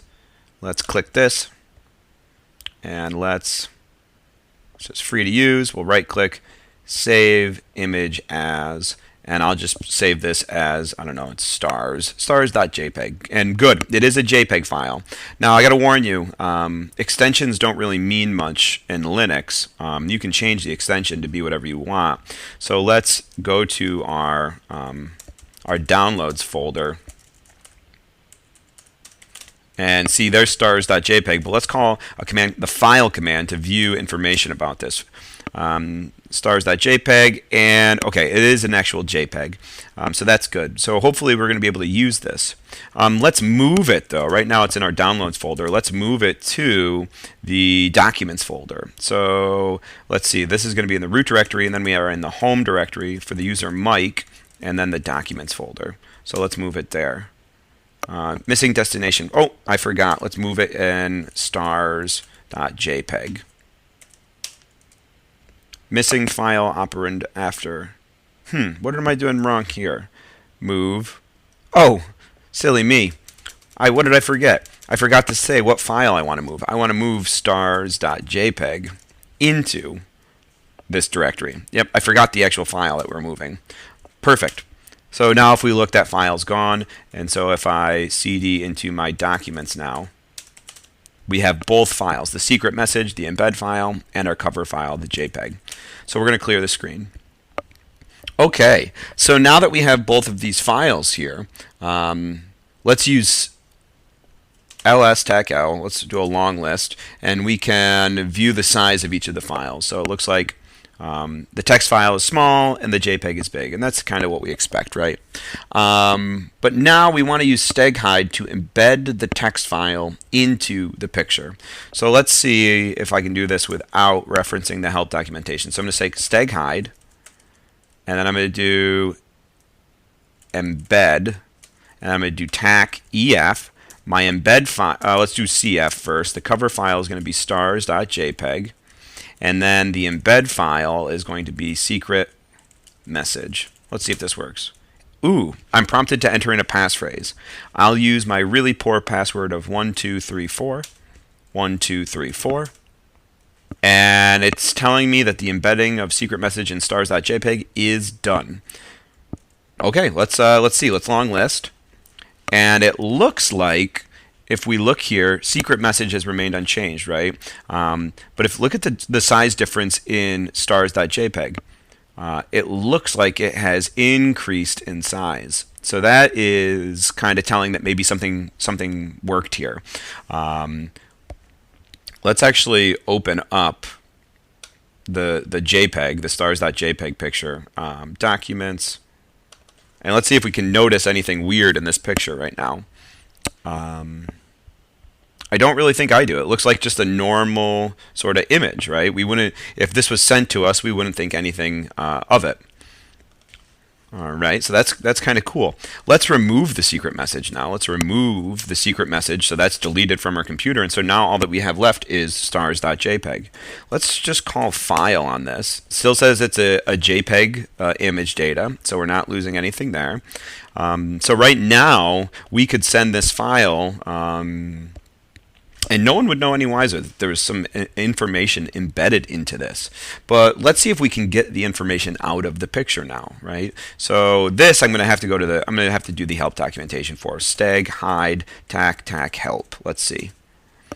All right. So here I need to put, all right, so steg hide, and then I'm going to do extract because I want to extract, and then I have to give the stego file, right? So it's going to be tac sf and then the name of the stego file. So let's do steg hide. So there's our stars.jpg. I'm going to do steg hide extract tac sf and then stars.jpg. And we're prompted to enter in a password. So let me enter in the passphrase that I had given the steg file, which was 1234. And look at that. It says wrote extracted data to secret message. So if I type ls tac l now, we see that the secret message has appeared again, and I can cat secret message to the screen, and we get our PIN number, our special PIN number.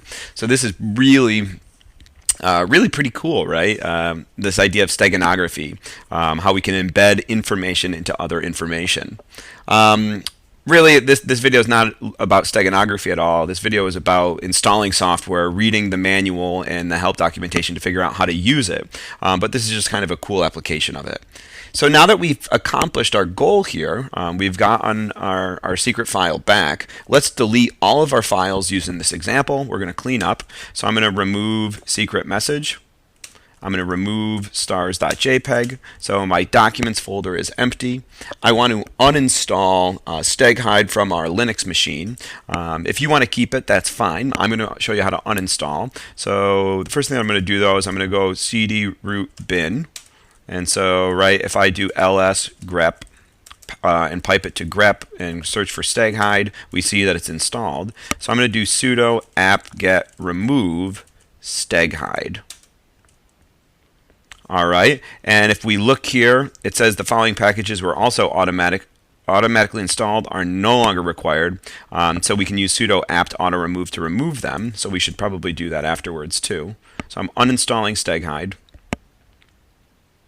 And so now I'll do sudo apt auto remove to remove those dependency packages that were installed when I installed steg hide. So we're just cleaning up. And so now if they're gone, if I type ls and I grep for steg hide in the bin directory, nothing shows up. Perfect. And if I just type steg hide, we get no file or directory. I shouldn't be able to call the manual or anything like that on it either. Yep, perfect. It's gone from our system, and we have effectively cleaned up. Wonderful. I think this is a great place to stop. I hope you enjoyed this video, and I'll see you in our next video. Hello, and welcome back. In this video, we're going to talk about how we can compress or uncompress files in Linux. First, let's go to our documents directory. So I'll open up a terminal here, and I'm going to cd into my documents. And in here, let's create a new directory called test. So I'll do mkdir for make directory, and we'll call this test. And so there's our directory. And let's change into this directory. And so right now it's just an empty directory, but let's make a file. So we'll call nano, and we'll call this file 1. And let's just put a bunch of text in here. So I'm just going to type a bunch of random things. Okay, If you can't tell, I'm a very good typer. And I think this is perfect. Okay. So we'll save that. And so now I can, if I call file on file 1 to get some information, it just tells me it's a text file, which is what I expect. I can cat that to the screen so I can see all of the gobbledygook I typed in. And I can get the size of the file if I do ls-tac-l. And so right here we have a size of 466. Now we can compress this individual file, and there's lots of different compression formats and tools. I'm only really going to introduce just a couple of them here, primarily gzip and tar. And so the first one we're going to look at is called gzip, our compression tool. And so let's look at the help documentation. So I'll do gzip tac help. And it tells me my usage right here, gzip, and then I can pass some options, and then I give the file name. And so if we look at some of the flags here, I can pass a tacd to decompress. The default mode is to compress a file. I have to pass tact to uncompress it or decompress it. We could also maybe pass like the tacv to get the verbose mode, which will give us a little bit more information if we wanted it. All right, so let's just do this. I have my original file size right here. And so let's call gzip to compress our file. And so our file's name is file1, and it looks like it's done. So now if I type ls, my file is now changed. It's got file1.gzip, so we have this .gz for gzip. If I call the file command on this, it looks like it's no longer a text file. It's a gzip compressed data file, and it tells me when it was compressed, so that's good. And look, it gives me my original size, 466, so that's kind of cool. If we look at the new size of it, we see that it is smaller, so it's at 235. So we did, in fact, compress this. Very nice. To uncompress the file, we can call gzip with the tacd option to decompress it. So we'll call gzip tacd file1.gz. And now if I look, file1 is back. And so if I type file1 to look at it, it's back to being just a text file. And if I do ls-tac-l, we're back to the original size. So let's zip it again. So I'll do gzip file1. All right, there it is. If you notice, if I try to cat file1.gz, it's going to give me a bunch of weird information. And that's because it's no longer a text file, right? So I can't read or write it in the standard way. We can also unzip a file. So we previously used gzip with the tacd flag. You could also just type gunzip and then the file name. So these are two, they're like the same command. So gunzip or gzip tacd, and we get that original file back. Perfect. So we can also compress multiple files at the same time with gzip. So let's create a few more files in here. Let me clear the screen. And let's redirect the output of our ps command. So we have ps-tac ef, so we're going to get all of the running processes, and I'll call this, we'll just call this file2. All right, so if I look here now, file2 is there. If I cat file2, there's all of our running processes on the computer. And let's also, we'll call our IP command, so IPP or IP address, and let's redirect this into file3. All right, so if I cat file3 to the screen now, we've got that all stored. Perfect. Let's look at a long listing of these. We see the size of the files. They're bigger than our original text file, which is what we expect, so that's good. And so now if we want to zip these files, I'll just call gzip, and I will type their names. So I'll do file2 and file3. And so now if I do a long listing, we see both of those files have been compressed. We see the file change size here has been shrunk down, and same with this one. And so if I want to uncompress them, I can do them all at once as well. I can do gunzip file2 test.gz, file3.gz. And there they are, back to their original size. So that's pretty cool, but maybe you're thinking like, oh, if I wanted to zip these two files, could I zip them together, right? Because it gave us, when we tried to zip these two files, or compress these two files, I'm sorry, we each got an individual file back. Maybe we want to compress them together. And that's something that we're going to look in our next video. So let's actually move out of this folder now. So I'm going to go cd ... to go up one structure, and so there's I have just my test folder. Let's see if we try to if we can compress the test folder. So let's do gzip and then test. And it tells us here that test is a directory, and so it's being ignored. And so gzip works great on individual files, but in order to zip a directory, or maybe zip multiple files together, like we sort of introduced here, if we wanted to make this into one zipped file, we need another compression tool. And we're going to look at that compression tool in our next video. I'll see you then.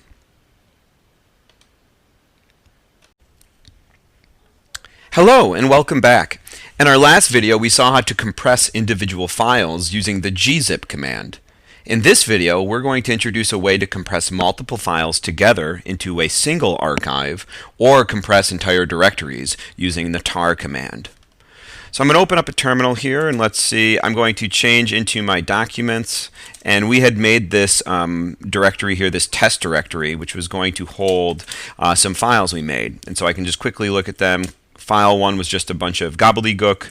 I think file 2 was the results of our processes that we were running. Yep. And then if I do file 3, it was the results of an IP command to look at some of our network interfaces. We want to compress all of these files, and so we'll do a long listing. We can see the size of the files. We want to compress them into a single archive using the tar command. And so let's start by looking at the help documentation here for tar. So if I scroll way up to the top, I see some examples. It looks like tar tech CF, tar tech TVF, tar tech XF. First thing that we note is that the TAC-F option seems to be used in all of the examples. This first example is pretty great. It looks like we can use tar to create an archive of multiple files together, which is exactly what we wanted to do in our last video and couldn't do. So we just type tar tech CF, and then it looks like the name of the archive that we want to create, and then these are our files, right? Foo and bar are the files that we're going to archive. We can list the files in an archive, and then we can also extract all the files in an archive. If we scroll down, we're going to look at some of our operation modes, and so we're going to give special attention to TAC-C for creating an archive, TAC-T for listing the contents of an archive, and then TAC-X for extracting the files from an archive. If we scroll down a little bit more, we see our TAC-F option, which we paid attention that it was in all of our examples. That's going to allow us to set an archive file, and so we always want to include that.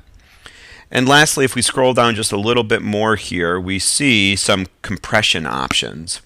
And so we see things like bzip2 with TAC-I, TAC-J giving us XZ, and TAC-Z gives us the gzip compression, which is what we looked at in our last video. Now, we said that there's many different compression types, each having its own benefit and drawbacks. We can use tar to create an archive and then use these options here to compress the archive. And so we can compress it in different formats. So I'd suggest messing around with these different formats and seeing which compression types works best for the given file that you're trying to compress. Okay, so let's clear the screen. We'll do an ls tac-l. Here's our files. Let's make an archive of the files that we had made in our previous video. So in order to do this, I'm going to type tar tac-cf. The C, it means we want to create the archive, and then we need to have the TAC-F here. And now we're going to type the name of the file. So we'll do, we'll call it filearch.tar. So filearchive.tar, and now I have to list the file names that I want to include in the archive. So I want to include file 1, file 2, and file 3.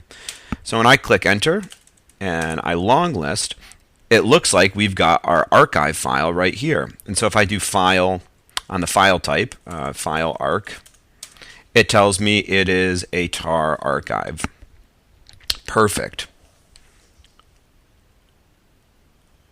So now if I want to list what's in this archive, I can use the tac-t option. So I'll do tar tac-tf file arc.tar, and it tells me what's in there.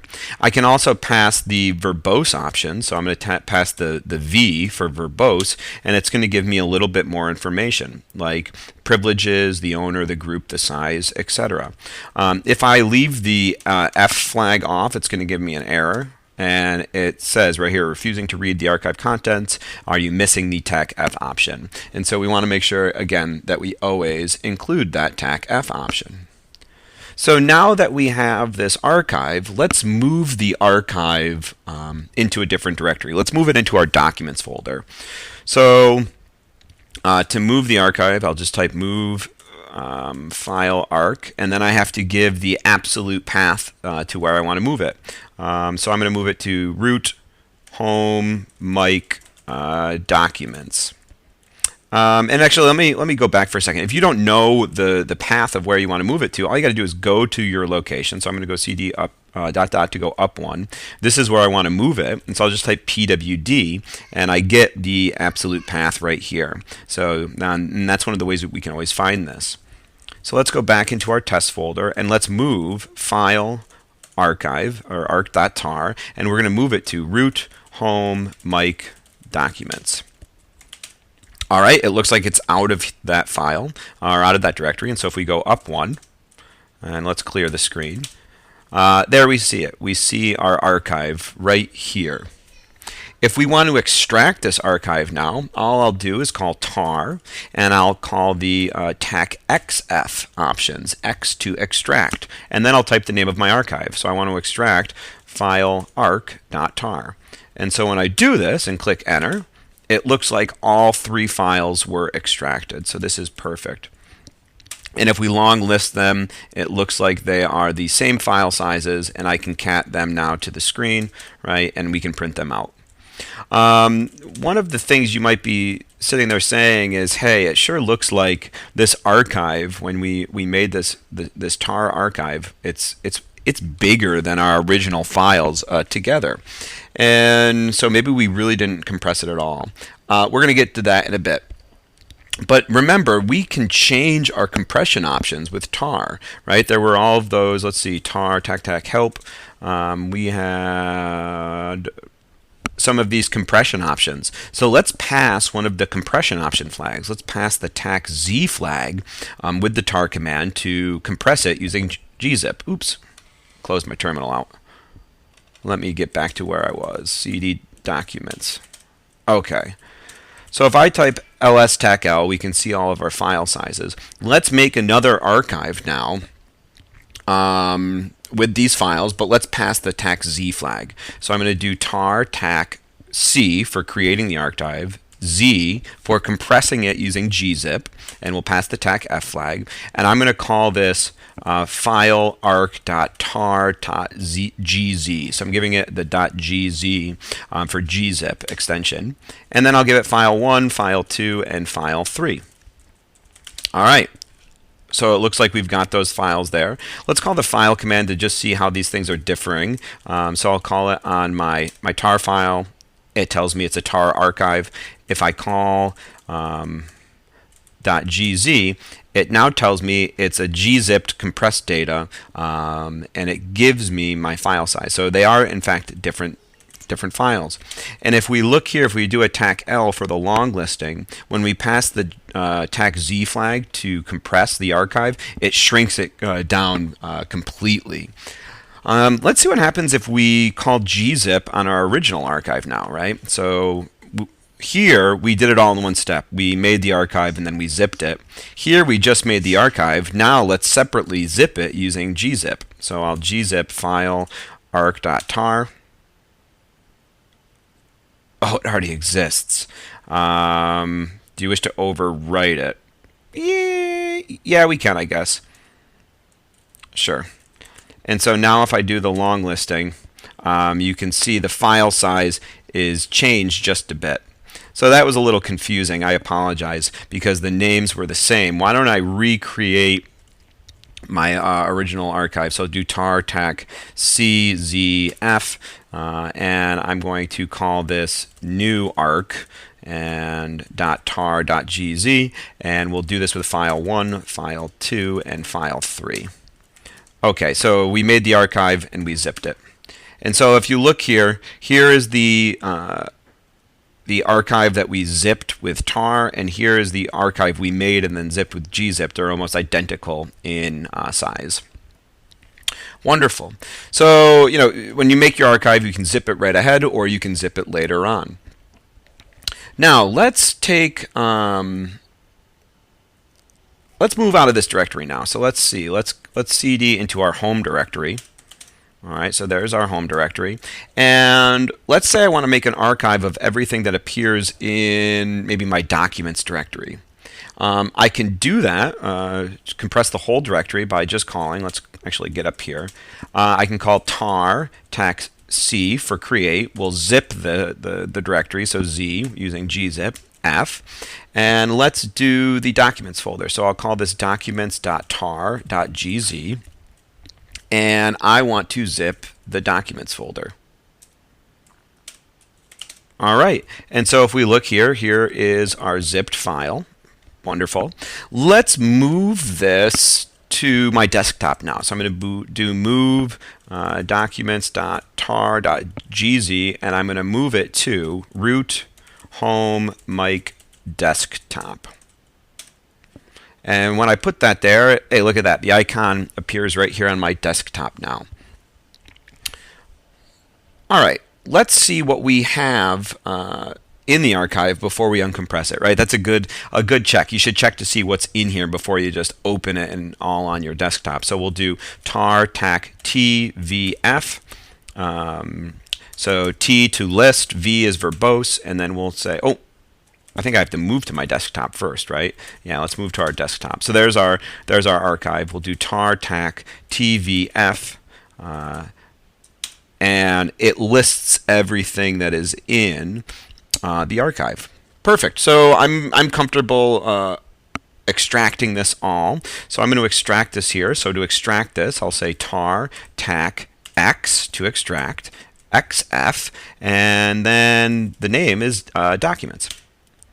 And if we look there, it has extracted our folder. So I can move into this folder now, documents, and I should be able to, so we see all of our files here, right? I should be able to make changes to these files. So let's do nano file, is it file 3? I should be able to just make some changes. So I'm going to delete all this. Or let's just delete the last few lines. So I'm going to delete my wireless interface from this file. That's good enough. And I'll save it. And so those changes have been made in this file, but if I go back to my actual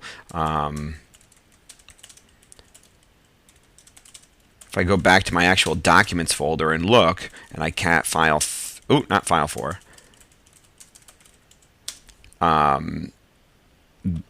If I look at the original file, it's all still intact. So that's great. So we have two unique copies now.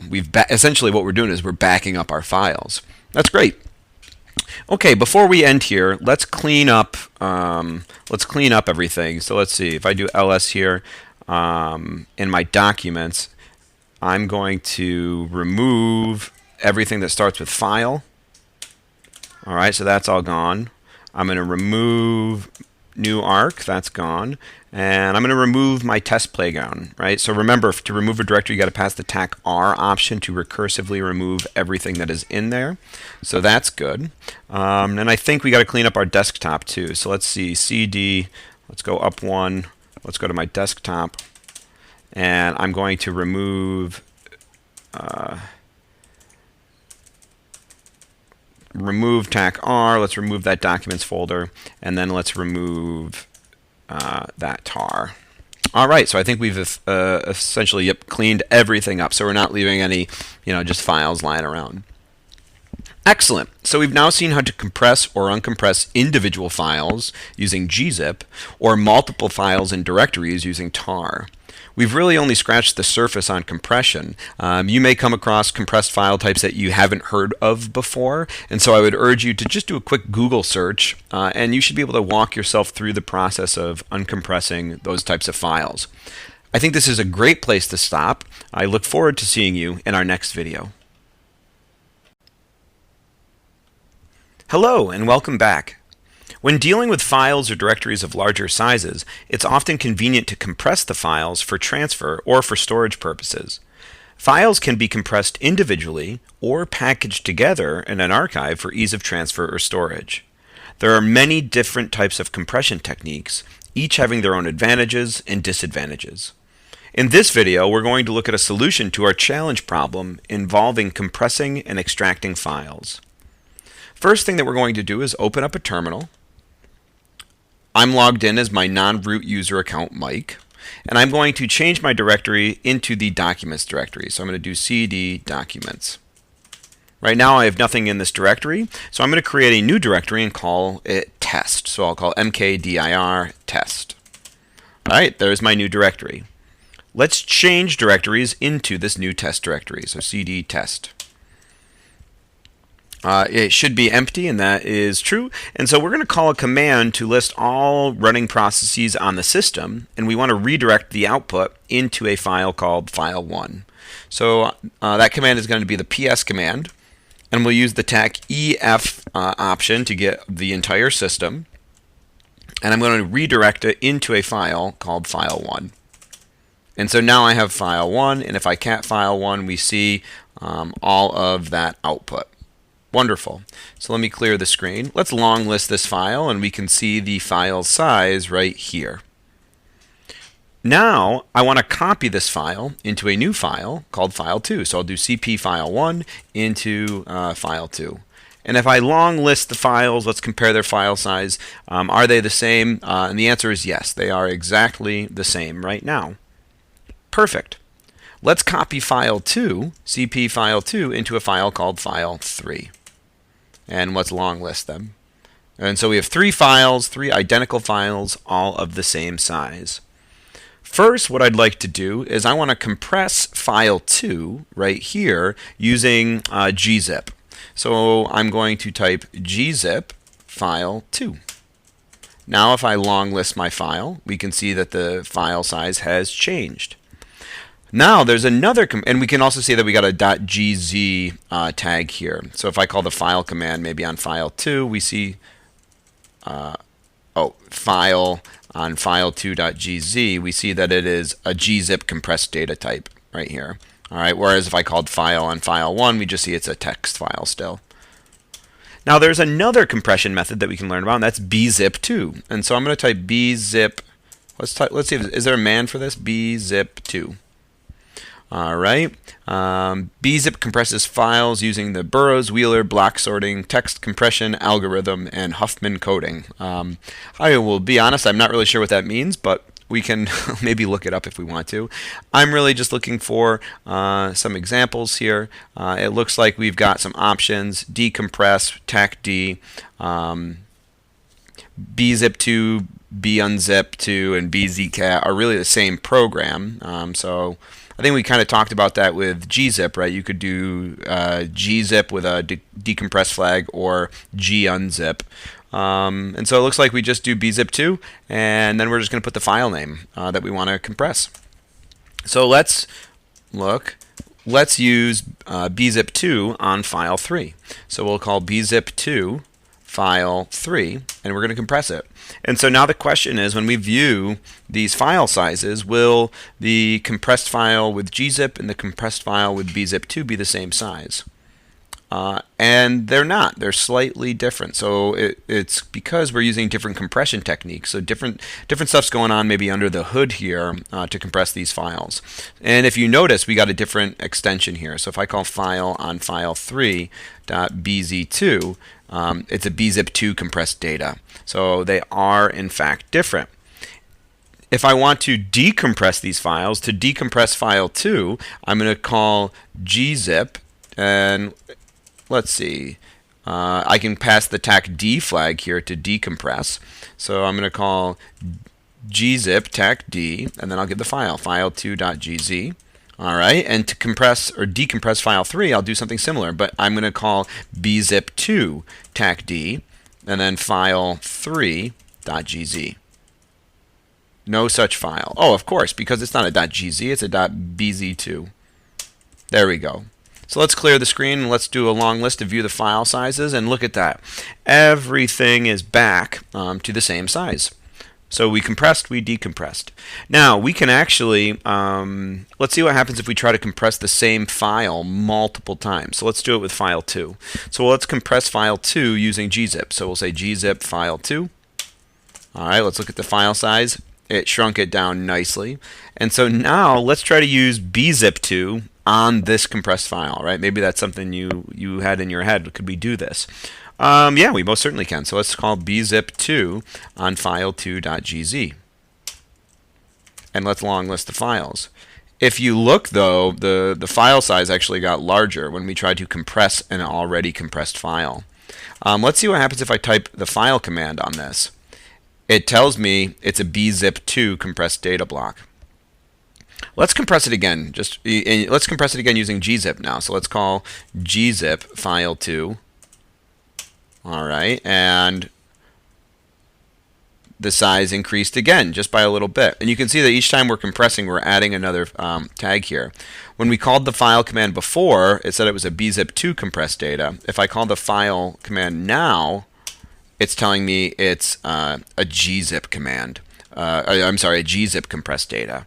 And so if I want to uncompress this file, right? So maybe this is foolish, but it's kind of interesting to see that you can compress a compressed file, but it really doesn't do anything. It doesn't make it smaller.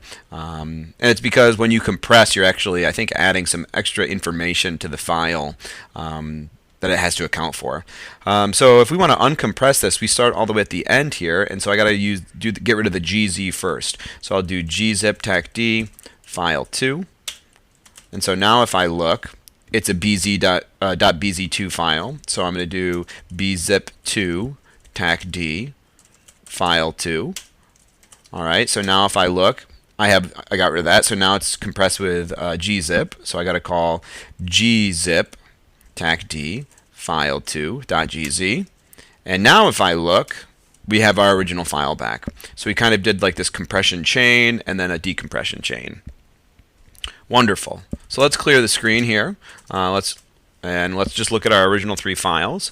Now that we have our 3 files back, let's archive all of these 3 files together. And so we can do that using tar. And so maybe I want to look at the help documentation here, tar tac help. To make a archive, we're going to do tar tac cf. To create the archive, and then we're going to list all of our file names right here. We got to name the archive, and then we're going to list all of our files. So let's do that right now. Clear. So here are our files. So we're going to call tar tac cf, and then let's name our archive. I don't know, archive.tar, and let's pass file 1, file 2, and file 3. So if I do ls tac l, it looks like I've got my archive. Let's move this archive to our desktop. So I'm going to move archive.tar, and the absolute path here is going to be root directory, home, my username, which is Mike, and then desktop. So let's minimize that terminal. So right now we can see there's nothing on my desktop, and when I click enter, my archive appears right there. Awesome. Let's change directories to the desktop then. So we'll do the absolute path. cd root home Mike desktop. And so I see my archive right here. Let's list the contents of this archive now. So to list the contents of the archive, I think it's going to be, let's see, tar tac tvf. T will list, v is verbose. We always got to have that f command, right? We said that earlier in the video, or in one of our lessons. And so if we look, all right, our archive contains 3 files, file 1, file 2, and file 3. And I can extract or unpack this archive right here on my desktop if I'd like, using tar tac xf, and we'll do archive.tar. And so let's see if this works. And there we have it. Our three files have been extracted, and I should be able to look at them right here on my desktop. And there's all of the processes that we're running on the computer, just like we said. Wonderful. So this was a great little example on how we can use compression techniques to compress, decompress, make an archive, extract the archive, etc. And we introduced a new technique, bzip2. I think this is a great place to stop. Why don't we just make sure we clean up everything? So right now I've got lots of stuff on my desktop. I'm going to remove archive.tar, and I'm going to remove the files, so those are gone. I think that if I cd out of here and go back to my documents, I've got some files in here. I've got a directory test that has, let's just see what's in here. All of those files. So I can remove the files in this directory. I'll do remove file star. All right, and we'll go back, and I can remove the directory. So I'm going to do remove tac-r test, because test is a directory. I got to use the tac-r flag to go through and remove that. And so now I think we've essentially cleaned everything up, and our computer is back to the way it was right when we started this video. So this is a great place to stop. I hope this video was helpful for you to learn about compression, and I will see you in the next video. Hello and welcome back. When we open a Linux terminal, we're essentially opening up what is known as a bash shell, which stands for born again shell. The shell is like the middleman between the commands we type and the computer. And there's many different types of shells, but by default, we have what's known as a bash shell. In fact, if we go to our root directory and then bin, cd root bin, if we list all of these, and there's a lot of files. Let's just scroll up. We actually see one of the programs that we can run right here, bash. So there's our bash command. Now this location, let me clear the screen. This location right here, \bin, is going to be really important for us when we move forward. And so bin/bash is where the command is. So if I just type the command, right? If I execute this, bash, it actually opens up another shell. Just like if I were to close this shell and open it, I'm opening a bash shell, and we get that prompt, right? We've changed our prompt, welcome to the machine. If I type bash, it starts a new prompt for me, which is pretty cool. And so we can examine this a little bit more. If I type ps to just see the processes that are running inside of this shell, you see I have a bash shell and then I ran ps. But if I type bash and run this again, you now see I have two bash shells open. So I'm going to type exit here to close one of those shells, and if I type ps, we see we just have one shell open again. So let's look at the man pages for bash really quick. It says here that bash is a sh-compatible command language interpreter that executes commands read from the standard input or from a file. This means I can type my bash commands in the terminal. So maybe just like I can type echo hello world, and it will echo that to the terminal. It will print that to the terminal screen. Or I can write the commands inside of a file, and it will read the file. And we typically call these files scripts. And so we're going to see how to do that right now. So first thing, let's move into, let's make a new directory here. So we'll do mkdir and we'll call our directory scripts. Oh, and I already have it. I never got rid of it. So you're going to make that, and mine's already existing here, so don't worry about that. Now let's move into this directory. So we're in here now, and let's create a new file. So I'll just touch it, and I'll call it hello world. All right, so there is our new file, and we're going to edit this file. So I'll edit it with nano. And the first line of any script needs to start with the shebang. A shebang is essentially just a comment sign or a hashtag and then an exclamation point. And the shebang character is used to tell the computer what interpreter should be used for the script. And so we're going to give the location of our bash interpreter. And we said that that's stored in our root directory and then bin and then bash. And so there is kind of our way of letting the computer know when we run this script, we want you to use this interpreter. So it's the shebang and then the location, bin bash. You can give different interpreters, like we could put our Python interpreter here and we could run Python scripts, which maybe we'll look at in the future or in another course. All right, so next let's put a comment. So comments are just given by a hashtag symbol or a number sign, a pound sign, and we'll just say print a message to the world. We'll just put that there. And now we'll say our command is going to be echo, and we'll say hello world, just like that. And so I'm going to save this, so Control X and save. And right now if I look, here is our file. If I cat the file, it's got all of our script is in there. But if I look at the long list of the file format, it looks like I currently only have read and write privileges. I do not have execute privileges, so I cannot run this script currently. Now I could give all users execute privileges by doing chmod plus x and then typing hello world. Maybe I don't want to do that though. Let's just I just want to give myself, as the owner of the file, execute privileges. So I'm going to use our codes here. So I want read, write, and execute privileges for myself, the owner, so that's 7. And then I just want read privileges for the group and read privileges for all other users. So the code here is going to be 744. So if I do this and hit enter, and we now look, our file is green and we have our execute privileges here, which is perfect. So this means I should be able to execute this.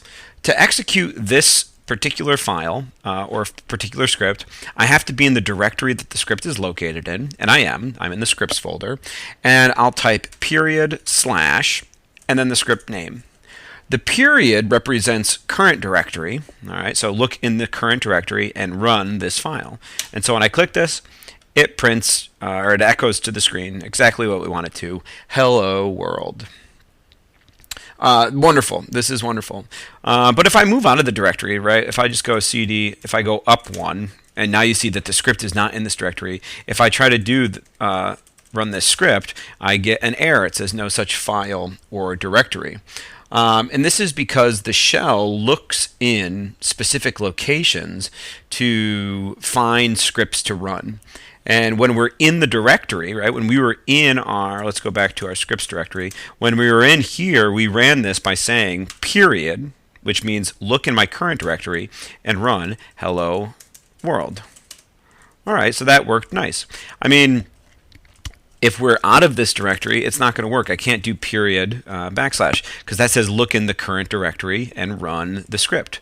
But we know that that fails. So I guess one way that we could fix this is we could always write the absolute path out. So if I'm in this directory, I guess I could write root home mic scripts and then period slash hello world, and it will run it. But man, that's an absolute pain. I don't want to have to do that over and over and over again. So to fix this, we can put our script in a directory where the shell will automatically know to look for them. And these specific directories are stored in a very special variable called the path variable. To view your path variable, we can echo it to the terminal. So if I say echo path, it does exactly what I tell it to. See, it printed the string or the word path. If we want to indicate the value of the variable path, right? We don't want to echo this word. We want to echo what's stored in the variable. We do that using a $sign. So if I say echo $path, this will now say, hey, instead of echoing the word path, echo the value that's stored in this variable. And so when I do this, we see a collection of directories with a field separator of a colon. So here is one field, user local sbin, user sbin, just sbin. And if there's any scripts that are in those directories, we can automatically run them regardless of where we are, because when we call in our terminal, it'll know to look in these directories. So let's move our file, and we're going to move ours to the user local bin directory. That's where we want to put all of our scripts. So we're going to try to do that right now. So let's see, I'm going to go into my scripts folder, and I'm going to say move hello world, and we're going to move it to user local bin. Cannot move. Permission is denied. So it looks like we need sudo privileges here. So I'll say sudo move hello world to user local bin. And I'll put in my sudo password, and it looks like that script is gone. So now I should be able to run my script just like I run a normal command, right? If I type like free, I'm able to run that command. If I type PS, I'm able to run that command. I should be able to type hello world and run it, and it does, regardless of what directory I'm in. If I back out of this, now I'm in a completely different directory, right? I can type hello world and it will run it, which is awesome. It's really, really convenient here. I don't need to do the current directory / anymore. I can just type the command and I can type it anywhere I want. And so let's actually cd, let's change to the directory we put our script in. So user, comma, or /local/ bin.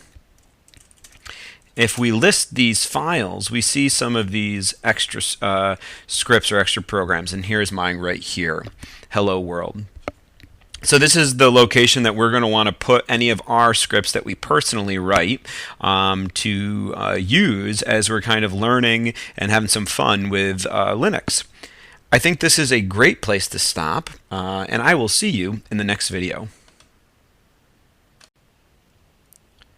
Hello and welcome back. In the past video, we saw how to write some basic bash scripts using commands like echo. I'd like to continue on with those skills in this video and add some new information that's going to build on those previous skills. Let's start by opening up a terminal. Imagine I wanted to print our current working directory to the terminal. I could do that just by typing in pwd. I could also do that using our echo command. Now if I type echo pwd, it's just going to print or echo the string, the literal string pwd to the terminal. That's not what I want to do. Instead, how I have to do this is echo, and I have a variable that's capital P, capital W, capital D, that's keeping track of this information. And the reason why this works here is because pwd is an environment variable. So if I go to env and I look here at all of our environment variables, these are variables that are going to be defined for all shells. I have pwd, and it's being assigned a value of my current directory, root, home, and mic. Right? So that variable is defined. Now, I can't just write echo pwd. I have to type echo $pwd. And the reason why is the $sign is a special character that's performing parameter expansion. And what that's doing is it's saying, hey, let's look at the variable pwd and find the value that this variable holds, and let's echo that value. And so we're expanding the string to represent the value that the variable holds. See, if I just type out echo capital pwd, I get rid of the $sign. Well, now we're not expanding this variable. We're just treating it as a literal string. I can expand the variable to its value by using the $sign. And this is known as parameter expansion. Perfect. Except it's not always going to be that easy. What if I wanted to actually print or echo to the screen the literal string, like the $sign, a P, a W, and a D? Well, in order to do that, I would somehow have to tell the interpreter not to treat this $sign as a special character. I don't want that $sign to perform parameter expansion, but instead I just want to treat it as a regular character, a literal string. In order to do that, I can put this inside of single quotes. And it looks like that works. So now I'm able to echo the $sign here. The single quotes have suppressed the expansion of the $sign. And there's double quotes too. And so if we look at using double quotes, let's see here, if I say echo with double quotes, $PWD, it looks like our output is very similar as if I just did parameter expansion on its own without the double quotes. And in our case it is, but it's not always going to be the case, and let's talk about why. See, there's lots of special characters in Bash, and the double quotes are going to treat all of the special characters except for the $, the backslash, and the backtick as ordinary characters. And so this is nice because sometimes those special characters can get us into some tricky scenarios, and using double quotes we can get out of them. But we're still able to use our parameter expansion character here, the $. Let's look at an example of maybe where this is going to come in handy. So I'm just going to define a variable, call it name, and I'm going to set it equal to John, space, space, space, with lots of space, Mark, space, space, asterisk, Mark, space, Smith. Oh, and it says command is not, Mark command is not found. And it's because I've defined the variable name to equal John, and then the interpreter thinks Mark is a command that we should enter. And that command doesn't exist. So I can fix this by putting this whole thing in single quotes and treating it as a literal string. Wonderful. Now, what if I wanted to echo this variable to the screen? Well, I could try to echo name, and it will do what we expect it to do. It will just give me back name. I can use parameter expansion. I can put the $ here to say, okay, instead of printing out the variable name, give me the value that this variable holds. But when I do this, something pretty interesting happens. It looks like we've got John and then just a single space. So a lot of this white space that I had entered has been removed. And then we have Mark. And then we don't have the asterisks that I wanted to appear. Instead, we have desktop documents, downloads, music, pictures, etc. So it seems like the asterisk was treated as a special character, and it performed kind of some expansion, right? It listed all of the contents of my current directory, and then we have Smith. I definitely do not want that, right? This asterisk has given me an unexpected outcome here. So maybe I could suppress the asterisk from being treated as a special character. So let's try echo, and then maybe I'll use single quotes, $name, to suppress that. Well, it looks like I've suppressed the asterisk being treated as a special character, but I've also suppressed the $ being treated as a special character because it didn't perform the parameter expansion. If I use double quotes here, echo, $name, we get the best of both worlds. We have suppressed the expansion of the asterisk, but we have allowed the parameter expansion of the $. And so this is really nice. We've also kept all of our white space here as well. Now, we're going to talk about 3 different types of shell expansion: parameter, command, and arithmetic. So we've already talked about parameter expansion using just a single $. Command expansion is going to allow us to enter commands into our scripts, and we're going to do that by using $, and then we're going to put our commands inside of a set of parentheses here. For example, if I run the ps command, I just see a list of things that are running in my current terminal session. But maybe I want to echo a statement to the screen, something like this terminal is running, and then I want to call the ps command. So if I do this, looks like I'm echoing the literal string. So it says this terminal is running ps. And this is exactly the same as if I put this whole thing inside of single quotes. Not really the behavior I want. So one of the things I might try to do is I might try to put a $ in front of the ps command, because we saw that that worked for variables. But when I do this, it leaves me, when I do this right now, it still gives me the literal string because I had single quotes around it, so it's printing $ps. Let me get rid of the single quotes, right? And so if I do this now, look here, it says this terminal is running, and then we have a blank. Because this $ is indicating parameter expansion. It's looking for a variable ps and giving its value.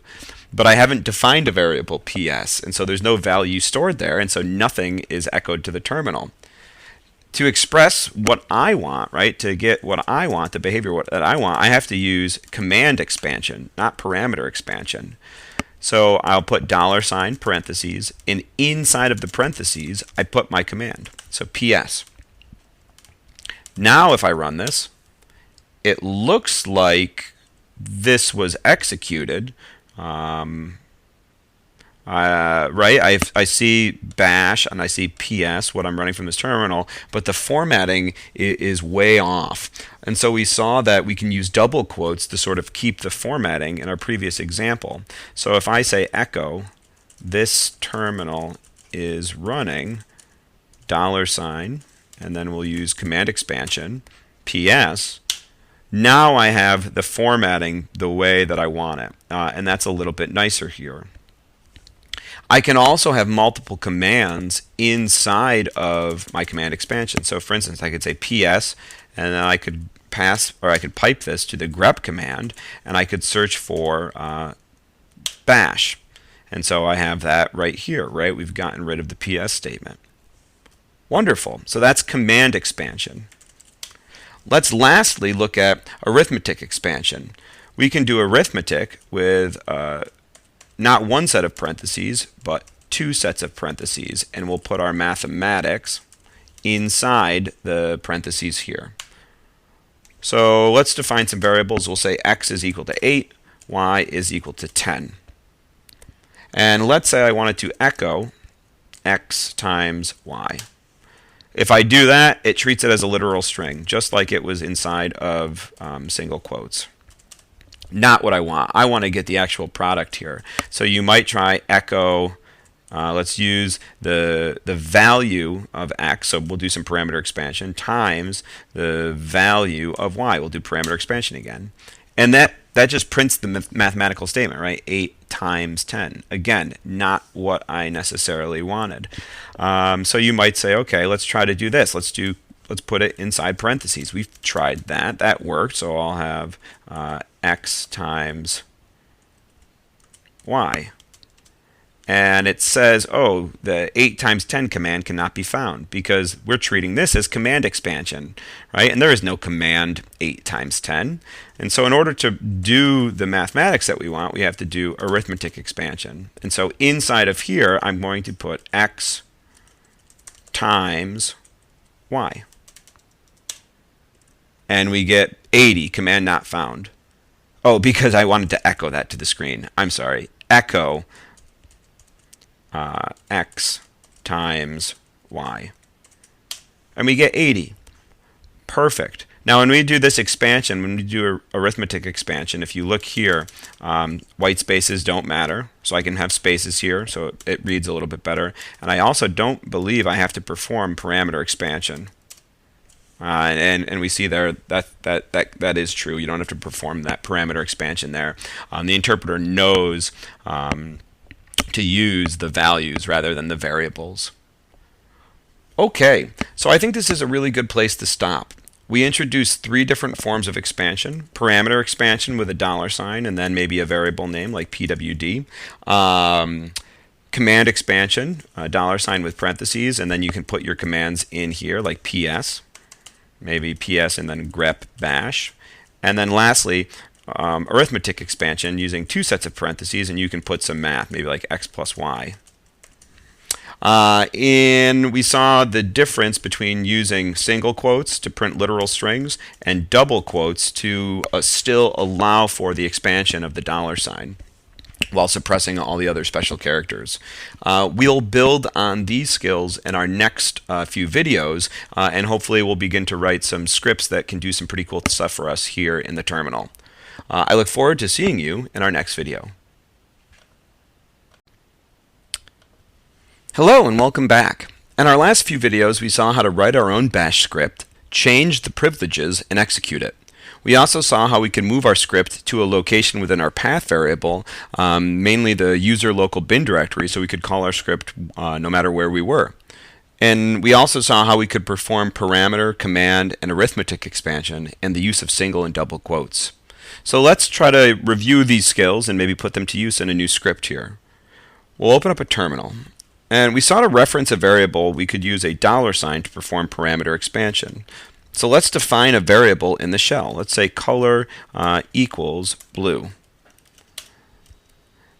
If I echo color, it does just that. It echoes the word color to the terminal.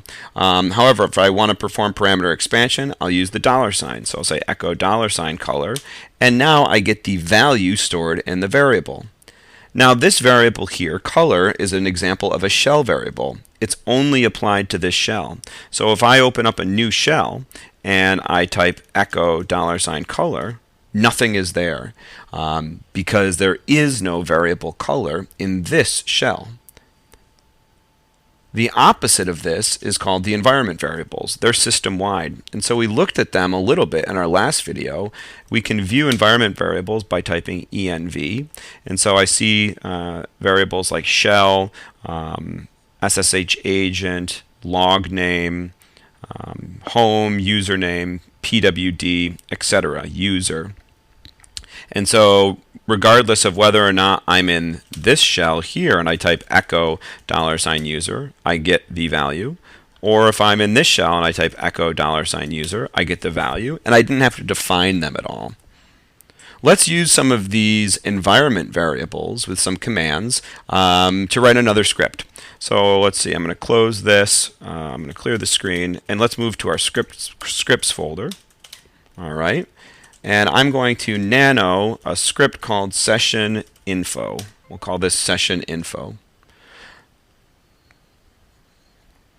All right, so let's start our script. We're going to start off with our shebang, and we're going to give the location of our interpreter, so shebang bin/bash. And I'm going to put a comment here, and my comment will say give specific info about the current session. All right, perfect. So first I want to print the date command. So I could do this just by calling, I think, the date function, right? Let's just check this. Let's go back here and let's look at two commands that we're going to use for their output. So if I type date, it gives me the date. All right, the date and the time. And there's another one, uptime. It gives us a little bit different information. If I type uptime, it looks like it's giving me the time again, and it's giving me how long my computer has been running. So 58 minutes, one user, etc. Let's look at uptime tac h. We have an option here, tac p for pretty. I want to show the uptime in the pretty format, that's for sure. So we want it to be pretty. So I'll do tac p, and look at this, it says up for 59 minutes. So I think that that's what I want to use, uptime tac p, and we're going to use date here to get some session info. So now that we know how that works, let's go back to let's look at our script. So I have session info. If I do ls-tac-l right now, I see it's not executable. So let's give everyone execute privileges here. So I'll do chmod to change the privileges, and I'm going to do +x to give execution privileges across the board, and we'll say session info. Now if we look, we have execute privileges, so I should be able to run this script. So to run the script, I'll do period / session info, and right now it's just giving me the date. And that's all that I've told it to do, so that's working quite nicely. So let's go back to our script. Let's add some more functionality here. Maybe I don't want to just print the date. Maybe I want it to be a little nicer. Maybe I want to have a statement first. So I'm going to say echo the current date and time is. And now I'm going to, if I type date to call the date command, let's see what happens. So if I run this script, it says the current date and time is date. Nope, not what we wanted at all, right? Not what we wanted at all. And so let's go look why. If you look here, I'm using double quotes, and it's going to treat date just as a literal string here. In order to perform the command, I got to do command expansion. So I'm going to do $, parentheses, and then inside of the parentheses, I'll put my command, date. And so this is really good, I think. We're going to do the command expansion. The $ will still work, but we're using double quotes to suppress any other unexpected characters that might happen. So let's Control X and save this. And now if I run this, it says the current date and time is Wednesday, the 8th of January, 2020 at 5:21 a.m. Yeah, I know. I'm a morning person. What can I say? Good. So that's working exactly like we want it to do. Now, let's try to put some more information in our script here. So let's see. Nano session info. So we've got the current date. Let's also get the current user's name. So I'll say echo the current username, or the current user is. And now we saw that this was stored in an environment variable, so I'll use parameter expansion user. Let's get the current shell type, so we'll say echo the current shell is, and we'll do parameter expansion on an environment variable called shell. Perfect. And let's get the working directory, and so we'll say echo the current working directory is, and we'll do pwd. So here, all of our $ are performing parameter expansion, so we should get the values that those variables hold. So let's test this. Current date and time, current user is Mike, current shell is bin bash, current working directory is home Mike scripts. I love it. So far, so good. Now I just want to add one last line. I want to say how long our system has been up for. So we'll go back to Nano, and let's add one more line here. We'll say echo your system has been up for, and now we want to call the uptime command. So I'm going to do command expansion, and inside of here I'm going to put my command. So if you recall, it was uptime, and we wanted the pretty option, so we'll do TAC-P, and then I'll close my double quotes here. So you can see here we've got 2 instances where we're doing command expansion, and then 3 instances where we're doing parameter expansion. So I'm going to save this, and we can test this. Let's run this. So I'll do session info, and that looks really nice. A good kind of summary of our current session. I like how this is working, and so right now I'm going to move it into a location where I can call the script no matter where I am. And so I'm going to do sudo move session info, and we're going to move it to root user local bin. I'll enter in my password, and perfect. It looks like it's out of here. So now I should be able to call this no matter where I am. So let's cd root. And if I call session info, it looks like it's running fine, and it's updating my directory, so that's really great. Let's go to cd user local bin. Let's just make sure that it's in here. I see session info right there, and if I call the session info script, it is updating the directory. Wonderful. I think this is a great place to stop. We wrote a nice little script here using parameter expansion and command expansion, and we're going to build on these in our next video. I'll see you then. Hello and welcome back. In our last video, we saw how to write a script using command expansion and parameter expansion. In this video, we're going to look at writing a script that utilizes arithmetic expansion, and then we're going to add a few new skills on top of that. First, let's head over to our scripts folder. Oops, sorry about that. Okay, and we're going to create a new script, and we'll call it numbers. So we'll say nano numbers, and we'll start with our shebang, give the location of the interpreter bin/bash, and let's put a comment here. And so we'll say this script is going to add 2 numbers given by the user and log the result. So we're going to log the result into maybe a text file here. Okay, so the first thing that we want to do is we want to call echo to ask the user for a number.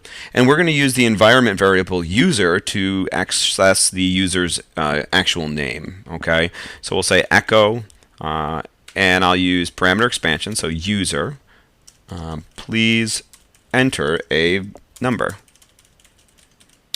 All right, wonderful. So before we go any further, let's just exit out of this. So I'll close and exit.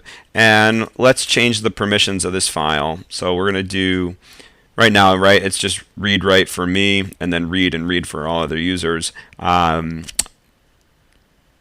give permissions across the board. So we'll do chmod 777 numbers.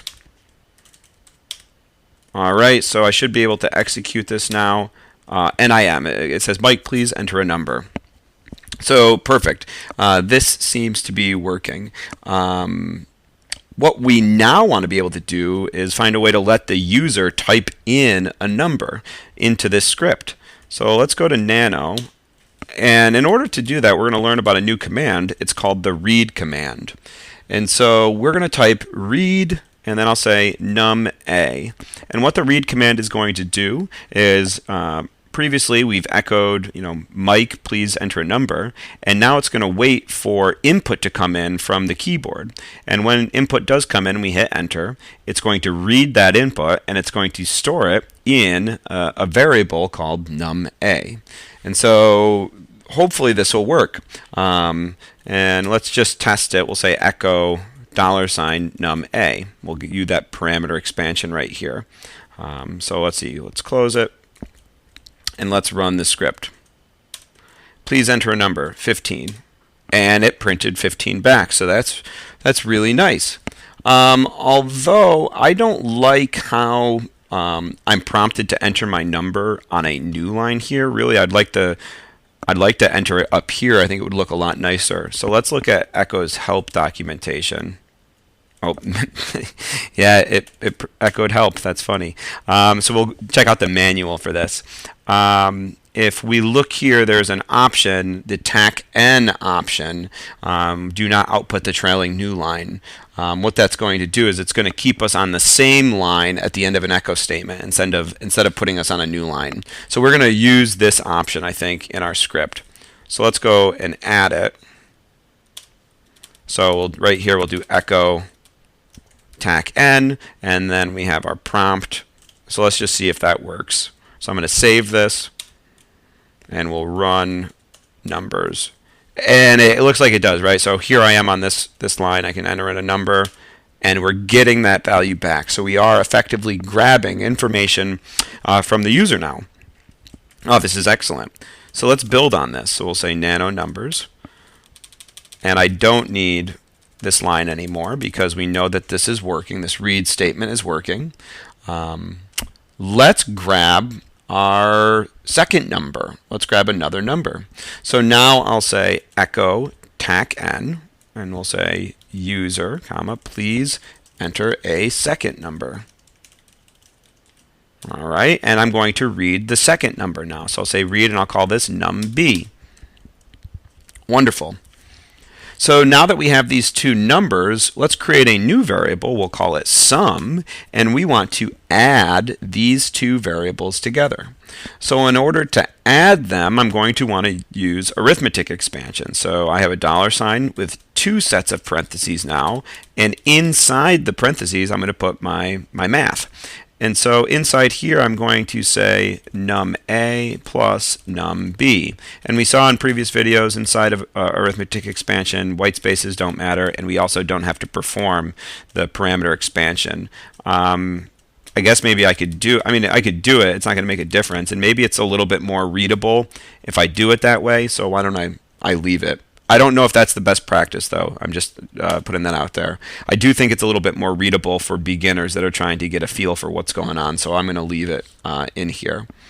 And so now that we have that, we want to echo a statement about the sum. So we'll say echo the sum of, we'll do parameter expansion to get num a, and we'll do parameter expansion to get num b, is, and then we'll do parameter expansion to get the value of our sum.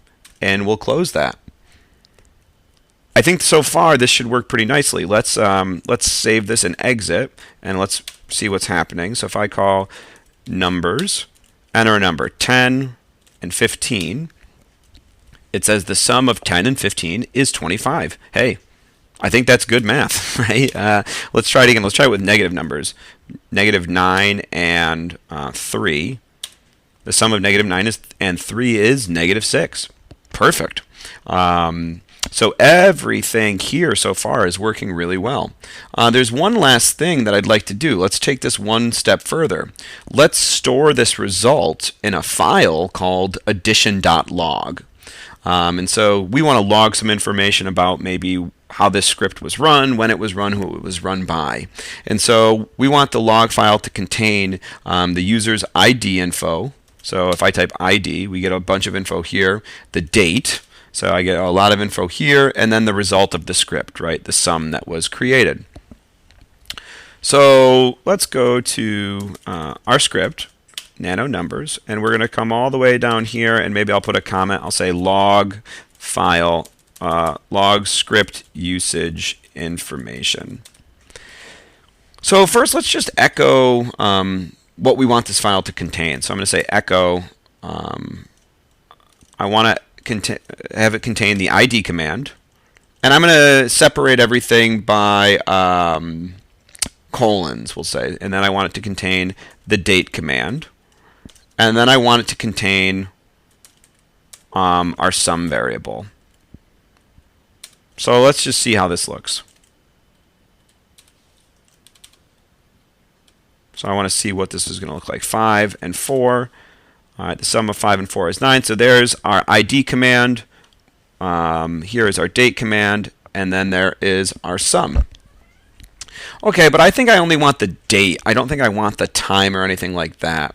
So if we look at the date file, the help file, date help, it looks like there's some nice formatting options here.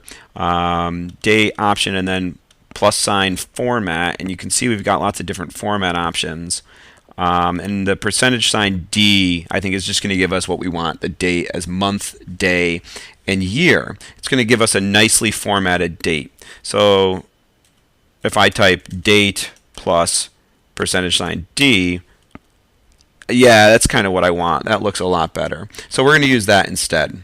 So let's go to nano numbers. And I'm going to do date and my command here plus percentage sign D.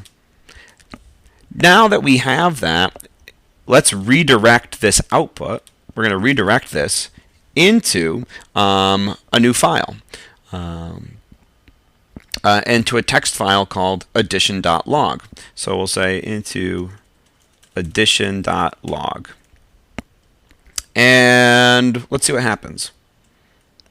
And I'm using, well, I guess I got ahead of myself. Let me walk through this. So I'm going to redirect it. I'll use a single redirection operator. And if I call numbers, right now there's just the script numbers. So if I call numbers and I say 1 and 2, okay, and now if I look, I've got a file, addition.log. If I cat it, it looks like I've got information about the user who used it. I've got the date, and I have the sum that was created. So that's pretty cool. But watch what happens if I call the script again. So let's call .numbers 4488. All right, we get our sum 132. Addition.log is still there. If I cat addition.log, it looks like I've overwritten the previous value. Not really good for a log file. You want to keep a track of this, all of the history. And so one of the ways that we can fix this is if we go back to our script, nano numbers, I only have one of these redirection operators, and that is essentially says overwrite this file with this information. If I use 2 of these, so instead of 1 I have 2, this now says append this information to the end of this file. And so we're going to keep that other information there. So that's really nice. That's what we want. I'm going to save this. And so now if I cat out addition.log, we see that right there. But if I, let's say, run this again, and I do 40, let's see, 1 and negative 99, I get that value of negative 98. So if I cat out addition.log, I now see that we have 2 entries into this log. Perfect. Now, if we run this script, we see we have both logs, which is awesome. Now, we want to try to put this log in a better place, right? Right now, it's just going into whatever directory the script is in. I'm going to move this script, hopefully, to the user local bin. I don't want the log file to go there. So we've mentioned a location before for logs. It is cd root var log. But these logs are like system-wide logs. And in fact, if we tried to use this as our destination, I think we're going to get denied. And so maybe we don't want to write to this location because this is just a script for us. It's something small.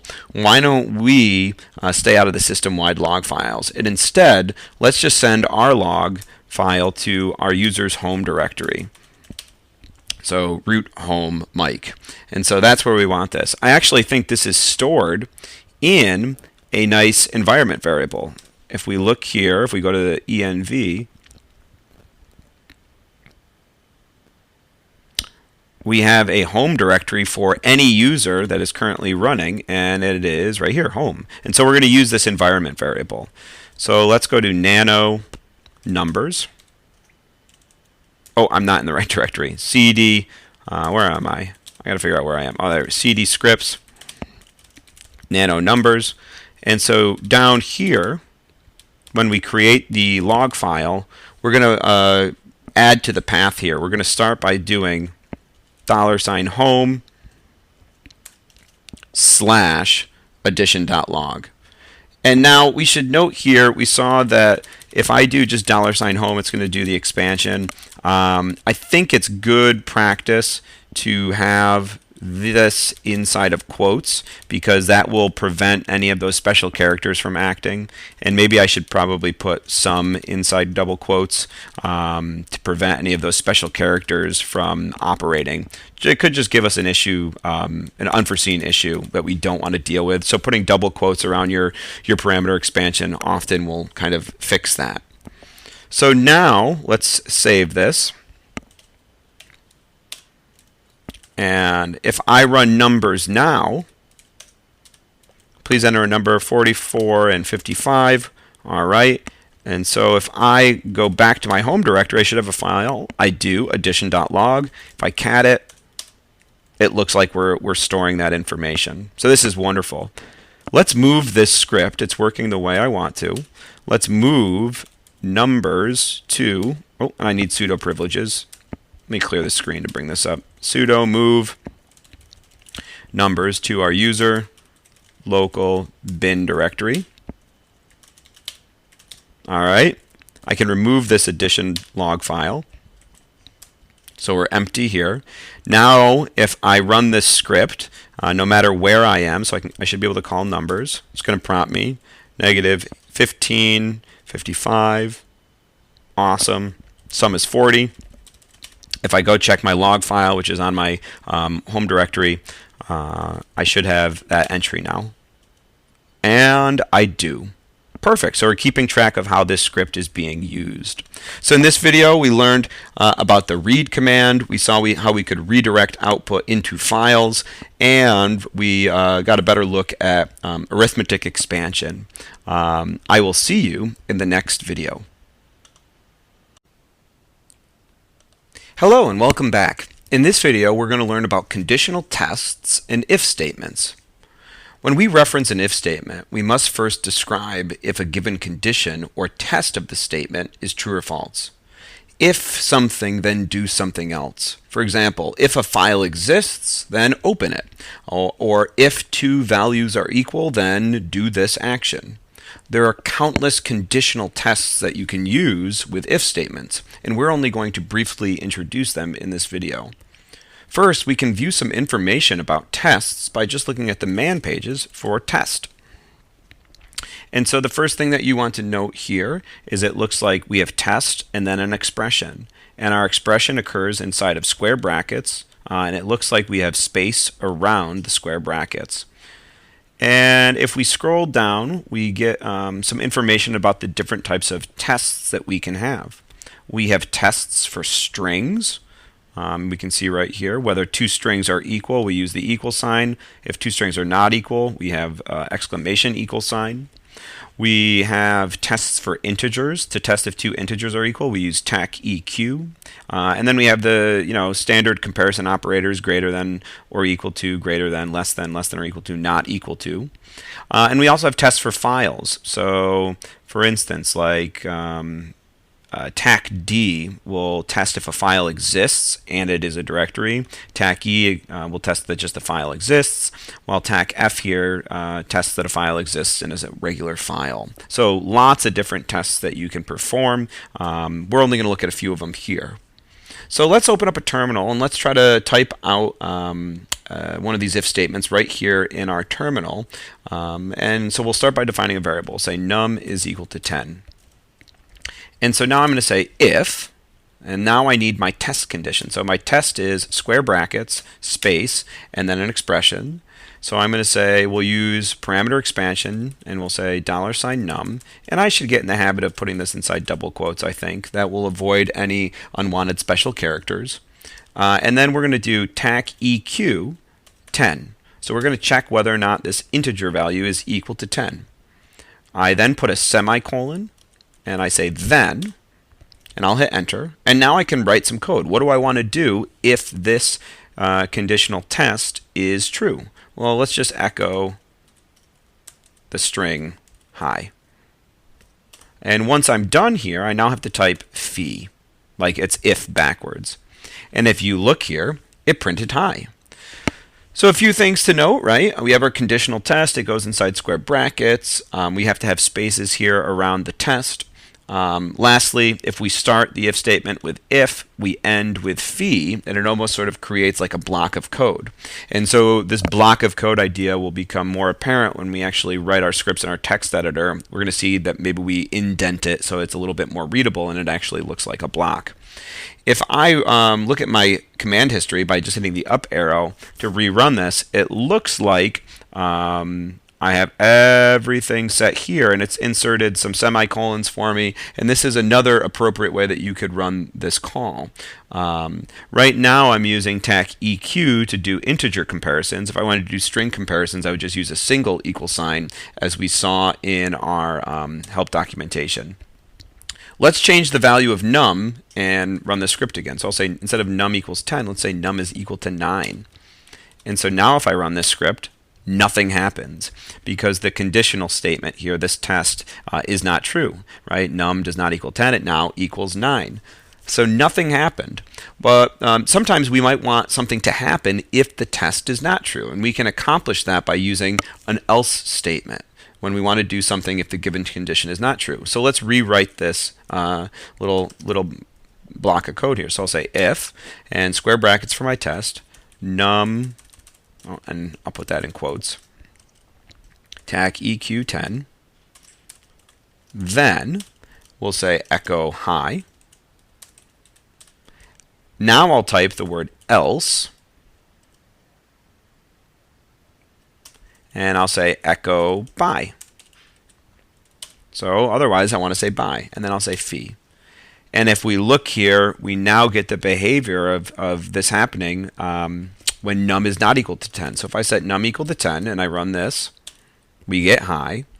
If I set num equal to something other than 10, 44, and I run this, we get bye. So now we're using that else block. We can also run the conditional test in regards to files. So like for example, instead of just doing integer comparison, maybe I want to check to see if a file name exists. So I am in here, I'll do, we'll create a variable, say file name is equal to test. All right, and now I'm going to check if tac e for does this file exist, and we have to then give the file. So I'll say we'll use parameter expansion, so $file name. Then I want to echo file already exists. Else, let's create the file. So I'll just touch, and I'll use parameter expansion again, file name. And we'll end this if block with fee. And so if I look here, it looks like this ran, and we created a file called test. And so if I run this again, it tells me that the file already exists because it's already in there. If I change file name to something else, let's say file1, and I run this, file1 does not exist, so it should create the file. And if I just ls, it now looks like we have that file too.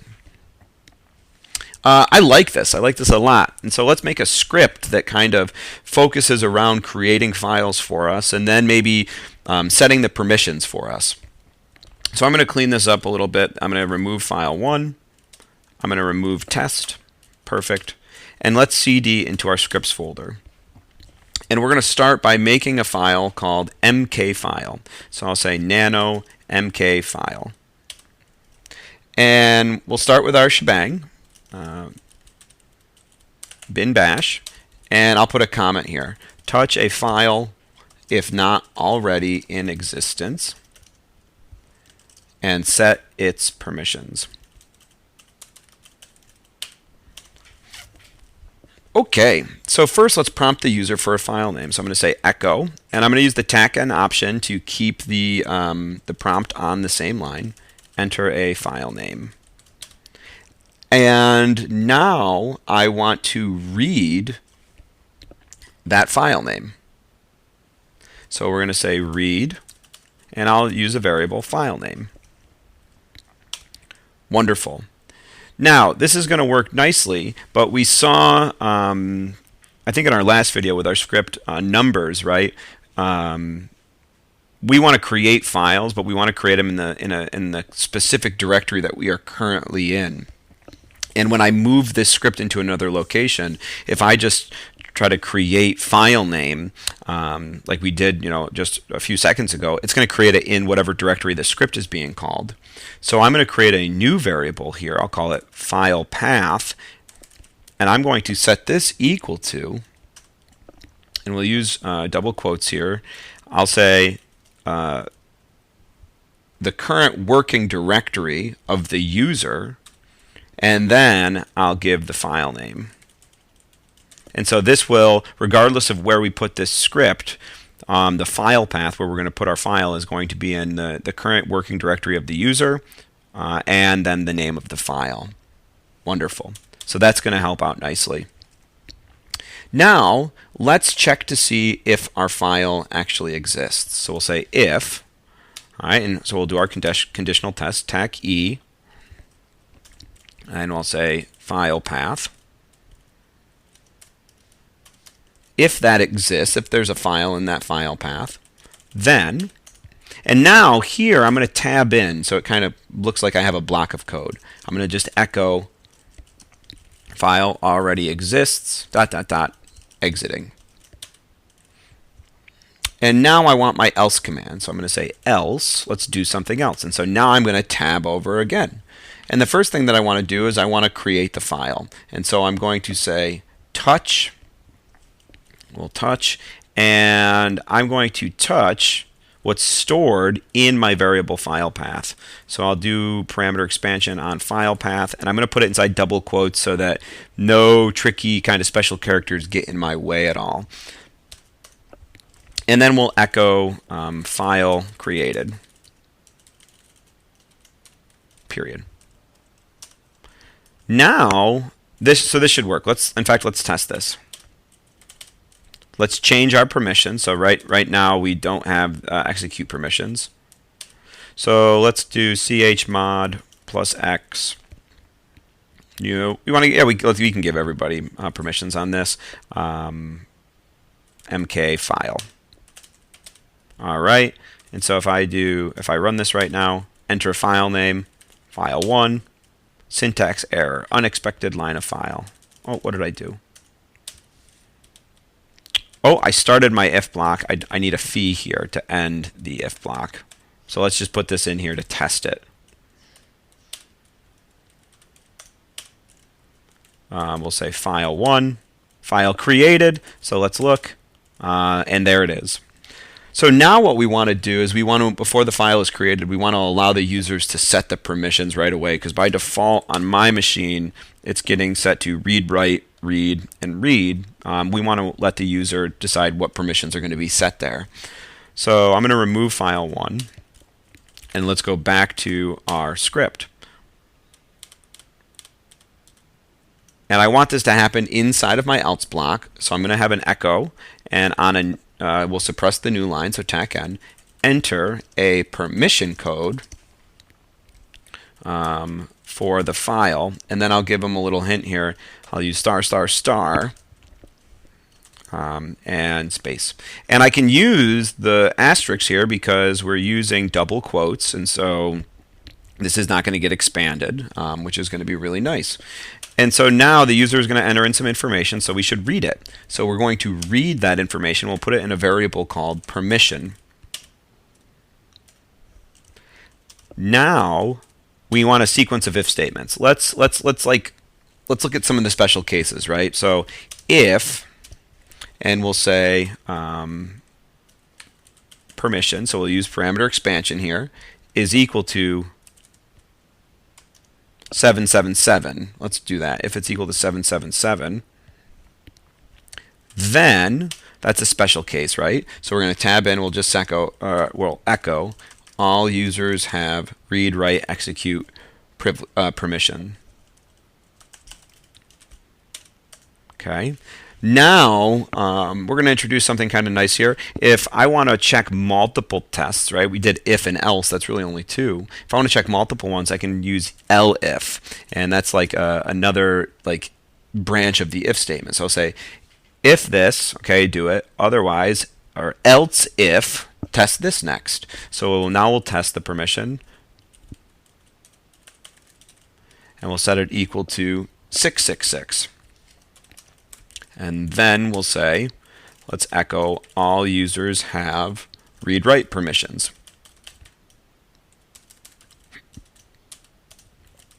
We'll put another elif, and we'll say, we'll test permission. So again, we're doing parameter expansion here. Permission, not permissions. We're doing parameter expansion, and we're putting inside double quotes so that we don't get any errors from odd special characters. And we're going to check 444. Then we'll say echo all users have read permissions. And then let's put an else block, right? Let's put an else block to catch all other conditions. We'll just say echo permissions have been set to, and let's put the actual permission value. So we'll do $permission to do the parameter expansion on that. And we have to end this if block, right? We've got this if block nested inside of this other if block. So I'll do phi, and then we've already closed the outer if block. All right, I think this is going to work really nice. Let's go test this. So I'll hit exit and save it. So if I run this, enter a file name, file1, file created, enter a permission code. We'll do 777. And so all users have read, write, execute permissions. And they do not. They have read, write, read, and read. Why is that? Let's go to our file. Oops. Because I never set the permissions. I forgot to do that. I read the permissions, but then I forgot a very important line here, and you're probably sitting there laughing because you realized it, right? We've read the permissions, we're saying we've set them, but we never actually set them. And so right here before these if statements, I should set the permissions. So I'm going to call chmod, and then we'll look at the permission, and I then have to give the file, right? So I'll do parameter expansion on the variable file path. Now we should be working nicely. So let me exit this and test this again. Let me remove file1, and we'll call makefile. And so we'll say file1, and our code will be 777. All right, it tells me it's there. It tells me they all have read-write permissions and execute permissions, and they do. Perfect. Let's test this for the other cases. We'll say file2, 666, and file 3, 444, and then let's run it one more time to test our else block. File, am I on file 4? Yeah, file 4, 514. Okay. If we check, read, write, execute, read, write, read, and then that looks like that's good as well. Perfect. So this script seems to be working really nicely. Why don't we move it into our other directory where we're housing all of our scripts? So we're going to do move, sudo move mkfile to root user local bin. Oh, I typed ms instead of mv. All right, so that's gone. Why don't I clean up this directory? So I'll remove file, and we'll use the wildcard here to get rid of all of them. Yes. Yes. All right. Let's just test to make sure that if I move out of this directory, regardless of what directory I'm in, the file should be created here. So I'm going to call mkfile now. We'll say file 1, and the permission code, I'll make it 666. All right. If we look here, I do ls-tech-l, I have file 1 with read-write privileges. So that's working really good. Let's remove file 1. And I think we're pretty good here, right? I cleaned up the scripts folder. All right. Let's head over to our scripts, I'm sorry, our root user local bin. And let's look at the, what was the script called again? Makefile, mkfile. And let's look at this one last time. So I'm going to do nano mkfile. If you noticed here, for our conditional tests, we use single square brackets. You can also run tests using double square brackets. There's a lot of similarities between these two things with a few differences.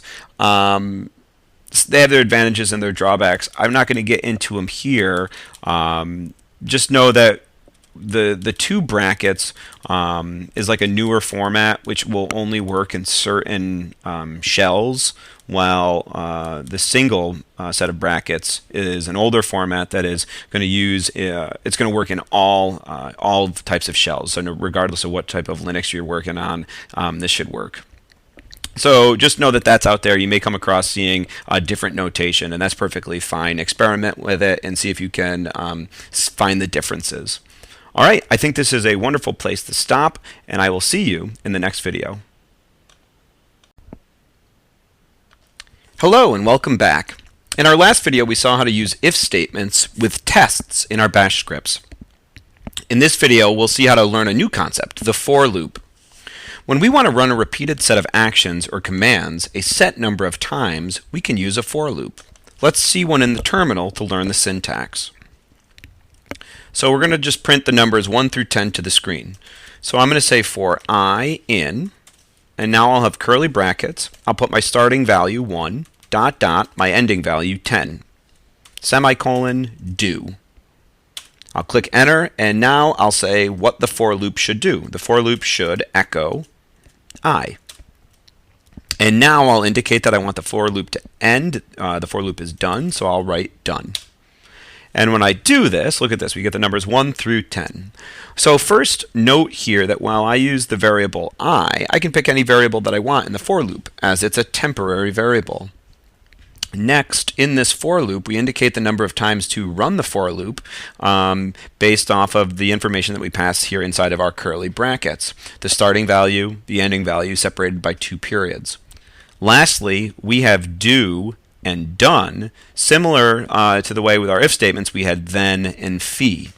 So let's change this a bit. So I'm going to now do another loop. We'll say for num in, and we'll do, I don't know, 58 dot dot to 100.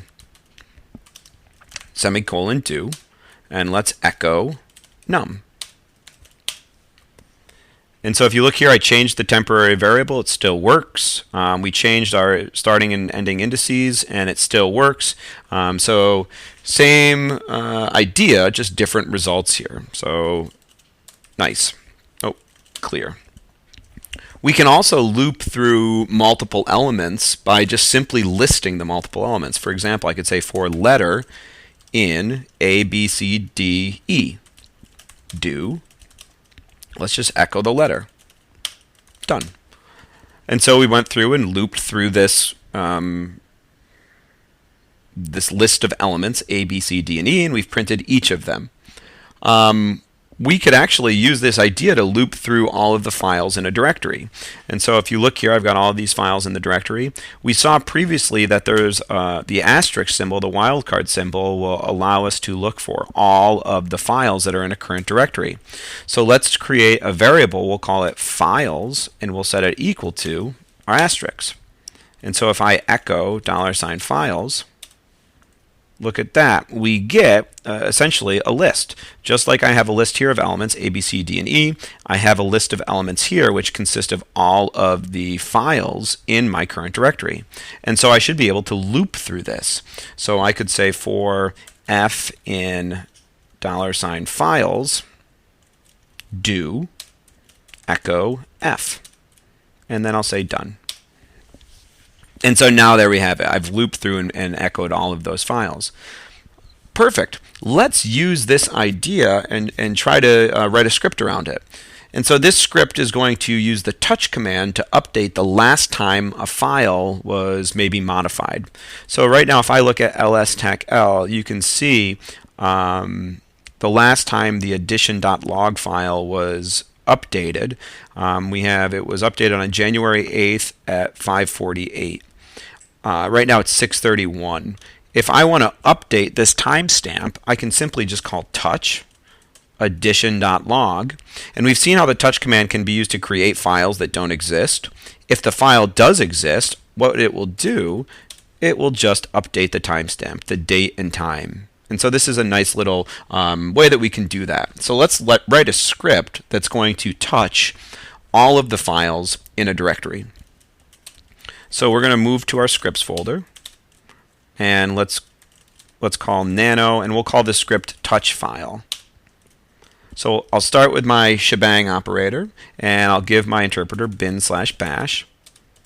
And now I'll put a comment, touch all the files in a given directory and update their timestamp.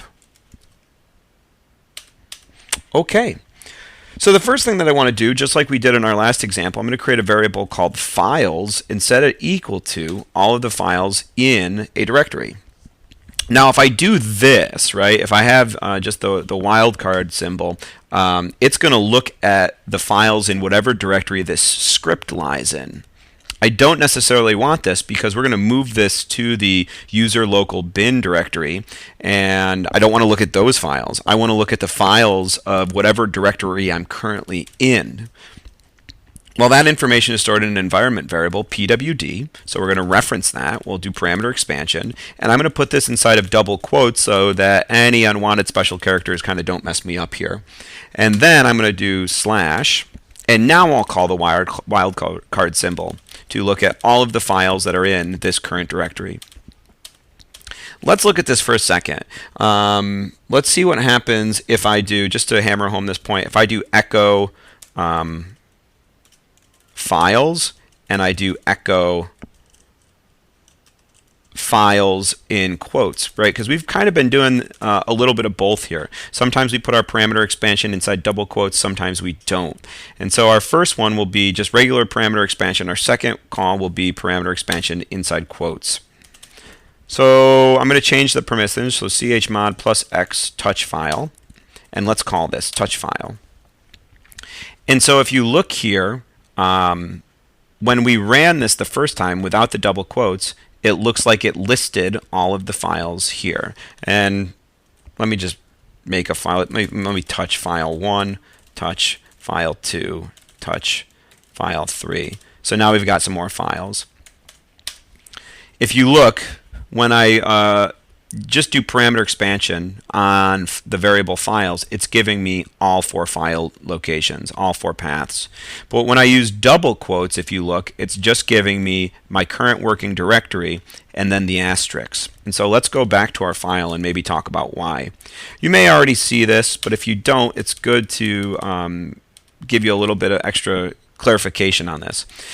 See, the double quotes, we said, treats all special characters as ordinary characters except for the $sign and the backslash. So when we look here, and I have parameter expansion for files, we expand files, so we look at the value, and so we see, hey, we then expand PWD, so we get our working directory, but then the asterisk is just treated as an ordinary character, and so that's why it's not being treated as the wildcard symbol. And so when we do this here, we want to make sure that we do not put double quotes around this parameter expansion. It's going to give us a mistake. And so maybe I'll put a comment here just to clarify that. We'll say double quotes allows for the expansion of the $sign, but not the asterisk. Therefore, we shouldn't use double quotes here. And I'll just comment these lines out too. So again, we're just solidifying our understanding. So now that I have my variable files, which is listing all of the contents of this directory, I'm going to loop through that. So I'll say for f in $files. We're not going to use double quotes because we want to expand the wildcard symbol. Say do, and then we're going to tab in just like we did with our if statements, and we're just going to touch f. Perfect. And then we'll say done. And I think that's it. It's a really simple script, but it should work nicely. So I'm going to hit close X. We'll save this, write it to touch file. Right now, if I do an ls-tech-l, I see that these files were last touched at 6:34. If I call touch file and do an ls-tech-l, we have updated all of their timestamps. Hey, pretty good. Let's move this. So we'll do sudo move touch file to user local bin. Okay, and let's go to a different directory. Let's cd out of here. ls-tech-l. All right, so if I look here in my root direct or my home directory, some of these were last touched on like yesterday, January 7th. So let's call touch file on this directory and see what happens. So I'll do just touch file right here. If I type ls-tech-l, we should update all of the timestamps, and we did. So that's kind of nice. Perfect. Another script in the book, another concept in the book. So now I think we have a beginning understanding of for loops. I will see you in the next video. But before I do, sorry about that, why don't I go clean up my scripts folder? I realize I have some files that I don't want here. So I'm going to remove file star, and they're all gone. So now I think we're good, and I will see you in the next video. Hello and welcome back. In our last video we learned the basics of a for loop, which showed us how to perform a repeated set of commands a set number of times. If we want to repeat a command while a specific condition is true or while it's false, we can use a while loop or an until loop. Let's open up a terminal and see the syntax of the while loop first. We're going to print the numbers 1 through 10, just like we did with the for loop in the previous video. So first, we're going to need a variable that we can use to increment within our while loop. We'll call ours num, and we'll set it equal to 1.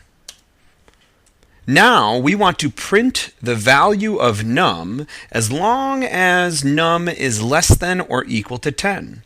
And so we're going to use a while loop to do this. And so we'll write our syntax.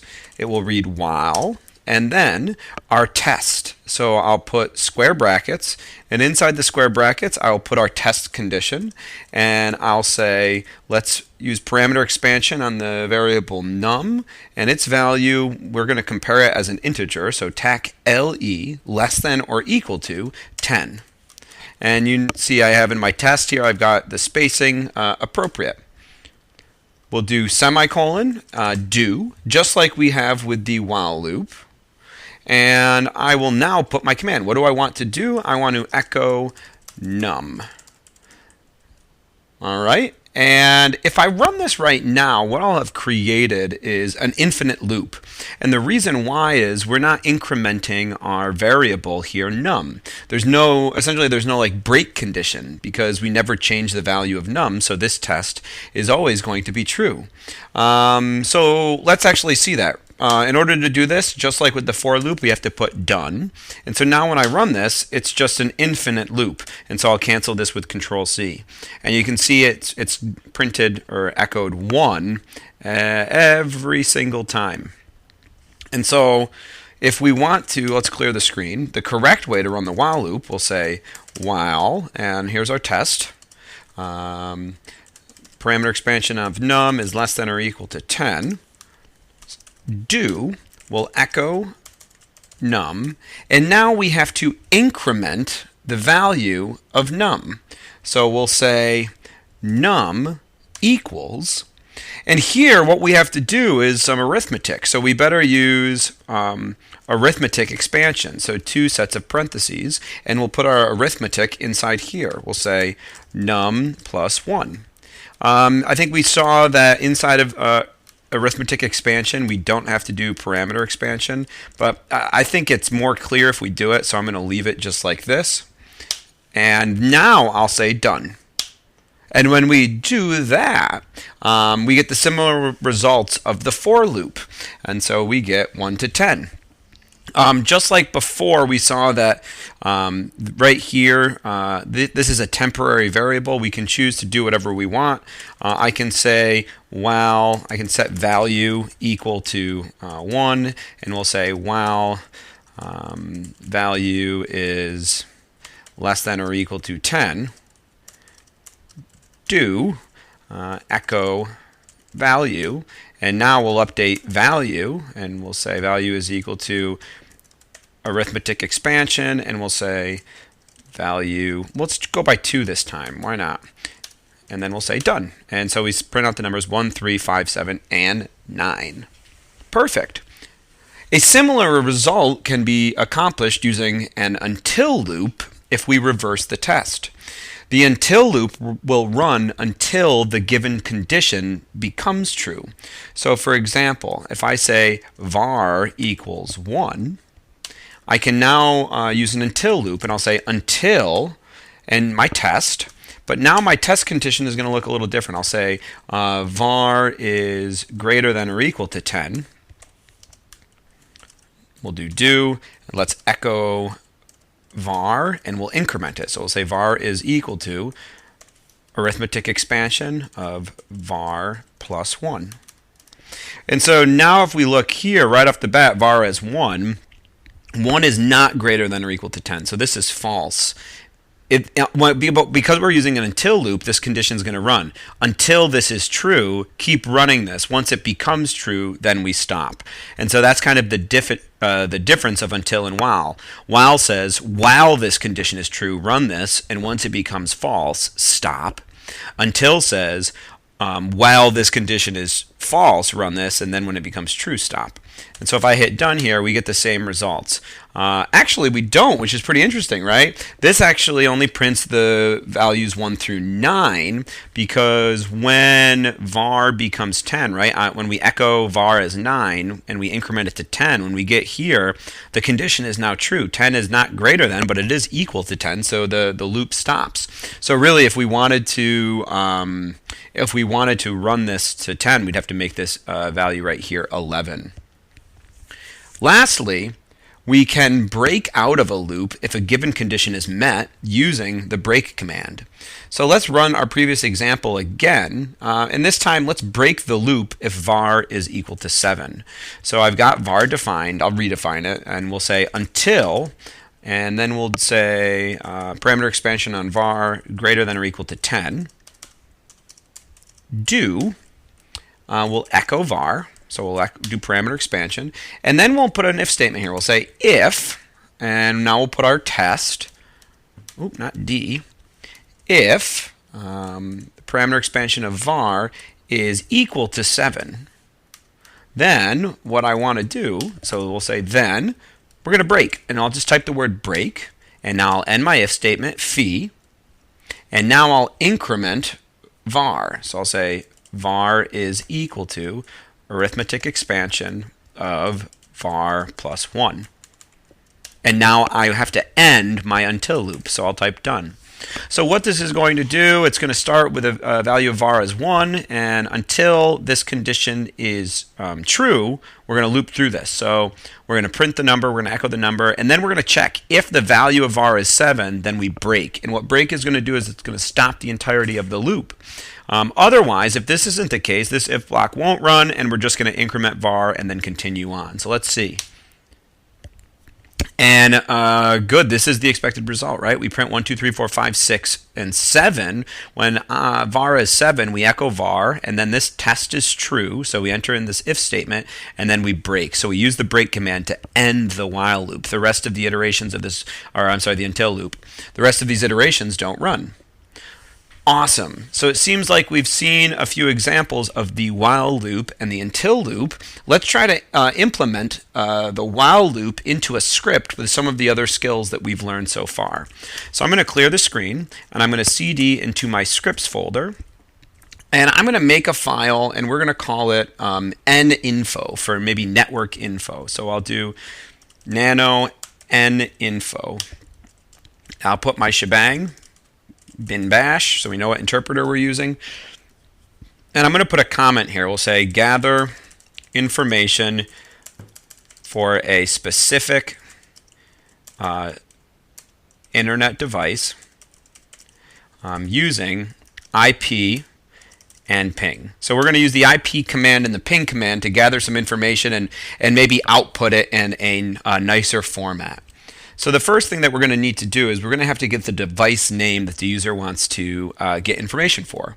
So I'm going to say echo, and I'll use the tac n option to keep it on the same line, and we'll say enter your device name. And then I will read the device. So we'll use the variable device here. And so right now, I want to use a while loop to present the user with a series of a menu. And so our menu is going to allow the user to press 1 to get the device's IP address, press 2 to get the device's MAC address, press 3 to test the network's reliability using ping, and then enter 0 to quit. So when the user enters 0, I want to stop the while loop. But while the user has not entered 0, we want to allow this loop to keep running. And so I'm going to use a while loop here. And inside, I'm going to represent the user's choice in a variable called choice. So I'll say while choice not equal to 0, do, and we're going to do the following. First thing I'm going to do is I'm just going to call echo to echo a blank line, and then I'll echo enter 1 to get your device IP. We'll say echo enter 2 to get your device MAC. Echo enter 3 to test your network using ping. And then we'll say echo enter 0 to quit. All right. And then now that we've presented them this menu, we want to get their choice. So I'm going to say echo tac n to keep it on the same line. Enter your choice. And then I'm going to read a variable choice. And I'm just going to call echo again to print a new line. And right now, I'm going to end the while loop. So I'll say done. So you can see right here, I don't have a variable choice defined. So when this test is run for the first time, parameter expansion, it's going to look for the value of the variable choice. There is nothing, so this is just going to be empty, and that's not equal to 0. And so this should allow me to run this. So let's test this. I'll Control X. We'll save it. I got to give it the privileges. So I'll do chmod plus x ninfo. And now I'll run ninfo.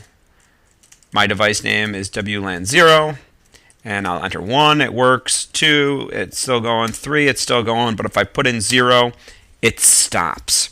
So that's pretty nice. That is doing exactly what we want it to do.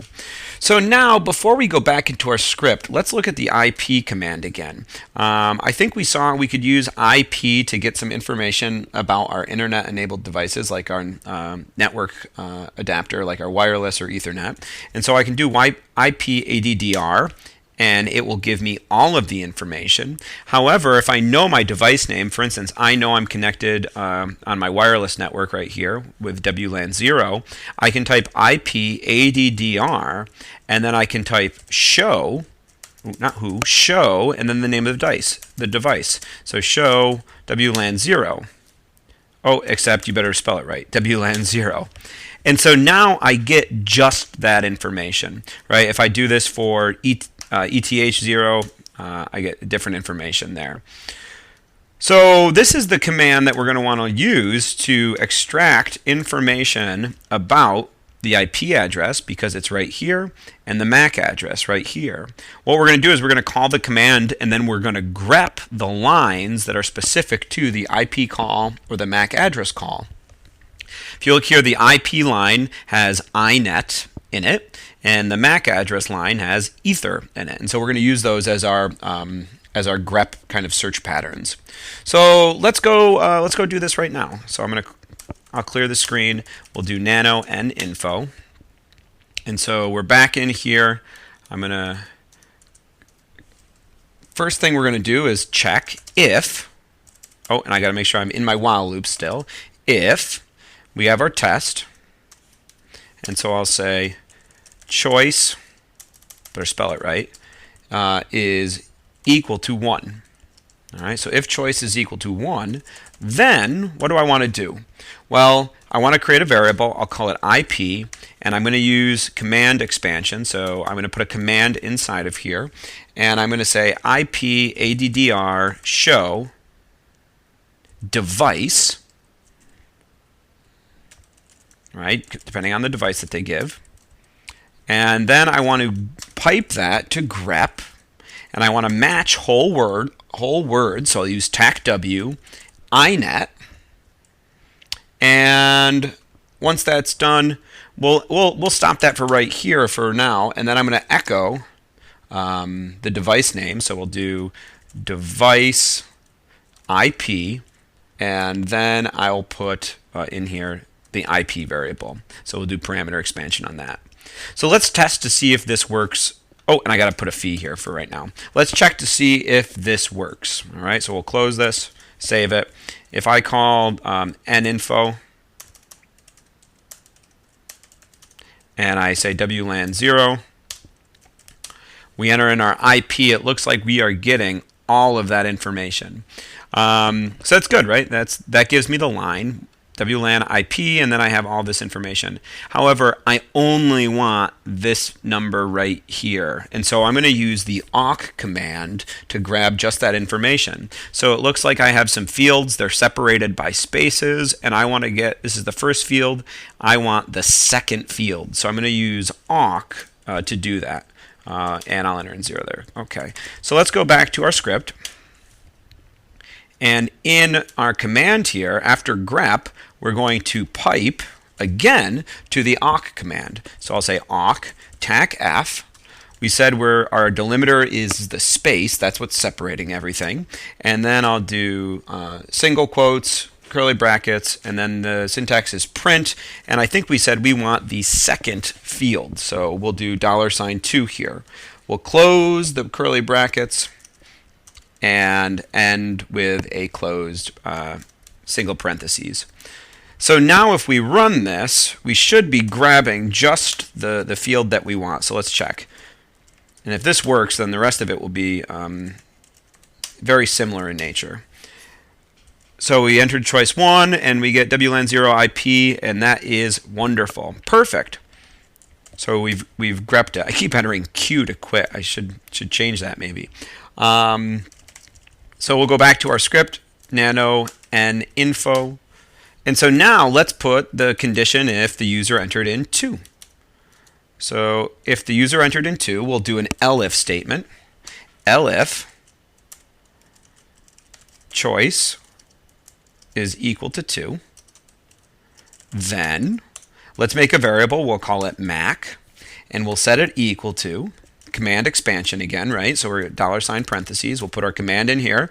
IP addr show. We're going to call the device, so parameter expansion on our device variable. We're going to grep, or we're going to pipe that to grep. And now we're going to match whole words, so TACW, with ether. I think that's the pattern we said we would use for the MAC address. And then we're going to get a similar thing here. This is going to give us the whole line. So we want to pass this or pipe this to awk, TACF. And our delimiter is going to be space again. And I think it's going to be the second field. Print $2, and we'll close that. And then we'll echo device Mac, and then we have Mac. All right, so let's try this now. Let's verify that that's working. So we'll enter in choice 2, and it looks like we do in fact get our MAC address. Nice. So if I enter in 0, right, when we called IP addr show line 0, so here's the line. Again, the delimiter is spaces, so this is our first field, and the MAC address is our second field. So awesome, awesome, awesome. Okay, let's go back to the script now. Nano and info. We now have to do another elif in case they entered in choice 3.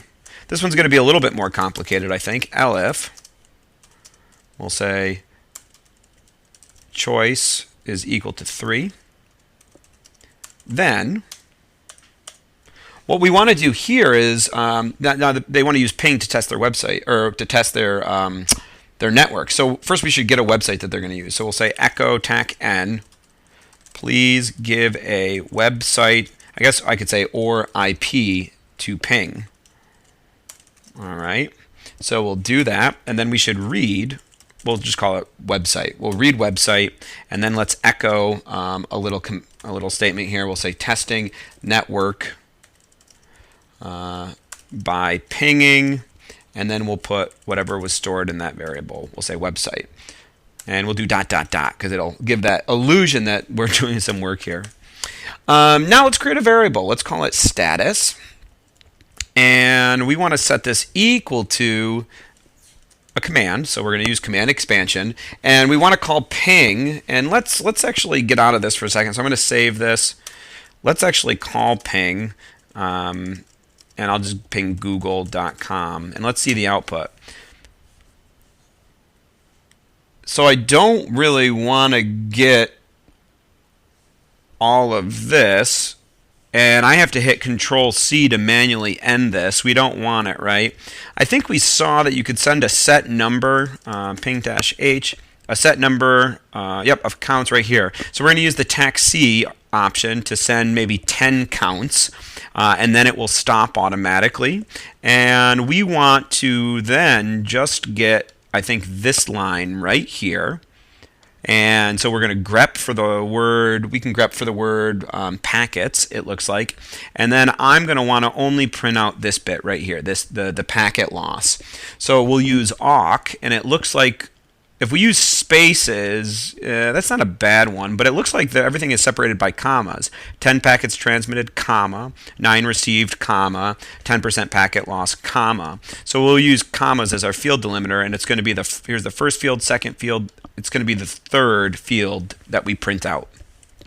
All right, so let's try to do that. So we'll do nano and info, and we're going to come down here. And so we'll get into our command. The first thing that we're going to do is we're going to call ping tac-c, and we said we're going to send 10 counts, and then we'll pass whatever is stored in the variable website. So we'll do parameter expansion. And now we're going to pipe this to grep, and we're going to search for, I guess we can do whole word patterns again, packets,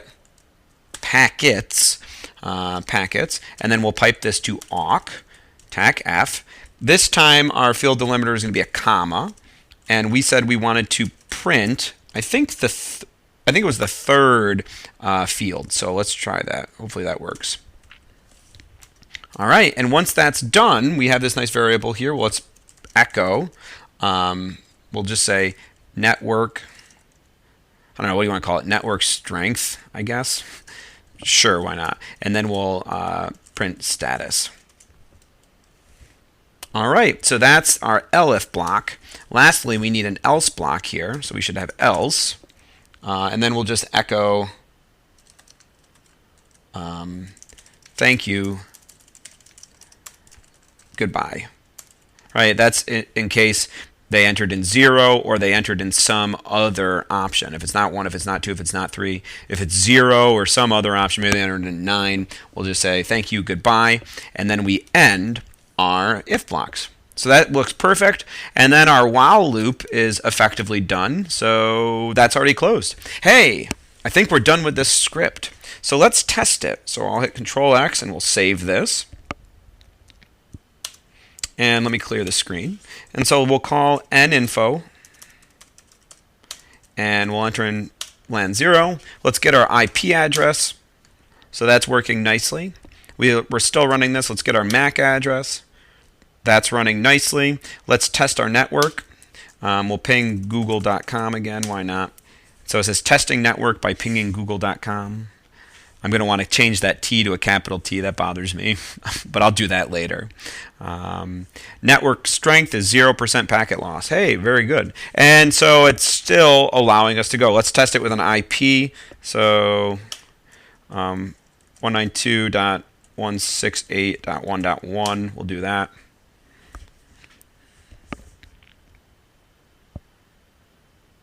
All right, it's going. It's doing its work. It's doing its work. All right, network strength, 0% packet loss. And so if I enter 0, it will quit. If I enter in something else, 7, it says thank you and goodbye. Oh, but I got to enter 0 to quit because, yeah, that's interesting. So if we enter in 7, it says thank you and goodbye, but it still goes through. It still goes through. So maybe we should put something in there. Let's actually fix that right now. Nano and info. We'll use a break statement. So we'll say, we'll put elif. Let's put another condition here. We'll say elif choice equals 0. Then we'll say thank you, goodbye. And then we'll put else echo that is not an option ending program. All right, and we'll put the break statement right here, and that should break. Hopefully that will break out of our loop. And what did I need to change? Oh, the capital T. That was bothering me. All right, so what we did here, right, we just added another elif block to deal with the proper closing of the program, and then an else block to capture all other choices, which should also end the program. So we're going to break it. We'll break out. So we'll save this, and let's test it now. So ninfo, WLAN 0, and I have a syntax error. So let's go check and see what that's about. You probably saw it already. Let's see. I have a syntax error on the else block.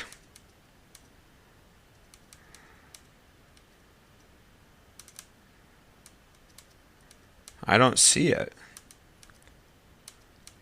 elif. Oh, I do see it. On this, what did I forget? I forgot then.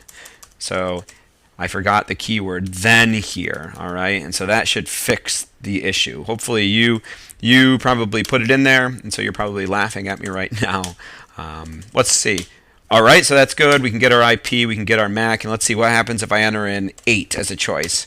It says that is not an option, ending program, and we did stop the script. So the break statement's working nicely. Wonderful. I'm really happy with how this script is working. I'm going to move it. So I'm going to do sudo mv ninfo, and I'm going to move it to our root user, local bin, which is where we're keeping all of our scripts that we want to execute. And so if I clear the screen now and I back out, I should be able to run ninfo wherever I am, and I can. So that's awesome. I can get my MAC address. I'll quit. And so I think this is a perfect place to stop. Let's CD over to our CD user local bin where we're holding our scripts, and let's just list them. So it looks like we wrote 1, 2, 3, 4, 5, 6 pretty simple scripts to just give us a basic overview of bash scripting, a great place to start. And now I think you have the fundamentals of the Linux command line to do some pretty cool stuff. So hopefully you found this informative, entertaining, and interesting, and I look forward to seeing you in other videos. Thank you. Hello, and welcome back. Writing bash scripts is a powerful way to interact with our Linux system. Bash scripts can be used anytime you have a repeated set of commands that you tend to use on a regular basis. In this example, we're going to write a bash script that will encrypt or decrypt a given file for us using the gpg command. The solution here in this video will be to challenge our challenge problem on bash scripting. So the first thing that we're going to do is open up a terminal. Alright, I'm logged in as my non-root user Mike, and I am going to navigate to the scripts directory that we had made in a previous video. And right now it is empty. I'm going to create a new file called ed for encrypt decrypt. So there is our file, and I'm going to open this file so that I can make some edits. So I'll say nano ed. Now, the first thing that we want to do is indicate what interpreter should be used for this script. So we're going to put our shebang. So there's our shebang, and we're going to give the location of our interpreter, so root bin bash. So we want to use the bash interpreter here, and we're going to put a comment. So we'll say encrypt or decrypt a file for, we'll just say encrypt or decrypt a file. I think that that's good. Encrypt or decrypt a file.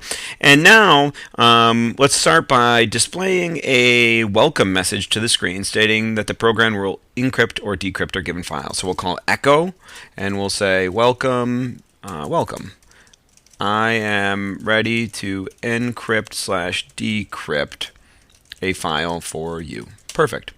Now let's prompt the user to enter a file name that we are going to work with, right? So we got to get the file that they would like to encrypt or decrypt. So we'll say echo tac-n. We'll use tac-n to keep us on the same line here, and we'll say enter the name of the file to work with. Alright, and now that we've prompted them for a file, we should read the file name. So we're going to say read, and we'll store this in a variable called file name. Wonderful. Now we want to set a variable called file path, which is going to be the absolute path of this given file. So this is going to be important such that we can still run our script correctly if we're not in the same folder as the script. Because eventually we're going to move this script to our user local bin directory, and we want to be able to run this wherever we are. So we're going to set a variable file path, and we're going to set it equal to, let's see, we'll use an environment variable here, so pwd, the current working directory, slash, and then we'll look at the parameter expansion of the variable file name. So there we have it. That's our file path. Now we should prompt the user to enter if they want to encrypt or decrypt the file. So we'll say echo tac-n to keep us on the same line again, enter, and we'll use enter E to encrypt or D to decrypt. We'll do those letters, E or D. And then we got to read the choice, right? So we'll call it choice. And lastly, we're going to just echo a blank line for maybe formatting purposes here. Why don't I save this, and we'll look here. Let's do chmod on it. Chmod plus X. We'll give it execute privileges ed, and let's just run this right now. Welcome. I'm ready to encrypt to decrypt the file for you. Enter the name of the file. I don't know. We'll just do test e. So it looks like we're not getting any errors there right now. So everything's working out nicely. Perfect. So let's continue. Let's continue on. Now that we have the user's information, right? So we'll do nano ed. Let's go back here. Now that we have their file name and we've set the absolute file path, and we have their choice of whether or not they want to encrypt or decrypt the file, we've got to actually do some of the work now. So the first thing that we're going to say is if the given file is a regular file and it exists. So we're going to do an if statement here, and we got to put a test. So we'll say if, let me back that up, if, and so here's our test. To check if a given file exists and is a regular file, we'll use the tacf test, and then we're going to test this on parameter expansion of our variable file path. All right. So there's our test. So if that file that was stored in file path exists and is a regular file, then we're going to move in again, and we're going to check if the user wants to encrypt the file. So we'll have another test here, if, and now we're going to check to see, we'll do parameter expansion on the variable choice.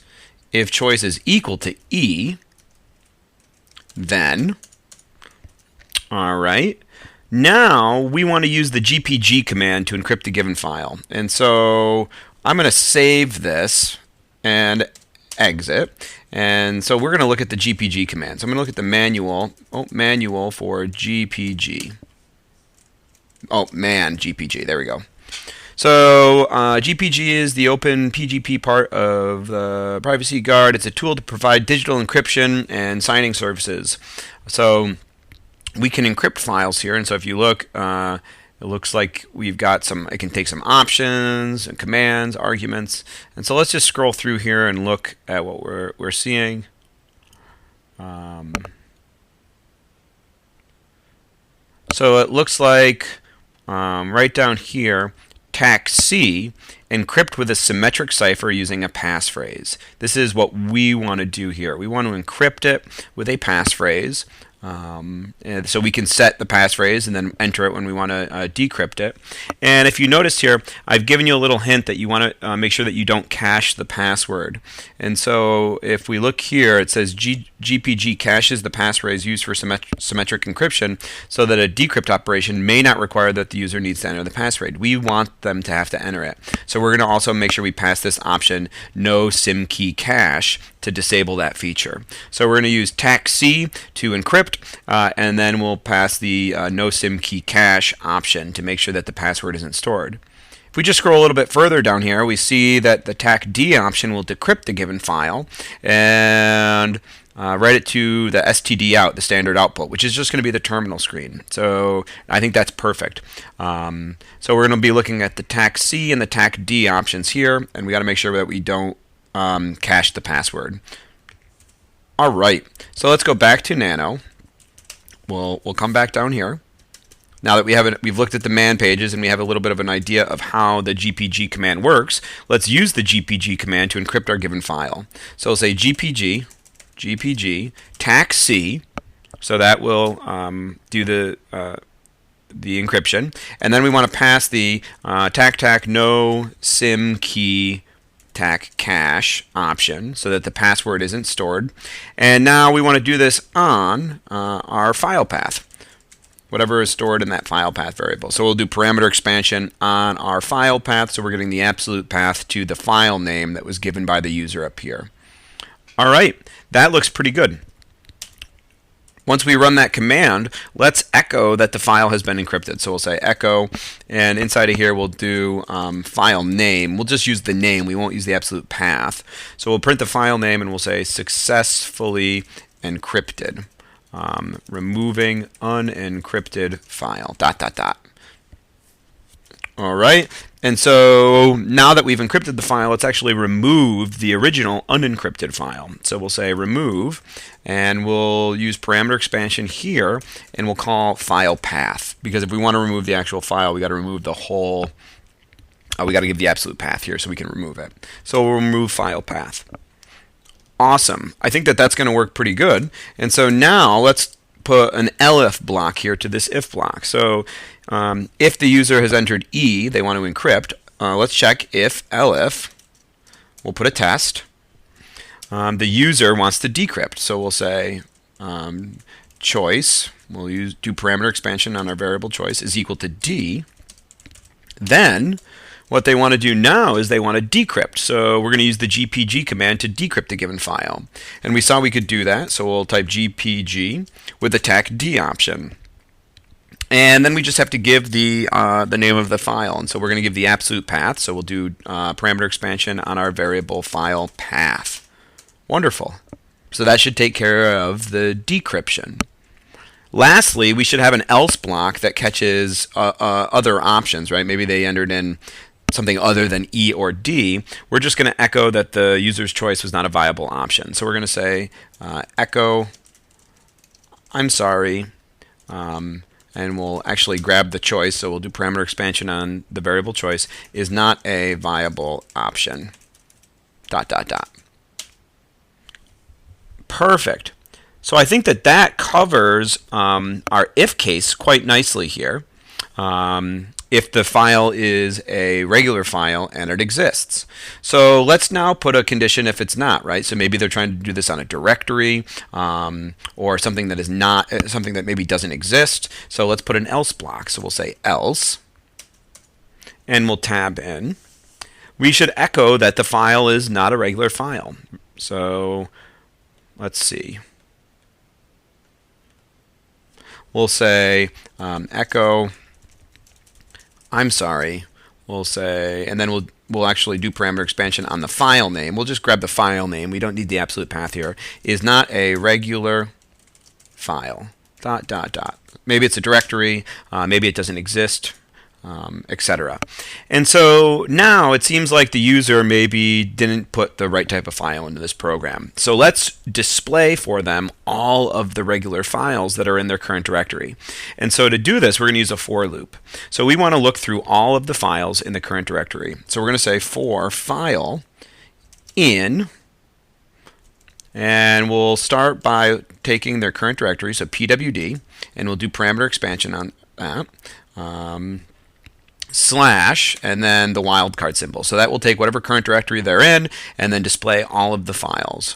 So we want to do, now we want to check for each of these files. So we'll start with the first file, we want to do something, then the second file, we want to do something, the third file, etc. We want to check if the given file is a regular file and it exists. And so that's going to be the tac f option, and we're going to do this on our variable file, our temporary variable file for the for loop. And if that's the case, then what we should do is maybe echo a message that this specific file could be used with the script. So I'm going to say echo possible usage and then $file. All right, so we'll take whatever that file is and we're going to say possible usage, hey, use this file with this script. All right, let's end this if block. So I'll put a fee here.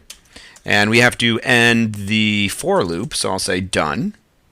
All right, and now if we look here, I have another if block, so if else, I need another fee. So we're just kind of closing all of our statements. Lastly, I'm going to echo a blank line for formatting purposes here. And then I'm going to, at the end of this script, I'm going to echo all of the current encrypted files in the given directory. So I'm going to say echo current encrypted files include, and then I'm going to close my my string here because I don't want to include any white space on the command expansion. I'm going to put a command here, and I'm going to list all of the files in the directory, so ls, but then I'm going to pipe the output to the grep command, and I'm only going to search for files that end with .gpg. So that'll be any of my encrypted files. And so the reason why I'm not including the command expansion inside of my brackets, or I'm sorry, inside of my parentheses, I want to just list them all on one line, and this will do it for me. If I put them inside of there, it'll keep that white space, and I don't really want that. So at a quick go, I think that this script is done, barring any maybe typos that I didn't see. So why don't I exit and save this? All right, and so there is our script. Right now, we've already changed the permissions such that it could be executed, so we don't have to do that. Let's create some files in here that we can mess around with. So let's create 3 text files, and we're going to populate each of them with some random text. So I'm going to say nano file 1, and I'll say, hello, you folks are awesome. All right, I'll do nano file 2. This course is the best. And nano file 3, I could really go for some pizza. Who couldn't? I agree. All right, so we should have all that, right? Cat file 1, yep. Cat file 2, good. Cat file 3. Perfect. Let's also put some things in this maybe directory that aren't just regular files. Let's make some directories. So let's create 2 directories called test1 and test2. So I'll do mkdir test1 to make that first directory, and then we'll make the directory test2. Oh, make dirt. That's funny. I accidentally typed make dirt. mkdir, make directory, test2. That'd be a good command, though. You should write a script called make dirt and have it do something that, I don't know, what would the make dirt script do? Maybe that'll be our next video. So if I look now, we've got file 1, file 2, file 3, and then a couple of directories here. Perfect. So now I think we can maybe test our script to see if it works. Let's run our script first to try to encrypt our directory test1. So I'm going to call ed. I'm ready to work. Hello, welcome. I'm ready to decrypt a file for you. Enter the name of the file to work with. So let's type test1, and we'll say encrypt. And oh, we get a syntax error, near unexpected token else. All right, so let's go check this out. Nano ed. So I have a syntax error somewhere near else. All right, remove file path elif then. So that seems to be okay. Else. Oh, of course. Look here, I have an if block, if elif else, and I never ended it. So hopefully you guys caught that. I need to put a fee here to close this if block. I have one here. I have to close this if block.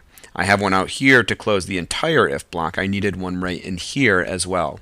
So we'll add that change after we echo that their choice wasn't a viable option. We should have a fee statement to close that block. Sorry about that. So let's try this again. We'll run this with test1. We'll encrypt, and it says, I'm sorry, test1 is not a regular file. That is exactly what we wanted to see. Because it's a directory, we shouldn't be able to encrypt it. And then it gives me possible usages. It says I can use this on the ed file, file 1, file 2, and file 3.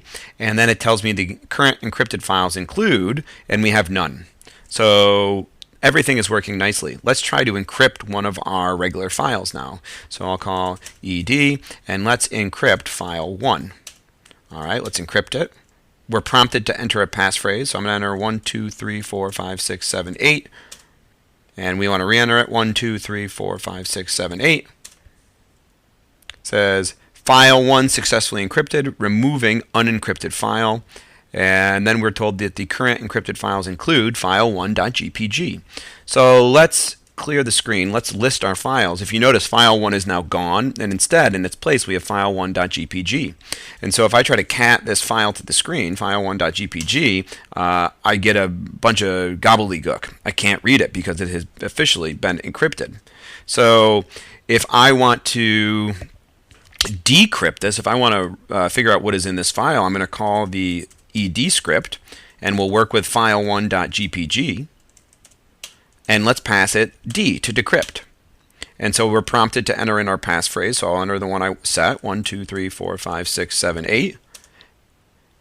And it says, hello, you folks are awesome. And so that was the text that we officially put in there. That's pretty cool. And if you look, no one else, unless you know that passphrase, would be able to read this file. Let's encrypt some other ones really quick, and let's see if we're going to expand on this list of currently encrypted files. So let's do ed, all right, and let's work with file 2. We'll encrypt it. I'm going to set the password as 1, 2, 3, 4 for this one. And we get a warning that it's an insecure password. Take this one anyway. 1, 2, 3, 4. All right, File 2 successfully encrypted, removing unencrypted file. And so our currently encrypted files now include, so we have expanded that list, file 1 and file 2. That is awesome. So if we look here, we've got file 2. Let's see what happens if we enter in some bad information. So let's see, we'll run this. We're going to work with file 3, and let's put a C here. Instead of E or D, let's put C. And it says, I'm sorry, C is not a viable option. All right, so that works nicely. Let's see what happens if I run this and we put in a file that doesn't exist, like Bob.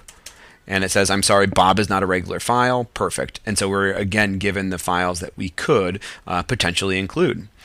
Awesome. I think this is working really, really nicely.